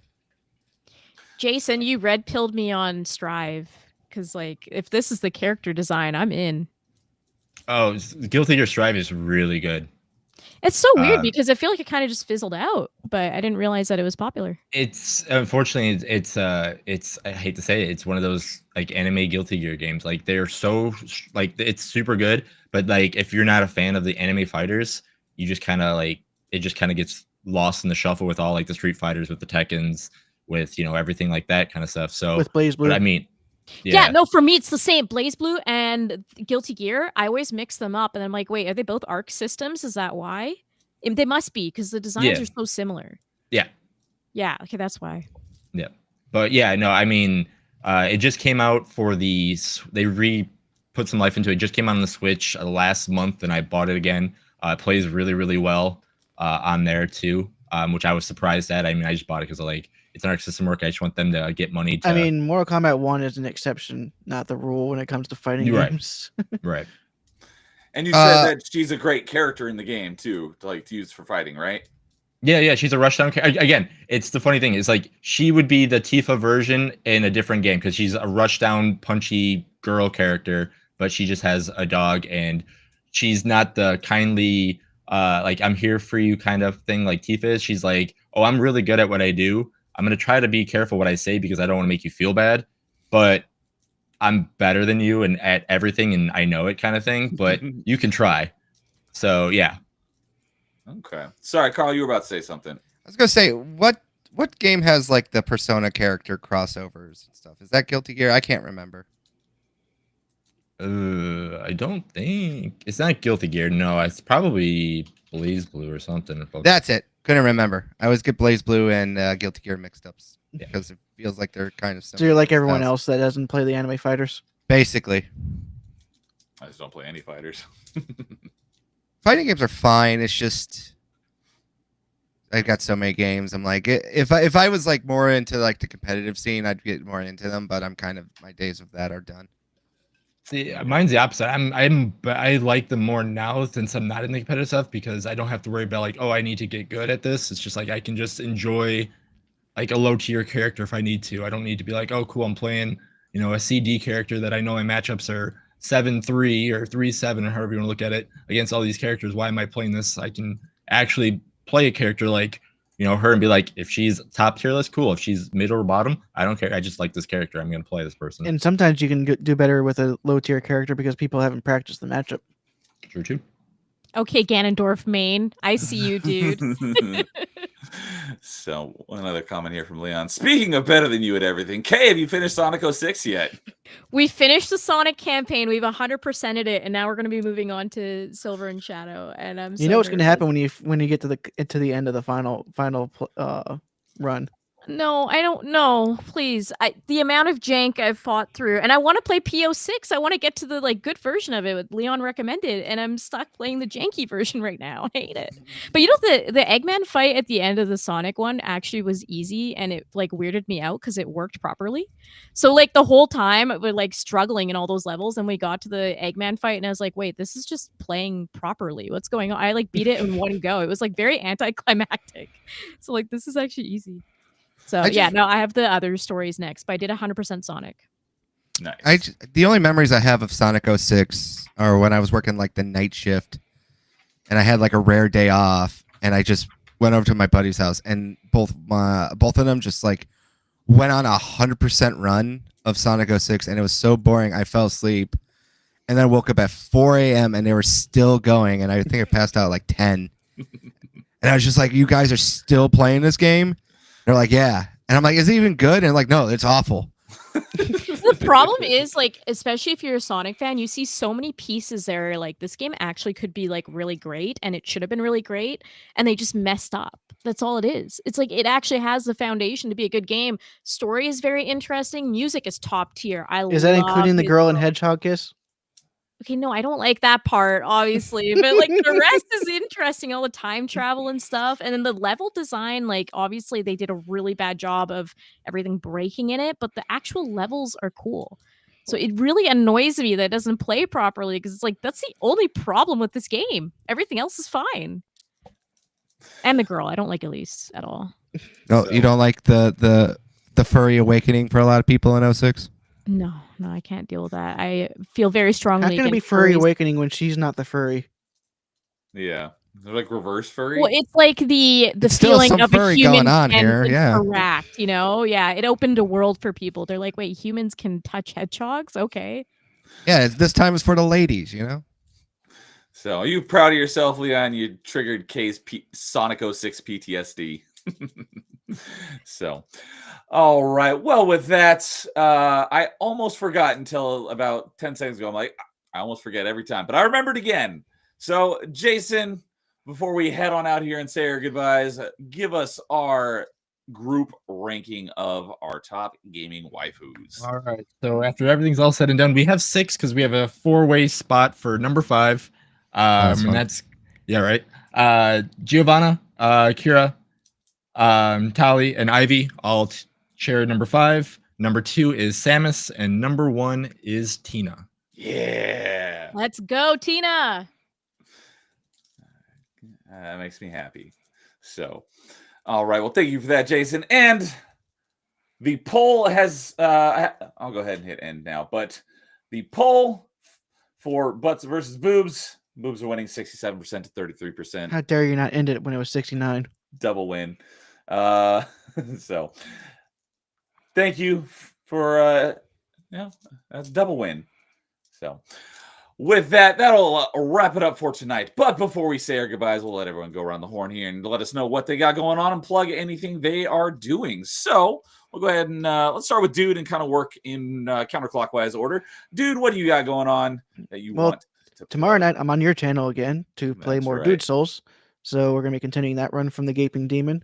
More reverse Dude Souls tomorrow night right here, where I watch Dude show me how it's done after I struggled and, heavily struggled through Dark Souls. And of course, after that, on Thursday, I'll be continuing my Ninja Gaiden Sigma run. But over the weekend, I'll be off streaming because I have family visiting for the weekend. Sorry, Leon got me. He said, "None of y'all are gay except Carl." Shots fired. It is what it is. So let's see here. I think, oh shoot, I forgot what my custom commands are. But yeah, so tomorrow night right here, more Dude Souls, and then over on Dude's Rumble channel, he will be continuing his playthrough of Ninja Gaiden Sigma. And I am learning some things because I've not played the Sigma version, so I'm learning what is and is not in the Sigma version from basically everything I've known about Sigma version just by what I've been told. So now I'm getting to experience it, watching him play. I will be playing it myself at some point. I just don't know when. So I'm pretty sure I've got the link to his Rumble channel in the stream description.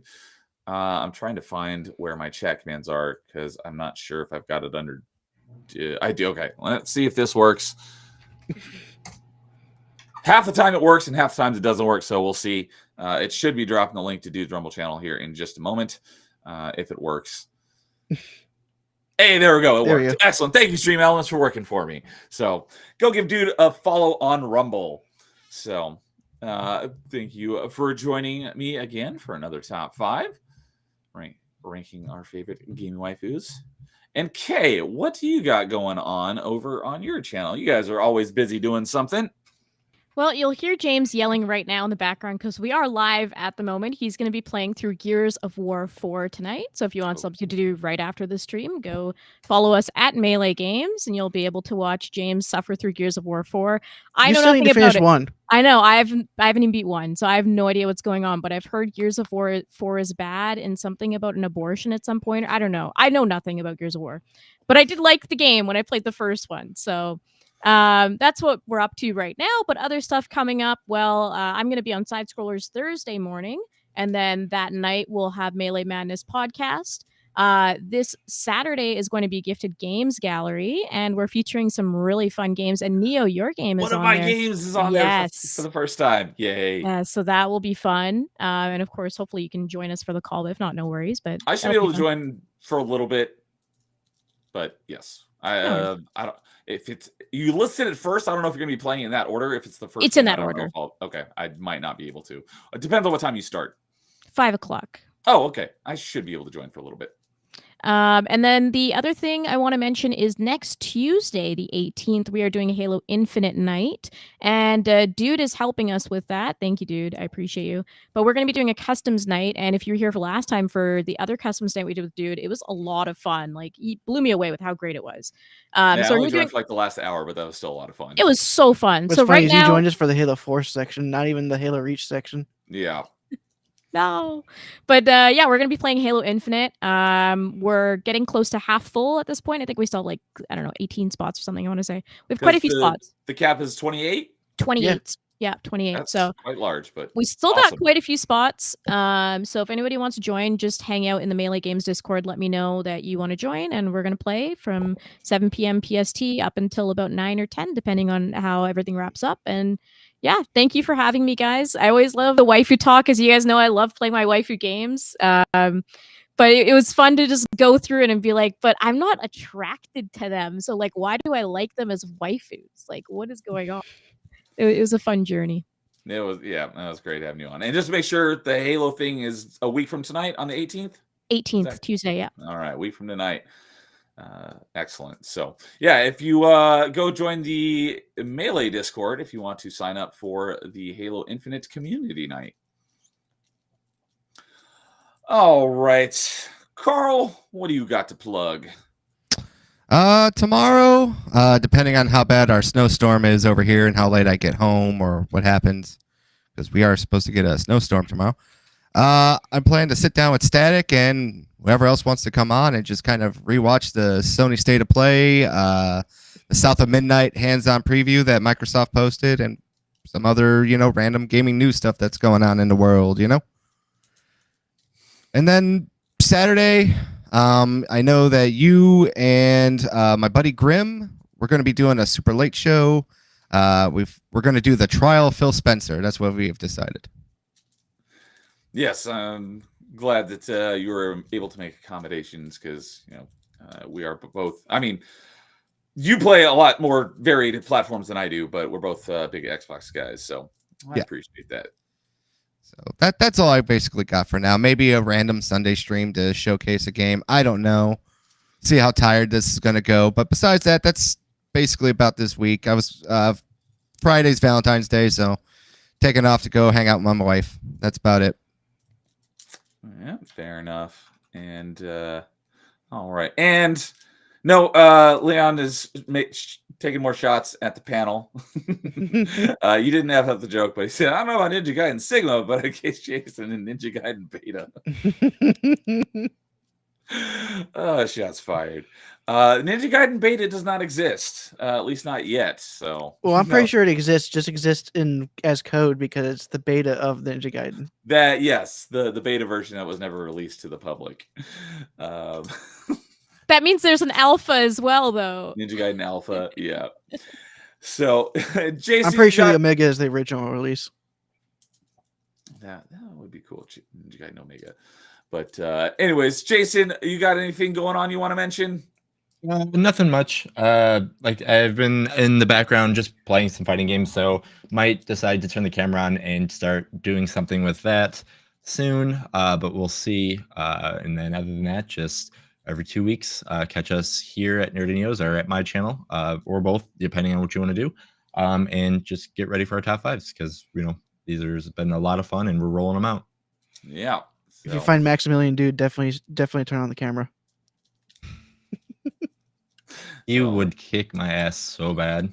Probably. He plays. I don't know how he can play so many games and still be as good as he is at all of them. Yeah, like I play all of them too, but I'm like, nope, I would never be able to do that. And yeah, it's insane. Yeah, man. I love you all. Just trolling. I know. It's like you always hassle and make fun of your friends and insult them. And then actually I do have one because it's in 2 weeks. Monster Hunter Wilds has come out, and I think I'm probably going to stream some of that because yeah, because the beta was fun. The only thing that sucked about the beta was that I thought you would be able to. I thought you'd be able to at least mess with the weapons a little bit more. But I was like, oh, nothing like that carries over. No. So I know I was like, oh, that kind of sucks. But learning the weapons and trying to do that stuff was fun. So we'll see. I'm off all day on the 28th in preparation of my vacation. So if you're free that day, just hop on it. Sounds good. I know Carl's super stoked, and then he gets played for a day before he leaves on his vacation. I know. The timing has happened. This is the second time a video game like that has come out, and that's happened. So, all right. And then as for myself, as mentioned, we'll be right back here tomorrow night. Dude and I will be doing more reverse Dude Souls, where I watch him show me how it's done. And I've got a counter of where I was death-wise through my playthrough to compare with his. And he did in one stream what it took me about 3 streams. And I might have the number wrong, but I'm think his death count is at 9, and I think it's at 7. It might be. But it's single digits for sure.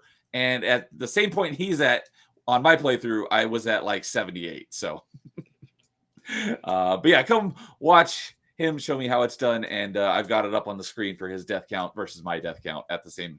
And also another thing is I am playing as a naked player character, so that's right. I'm going He's full playing strength with build.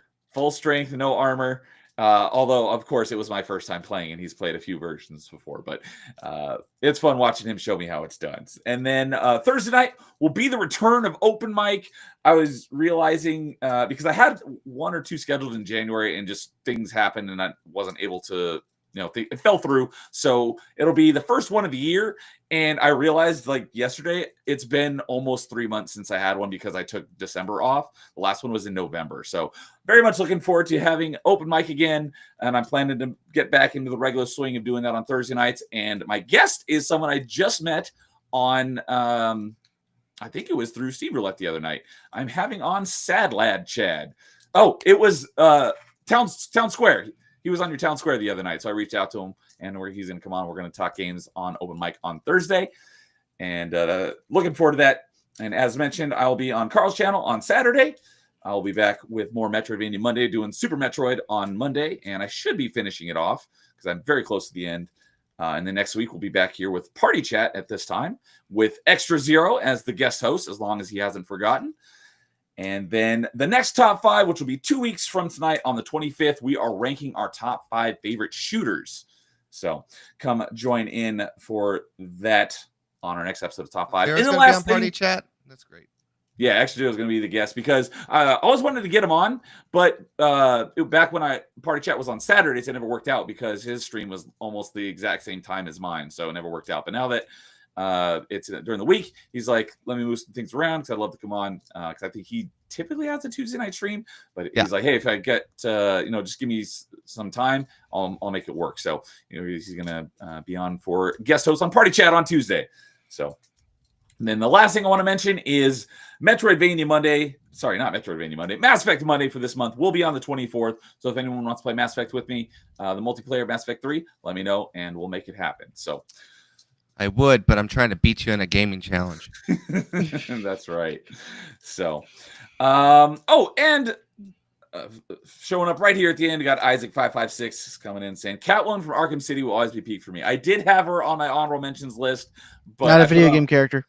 Don't count. Yes, it does count because she's in a video game. This is my rules, so I get to say what counts. Well, I feel like I'm being scolded by my dad right now. What's going on? Jason, back me up here.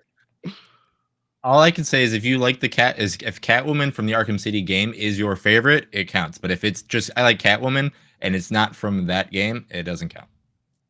Okay, that's fair enough. Thanks, dads. I did have that Catwoman on my second honorable mentions list, but my top one did have Poison Ivy from Arkham Asylum City Night. But yeah. Arkham Asylum City Night. Yes. Yes. I know she was in City, and I know she was in Night. Was she in? No. She was in Asylum. In Night. I don't think she was in City. Or was she? Or was she in all 3? I forget. I thought she was in all 3, but I also maybe it was like I don't remember her particularly standing out. So either it was like a small bit, like a cameo, or she was like not in the game at all. I'm almost positive she was in all 3 of them, but I could be wrong about that. But it's been a while. Yeah. Anyways, and Lowest Expectation says he will be on open mic one of these days. Yeah, absolutely. If anyone wants to come on open mic, talk video games with me, let me know. We'll make it happen. That's the whole point, is to just talk to people about video games. So that'll wrap it up for episode 25 of Top 5. Thank you, everyone on the panel, for joining. Had a great time, as always. And everyone in chat. Hope you all enjoyed it as much as we did. Great. Glad you were able to hang out with us. Love seeing you guys. You all have a great night. We will see you all later. And as always, in the meantime, game on. Bye.